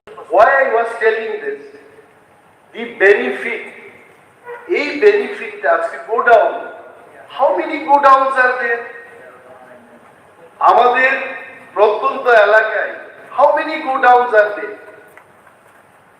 এই বিষয়টা সরকারের নজরে আনার জন্যই এটা বলছিল। The response, people want such go downs যেখানে in general আমরা স্টক রাখতে পারি, they want them।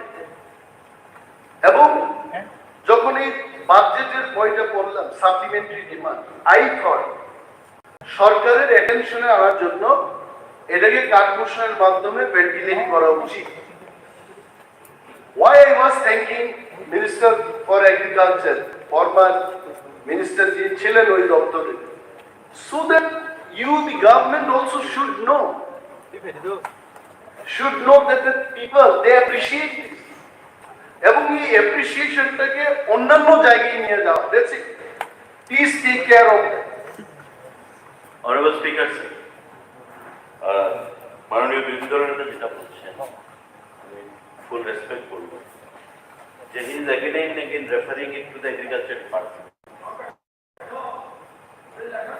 I am sure the honorable Indian agriculture minister or the present agriculture minister is not ready with the answer.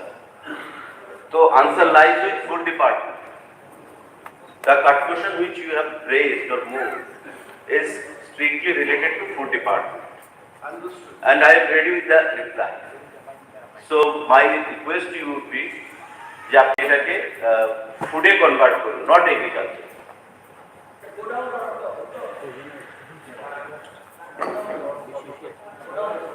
No, when I was talking, I told that go down এর ব্যাপারটাই বলছিলাম যে go downটাও দরকার, মানুষ চাইছে বলেছে। I understand. I told them why go downটাও মানুষ চাইছে এটা বলছে। Now এখানে আর একটা কাঠপোষণ আনতে গিয়ে বলেছি PM প্রধানমন্ত্রী আবাস যোজনার যে ঘরগুলোর কথা। I tell you, in some of the places যেখানে গেলাম, সারা ত্রিপুরায় যাওয়া আমার পক্ষে সম্ভব, যতখানে গেলাম there are still problems in the implementation. দেখা গেছে যে ঘরটা হয়ে গেছে, জানালাটা বাকি, ঘরটা হয়ে গেছে, দরজাটা বাকি। এই যে ইমপ্লিমেন্টেশনের প্রবলেমটা, দয়া করে এটা একটু দেখবেন। Why? Because সংখ্যা তত্ত্বে আপনি বলবেন যে এত লক্ষ ঘর আমরা করেছি, but what is the quality of the house? আর একটা জিনিস বলবো, গতকাল হাউসে কোন মাননীয় মন্ত্রী বলছিলেন যে প্রধানমন্ত্রী আবাস যোজনায় আরবানের ক্ষেত্রে টাকাটা একটু বেশি মনে হচ্ছে এবং গ্রামীণের ক্ষেত্রে টাকাটা অল্প কম। I am trying to tell the government, Jampui হিলসের এমন কতগুলো জায়গা আছে এখনো যেখানে ইটটাকে ক্যারি করে কাঁধে নিয়ে গিয়ে ঘরটা তৈরি করতে হবে। সো যে জিনিসটা শহর অঞ্চলে সিমেন্টের এক ব্যাগ ধরুন আপনি 2000 টাকায় পাচ্ছেন, একই সিমেন্ট যখন 2000 টাকা করে কিনে সেখানে নিয়ে যাওয়ার জন্য কিন্তু আরো বেশি টাকা খরচ হচ্ছে। You have to pay for the carrying also. তো আমি এখানে দেখলাম যে গ্রামীণ এলাকায় ইনফ্যাক্ট এই ঘরের যে বরাদ্দ এটা আরো বেশি হওয়া উচিত ছিল। And why? কেন শহর এলাকাতে বেশি হচ্ছে এবং গ্রামীণ এলাকায়, স্পেশালি ইন ত্রিপুরা, রাস্তাঘাট ভালো না থাকার কারণে ওই সমস্ত এলাকায় কিন্তু জিনিসপত্রের দাম অনেক বেড়ে যায়। I don't know how the government will address this problem. Maybe this is one of the reasons যে ঘরগুলো সবগুলো হয়ে গেছে, দরজাটা কেন হলো না। When I asked them যে কেন এটা হলো না, বলছে যে টাকা শেষ হয়ে গেছে। I am not telling যে ওইখানে গভর্নমেন্ট অফিসিয়াল টাকা মেরেছে বা ইঞ্জিনিয়ার টাকা মেরেছে, কেউ টাকা, I am not telling them, এটা বাস্তব। যখন জামপুরি হিলসে গিয়ে জিজ্ঞেস করলাম ঘটনাটা সত্য, ইটটাকে ক্যারি করে নিয়ে যেতে হচ্ছে। So all these issues, এইগুলোকে সরকার যদি ঠিক মতো যদি না দেখা হয়, I am telling you in the implementation, somewhere we will fail to implement properly. This has to be taken care of. আরেকটা যে জিনিস হচ্ছে failure, RKVY এই প্রকল্পে যতটুকু সুযোগ সুবিধা দেওয়া যায়, মানুষের কি সমস্যাটা হচ্ছে। I tell you for ST ইউথদের ক্ষেত্রে যে ঘটনাটা, কেন তারা সরকারি সুযোগ সুবিধা অনেক সময় নিতে পারে না। The reason is mindset. Don't mind, I am also telling in the house. একটা জেনারেল ক্যাটাগরির ছেলে যে মানসিকতা, পরিশ্রম করে এই দরজায় সে দরজায় গিয়ে সে যতটুকু পরিশ্রম করে তার হাতে নেবে, sir I am finishing in just 1 minute, এটা কিন্তু পাহাড় থেকে আসা শেডিউল ট্রাইব ক্যাটাগরি একটা ছেলে, সে হয়তো ভাই শহরের মধ্যে তার নানা দপ্তরগুলো অজানা থাকে। So they lose the interest. একদিন আসবে, 2 দিন আসবে, পরবর্তী ডেট যখন দেওয়া হবে ও ক্লান্ত হয়ে বলবে আমি এই স্কিমটা নেব না। So not schemes. So once এই যে স্কিমগুলোতে আছে আর কে কি হয়, তখন কি হচ্ছে, they lose the interest. এবং যারা সরকারি কর্মচারী যারা কাজ করছে, they have to take care of those information যেগুলো ফিল আপ করতে হবে, যেগুলো নিতে হবে, এটাকে নিজের মতো করে বললেই আসে না অনেক সময়। ফ্রিতে দেবো, আমি বলছি এখানে ফার্ম মেশিনের কথা আমি বলতে পারবো, তো ফ্রিতে দেওয়া হবে কিছু একটা জিনিস, এইটা ফর্ম ফিল আপ করতে হবে, অনেকগুলো ইনফরমেশন দিতে হবে, তার কারণে অনেক সময় নিতে আসে না। সো আই টেল ইউ, সরকার এবং যারা ইমপ্লিমেন্ট এই বিষয়গুলোকে আরো একটু বেশি করে যদি একটু কি বলবো মোর আদর করে বললে তো এটা হবে না, মানে আরো সযত্নে যদি এটা করা যায়, probably I think the implementation will have more success. এগুলোকে ভেন্টিলেট করব, যতগুলো স্কিম আপনারা করছেন, we are not against this scheme. One after the scheme you bring, we welcome, but the implementation has to be more successful. That's it. Thank you so much. ধন্যবাদ জানি আমি আমার কয়েকটি কথা শেষ করছি। ঠিক আছে,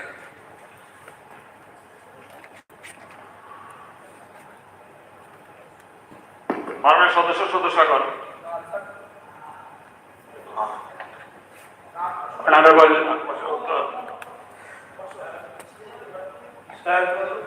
Sir, I will take only 3 minutes. কাঠ মৌসুম যারা এনেছে, অর্থাৎ এই সিস্টেমটা সাপ্লিমেন্টারি গ্যাসের সিস্টেমটা হলো অপোজিশন আগে বলে শেষ করবে, দেন রিপ্লাই দিয়ে এইটা একটা একটা করে একবারে বলে দেবে। মাননীয় অধ্যক্ষ মহোদয়, বলুন, অপোজিশনের কাঠমোশনগুলিকে সমর্থন করে আমি জাস্ট ক্লিয়ার 5 মিনিটস থেকে পাতে চলে গেলেন।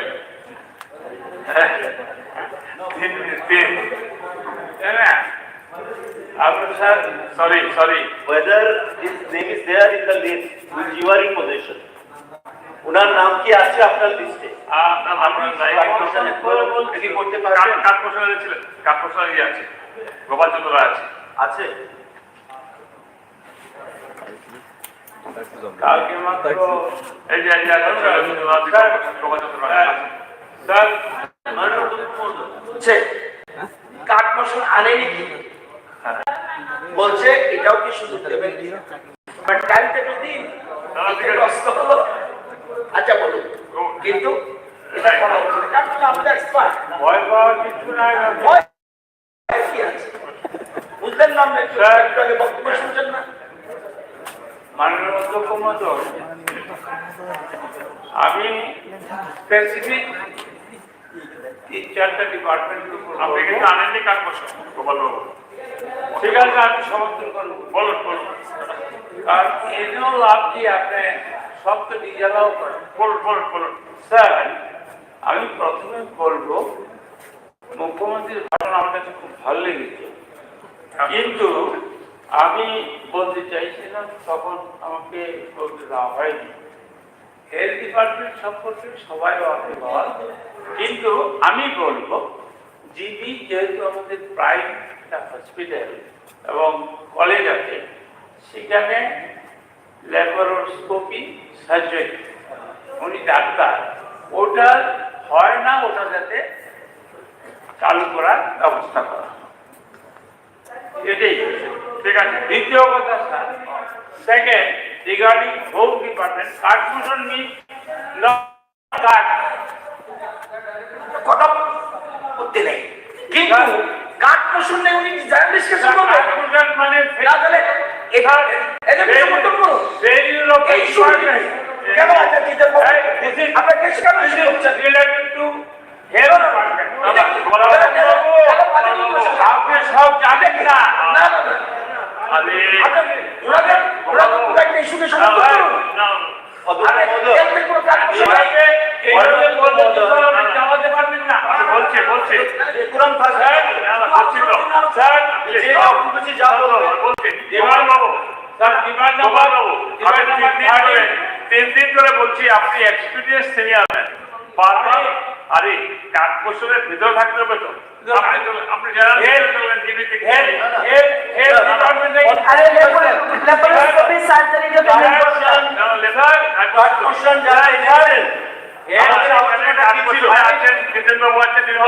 কথাটা বলতে দেবেন তো? আমি 1 মিনিট দিলাম আপনাকে, বলুন। আমি 1 মিনিট আমি ডিপার্টমেন্ট নাম্বার 1 মিনিট না আমি আপনি বলতে দিন। কথা হচ্ছে উনি বলুন 1 ঘন্টা বলুন, আপত্তি নেই। যদি এলাও করেন, you have got the discussion, এটা আপনার বিষয়।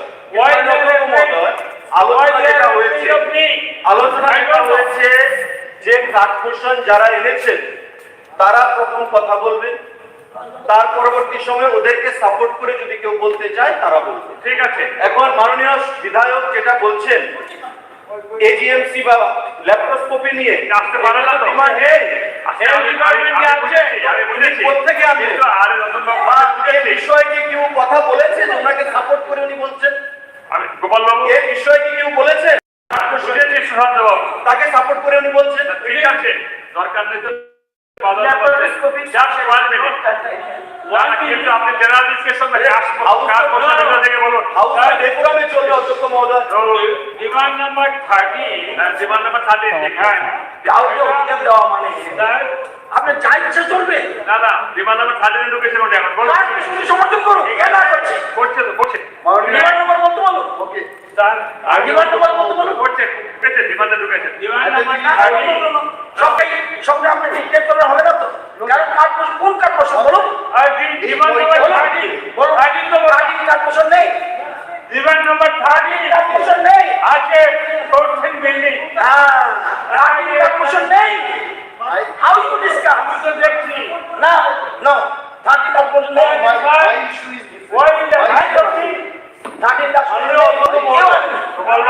নাম্বার 1 হচ্ছে he is a defaulter. Number 1 হচ্ছে এই নাম্বার 2 এই সাবজেক্ট নিয়ে কেউ ট্রান্সমিশন আলোচনা করেনি। যদি কেউ করবে ওনার সাপোর্টে উনি কথা বলতে পারছেন। কি করে বলবেন? আপনি হয়ে গেছে প্লিজ না এতজন বিষয়গুলো যেগুলো যুক্তি দিয়ে বলছে তো আপনাকে তো কে যুক্তি দিয়ে বলছে স্যার? চলে যান ভালো না আমি রেসপেক্ট থেকে বলছি দরকার নেই ভালো না সেগুলো দরকার। ডিমান্ড নাম্বার 13 অ্যাকাউন্ট নাম্বার হলো 3054 রোডস এন্ড বিল্ডিং। এখানে তো কাকপশন এই তো ডিমান্ড 13 আছে। আমি দেখে বলছি আরে কাকপশন আরে দেওয়ানি আরে দেখেই তো বলছি না বলছি আমি দেখেছি কে কে এসে বলছো এই তো আছে। শুনুন মাননীয় সদস্য কুমার বাবু, নির্মল বিশ্ব জেনেছে 11 নম্বর ডিমান্ড, নয়ন সরকার 14 নম্বর demand, Animesh government 19, Animesh government 21, Animesh government 27, Animesh government 30, Jiten Chowdhury 30, Animesh government 31, Animesh government 32, Animesh government 39, Nayan Sarkar 42, Shailendra Chandranath 61। কোথায় 30? আপনি তো বলছেন সাপ্লিমেন্টারি গ্রান্টস। আরে ভাই এটা তো আছে তাইলে ভুল ঠিক আছে আর তো অন্য জিনিস। এটা হলো বাবু প্লিজ আপনার সাথে একটু বুঝিয়ে দিন ওনাকে। হ্যাঁ আমাকে তো পুরো বয়সে বোঝাতে হবে। কমল ছাড়ুন হয়েছে ঠিক আছে স্যার বলবো উনি হেলথ সম্বন্ধে করতে চান ওনাকে বলতে দিন। এই লোক উনি বলবেন বলার জন্য বলা উচিত না তো বলার জিনিস করছে একটা সিস্টেমে থাকতে হবে। আরে সিস্টেমে আছি আমি আপনি ওদের ওনার সঙ্গে মিলে সিস্টেম। আরে না মাননীয় স্যার হিসাব করবেন না আমি আপনার থেকে 2 মিনিট টাইম নিয়ে আমি আমার 3, 2, 1 আচ্ছা স্যার এগ্রিকালচারের প্রবলেমটা হলো আমরা যে কাঠমোশন ইয়ে থাকি to for the work not to cut. আপনি সিনিয়র ব্যাপার হ্যাঁ এখন মাছ মারাতে না ধরাই না একটা বোট শরীরের একটা I am sorry to say yesterday also same হয়েছিল। আমি আপনার মাইকটা বন্ধ করতে বাধ্য হয়েছিল। প্লিজ আপনি সিনিয়র মেম্বার আমাকে বাধ্য করবেন। আপনি কি বলতে চান? সাবার দরকার প্লিজ আপনি বসুন। আমি বলতে চাই আপনি দয়া করে বসুন। আপনি বলেছেন প্লিজ নিরপেক্ষ, এখন দেখছি আপনি নিরপেক্ষ নন। ঠিক আছে আপনি বসুন। মাননীয় জিতেন বাবু আপনি বলবেন। আরে আমাকে কি কমপ্লিট করতে দেবেন না? কোথায় মাছ পড়া দেখবেন আপনি প্লিজ জিতেন বাবু প্লিজ জিতেন বাবু, নির্মল বাবু আর নয়ন সরকার বাবু বলবেন। কে জিতেন বাবু বলুন। জিতেন বাবু প্লিজ না বলো ফিনিশ।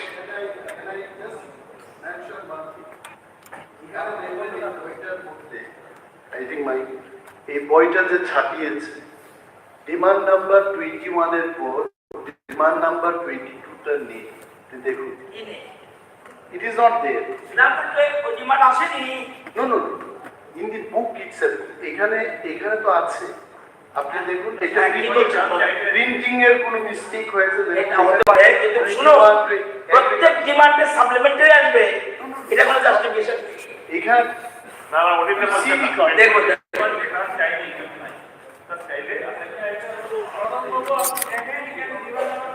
Agriculture is value. আপনি তো বলছেন আর কথা কাট বসে জিতেন বাবু বলুন প্লিজ বলুন।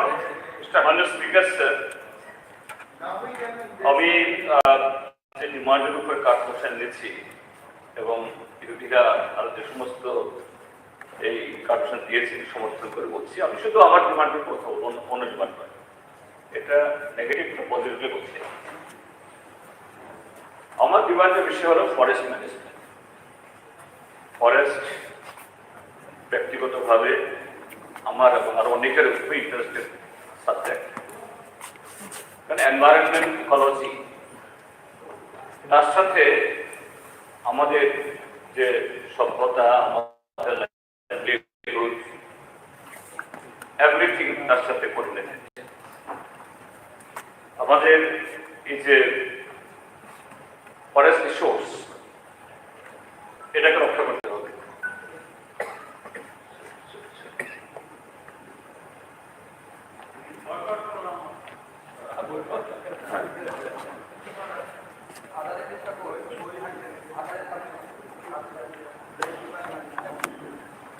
তো এই জায়গায়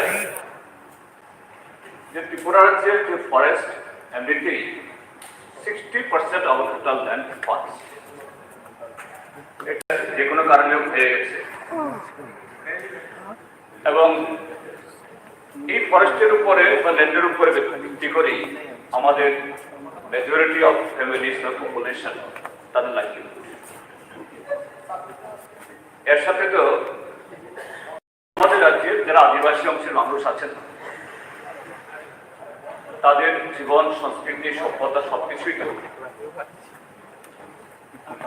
এই জায়গায় দাঁড়িয়ে আমি শুধু একটা সাজেশন দিতে চাইছি।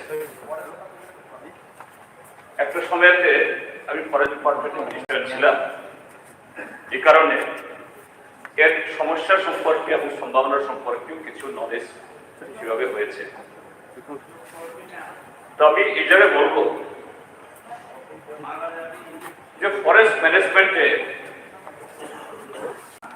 সেখানে পাবলিকের ইনভলভমেন্ট ছাড়া, তার অ্যাসোসিয়েশন ছাড়া,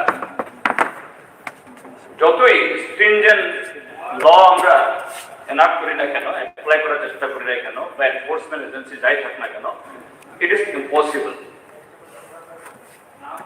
তো সেটাকে দাঁড়িয়ে আমি বলবো যে এই ফরেস্ট ম্যানেজমেন্টে আরো বেশি কিভাবে ইলেক্টেড যে বিভিন্ন ইনস্টিটিউশন, অর্থাৎ registrar, panchayat, ADC, village committee, even MLS, MPs, এদেরকে যুক্ত করা যায়, তার জন্য গভর্নমেন্টকে, ডিপার্টমেন্টকে আরো ভালো চিন্তা করতে হবে। সেকেন্ড হলো যে আমাদের রাজ্যের একটা ভালো অংশের যে মানুষ, তাদের জীবন জীবিকা যুগ যুগ ধরে এই জঙ্গলের মধ্যে, ফরেস্টের মধ্যে। ফরেস্ট অ্যাক্ট, এটা ইন্ডিয়ান ফরেস্ট অ্যাক্টই হোক বা recognition of forest right act, এসেছে বহু পরে। তো এই জায়গায় দাঁড়িয়ে এই যে ফরেস্ট রাইট অ্যাক্ট, এটার ইমপ্লিমেন্টেশনে যদি ঠিক সেরকম ভাবে নজর দেওয়া না যায়, তাহলে আপনি আরেক দিক থেকে ফরেস্ট ডিপার্টমেন্টকে যত টাকাই খরচ করুন না কেন, ফরেস্ট এনফোর্সমেন্ট হবে এবং হচ্ছে।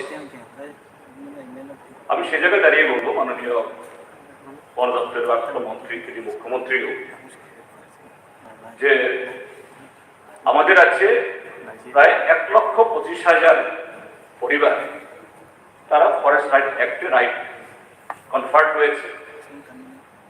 কিন্তু এখনো কিছু পরিবার রয়েছে, আমরা যখন বিভিন্ন জায়গায় যাই, জনপ্রতিনিধিরা যান, তারাও নিশ্চয়ই এই দাবির সম্মুখীন হন, বিশেষ করে এডিসি এলাকাতে।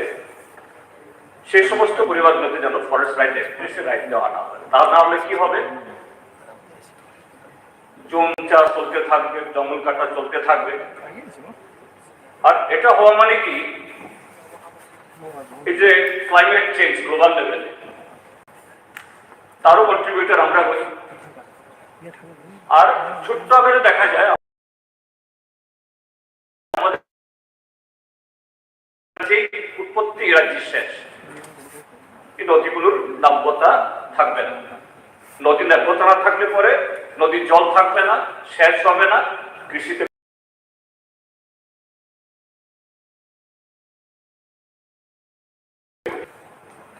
এই একটা টাইম বাউন্ড নিয়ে করে যে কোনো রাইটে যে সমস্ত ফ্যামিলি ক্লেম করেছে পায়নি, এটা দেখে এটা করা দরকার।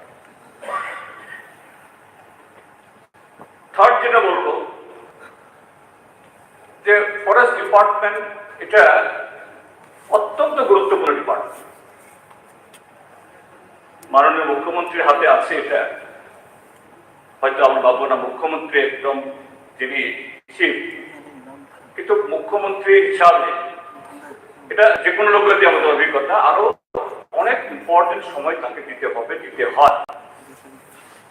আমি বলবো to give justice to the forest department, why not you are choosing another minister? আপনাদের অনেক উপযুক্ত মেম্বাররা আছেন, অভিজ্ঞ লোকরা আছেন। I think if that is given that responsibility, এবং আমাদের ফরেস্ট ডিপার্টমেন্টেও বহু অভিজ্ঞ অফিসার আছেন অল ইন্ডিয়া লেভেলে, যে আমাদের উত্তর পূর্বাঞ্চলগুলোতে, রাজ্যগুলোতে যদি এই ফরেস্ট রিসোর্সকে যদি আমরা সেরকমভাবে ম্যানেজ না করতে পারি, লাইভলিহুডের দিক থেকে, ইকোনমিক জেনারেশন দিক থেকে, ইকো ট্যুরিজমের দিক থেকে, এবং ওভারঅল যে ইকোলজি এনভায়রনমেন্ট, এটা খুবই জরুরি আজকে এই যুগে। এটা হবে না, কাজে এই দিকটা সরকার নজর দেবেন আশা রেখেই। এটা কাঠপোষণ মানে কি আমাদের জাস্ট এটাকে শেয়ার করা, বক্তব্যকে দেখা, আমি ওগুলো আবার বক্তব্য বিশ্বাস করছি। ধন্যবাদ।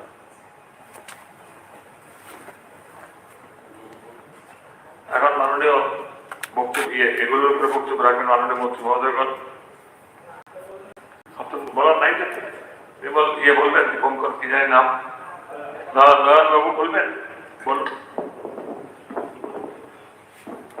মাননীয় স্পিকার স্যার, তো আমি যে কার্যক্রমটা এনেছি স্যার ডিমান্ড নাম্বার 14, তো বিষয়টা হচ্ছে ইলেকট্রিক যে ব্যবস্থা আমাদের রাজ্যে চলছে এটাকে। তো আমরা বিগত দিন লক্ষ্য করেছি, আমরা যখন ছোট ছিলাম রাজ্যের মানুষ হারিকেন ইউজ করতো, তারপরে খাস বাংলা যেটাকে কুপি কেরোসিন দিয়ে ইউজ করতো, তো ওইগুলো আমরা দেখেছি। কিন্তু বিগত বাম আমলে যখন পালাটানা বিদ্যুৎ প্রকল্প চালু হয় সেই সময় থেকে সেগুলো উঠে গেছে রাজ্য থেকে। কারণ কেন? রাজ্যে লোডশেডিং হয় না, ছিল না। কিন্তু বর্তমান অবস্থায় 2018 পরে রাজ্যে অনেক লোডশেডিং শুরু হয়েছে। এটা লোডশেডিং বলবো না আমি, কারণ কেন? রাজ্যে বিদ্যুতের স্বয়ংসম্পূর্ণতা আমাদের রাজ্যে আছে। এটা বিধানসভার তথ্য। আমার কাছে যে তথ্যটা আছে 2018-তে 25 তারিখ 25/6/2018, তো এখানে এমএলএ সুদন দাস একটা প্রশ্ন করেছিলেন রাজ্য সরকারের কাছে। তো সেই প্রশ্নের ভিত্তিতে আমাদের রাজ্যের যে বিদ্যুতের যে চাহিদা 235 থেকে 306 মেগাওয়াট আমাদের রাজ্যে আছে, এবং বাংলাদেশে বা বিদেশে যে বিক্রি হয় বা আমাদের রাজ্য থেকে যায় 160 মেগাওয়াট বিদ্যুৎ বিক্রি করা হয়। তো আমাদের রাজ্যে যে উৎপাদন হয় বিদ্যুৎ, রুকিয়া, বরমুড়া, কুমতি, রামচন্দ্রনগর, মনাচক, পালাটানা, সেগুলো থেকে যা বিদ্যুৎ আছে এটা রাজ্য সরকারের তথ্য। 741 মেগাওয়াট বিদ্যুৎ রাজ্যে উৎপাদিত হয় রাজ্য থেকে।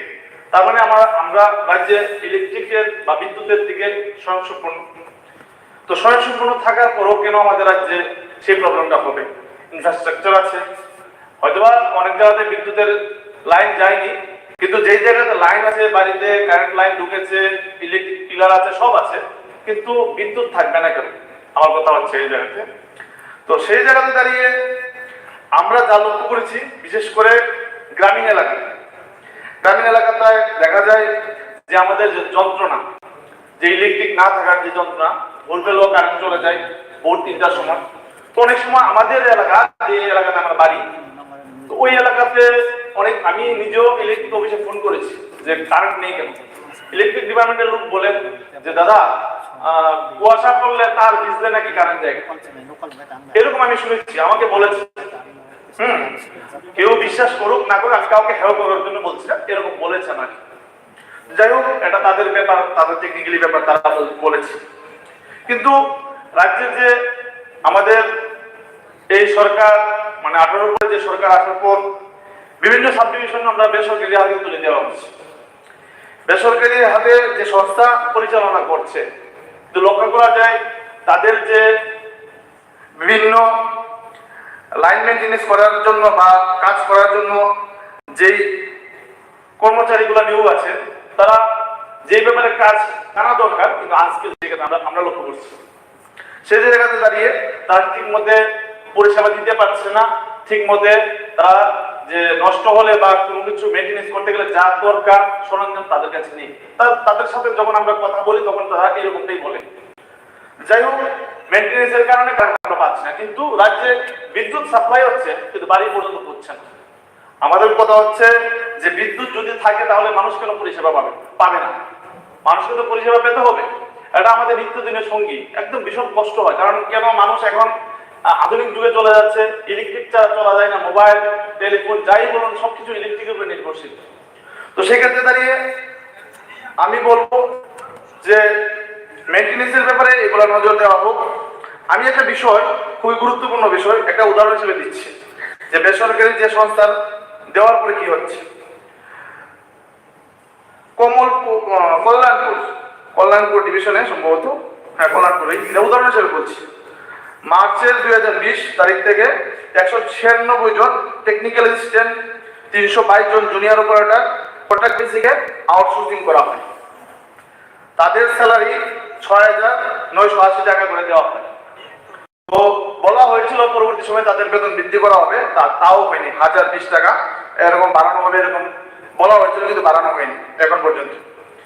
তো কিন্তু যে সংস্থার অধীনে তারা কাজ করছে, এই সংস্থা যে ত্রিপুরা ইলেকট্রিকের যে TSECL এর যে কর্পোরেশন, ওইখান থেকে 12,448 টাকা করে বিল নিয়ে দিচ্ছে, কিন্তু তারা বিল পাচ্ছে কত, মানে তারা কর্মচারীরা কত পাচ্ছে?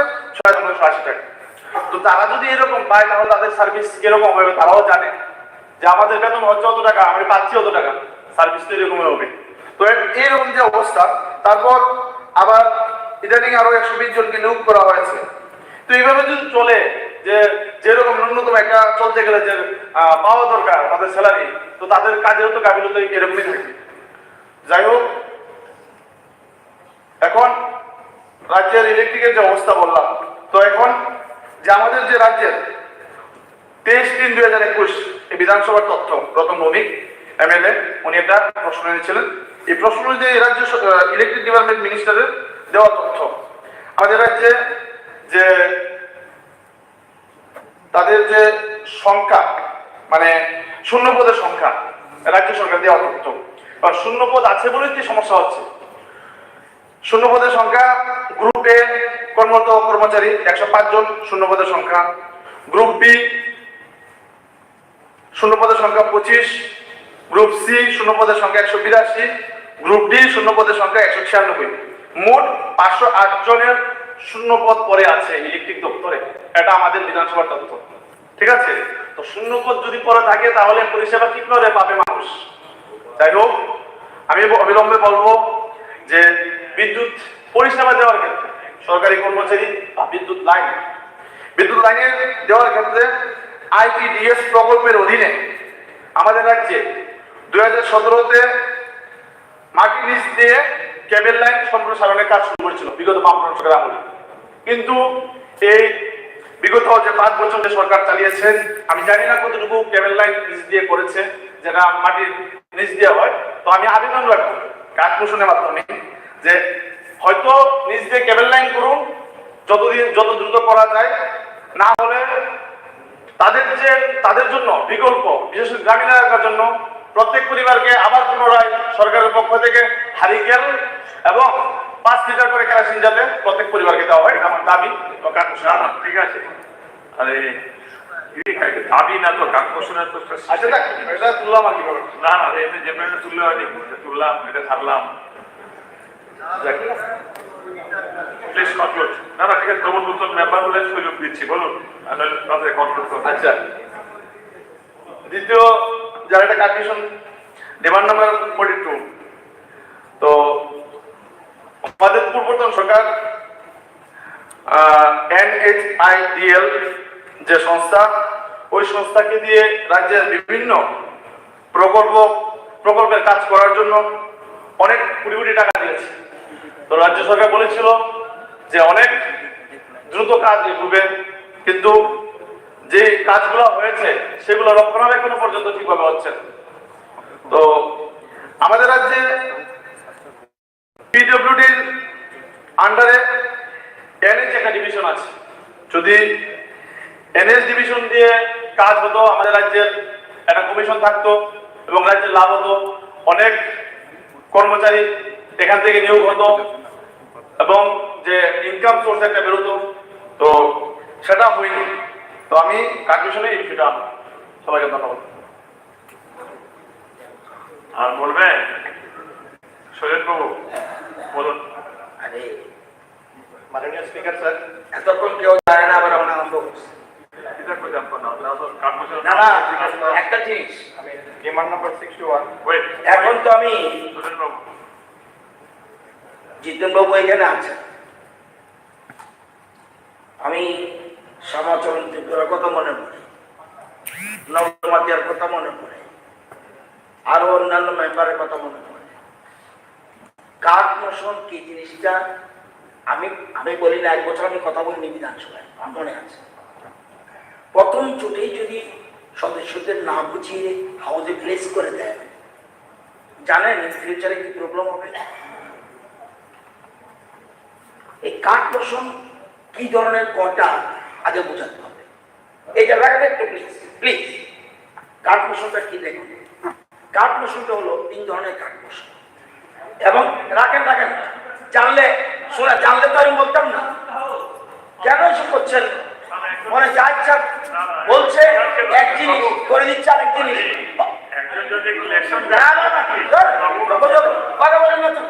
না কিছু না শুধুমাত্র ঠিক আছে, সেখানে তো অসুবিধা নেই।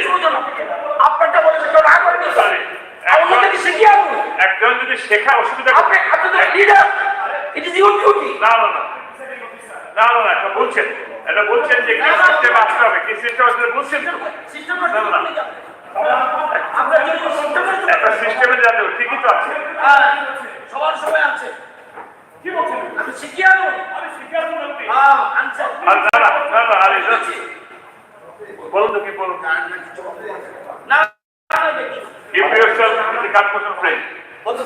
মাননীয় স্পিকার স্যার, আমি 61 নম্বর ডিমান্ড নোটের কার্ড মোশন আনছি। Department OBC welfare department.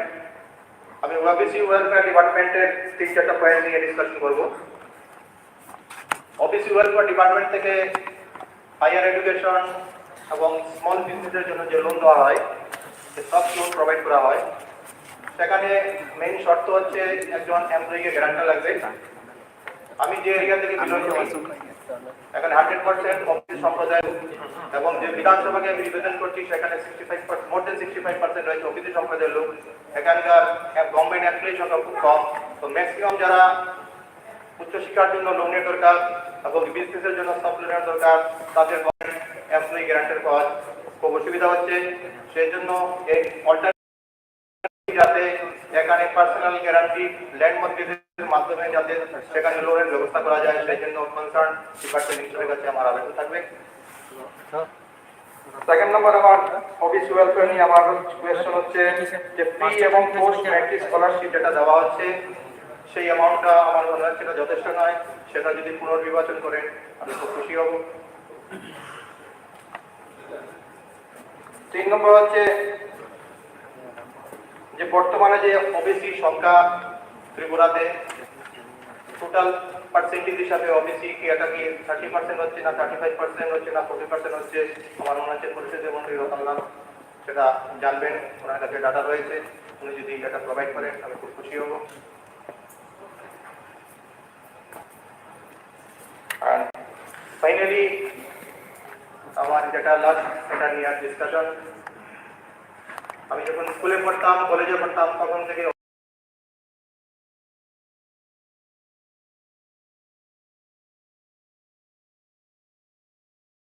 अब डिजिटल इंडिया देखेगा Tata IPL only on Jio cinema.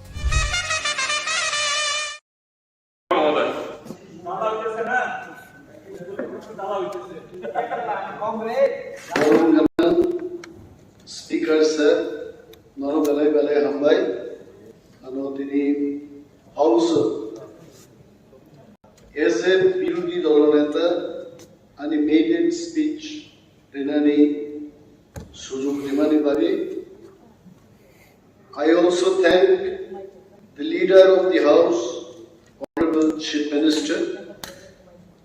I thank all the honorable ministers, honorable member of the House. I have gone through the speech given by Honorable Governor on 24th March,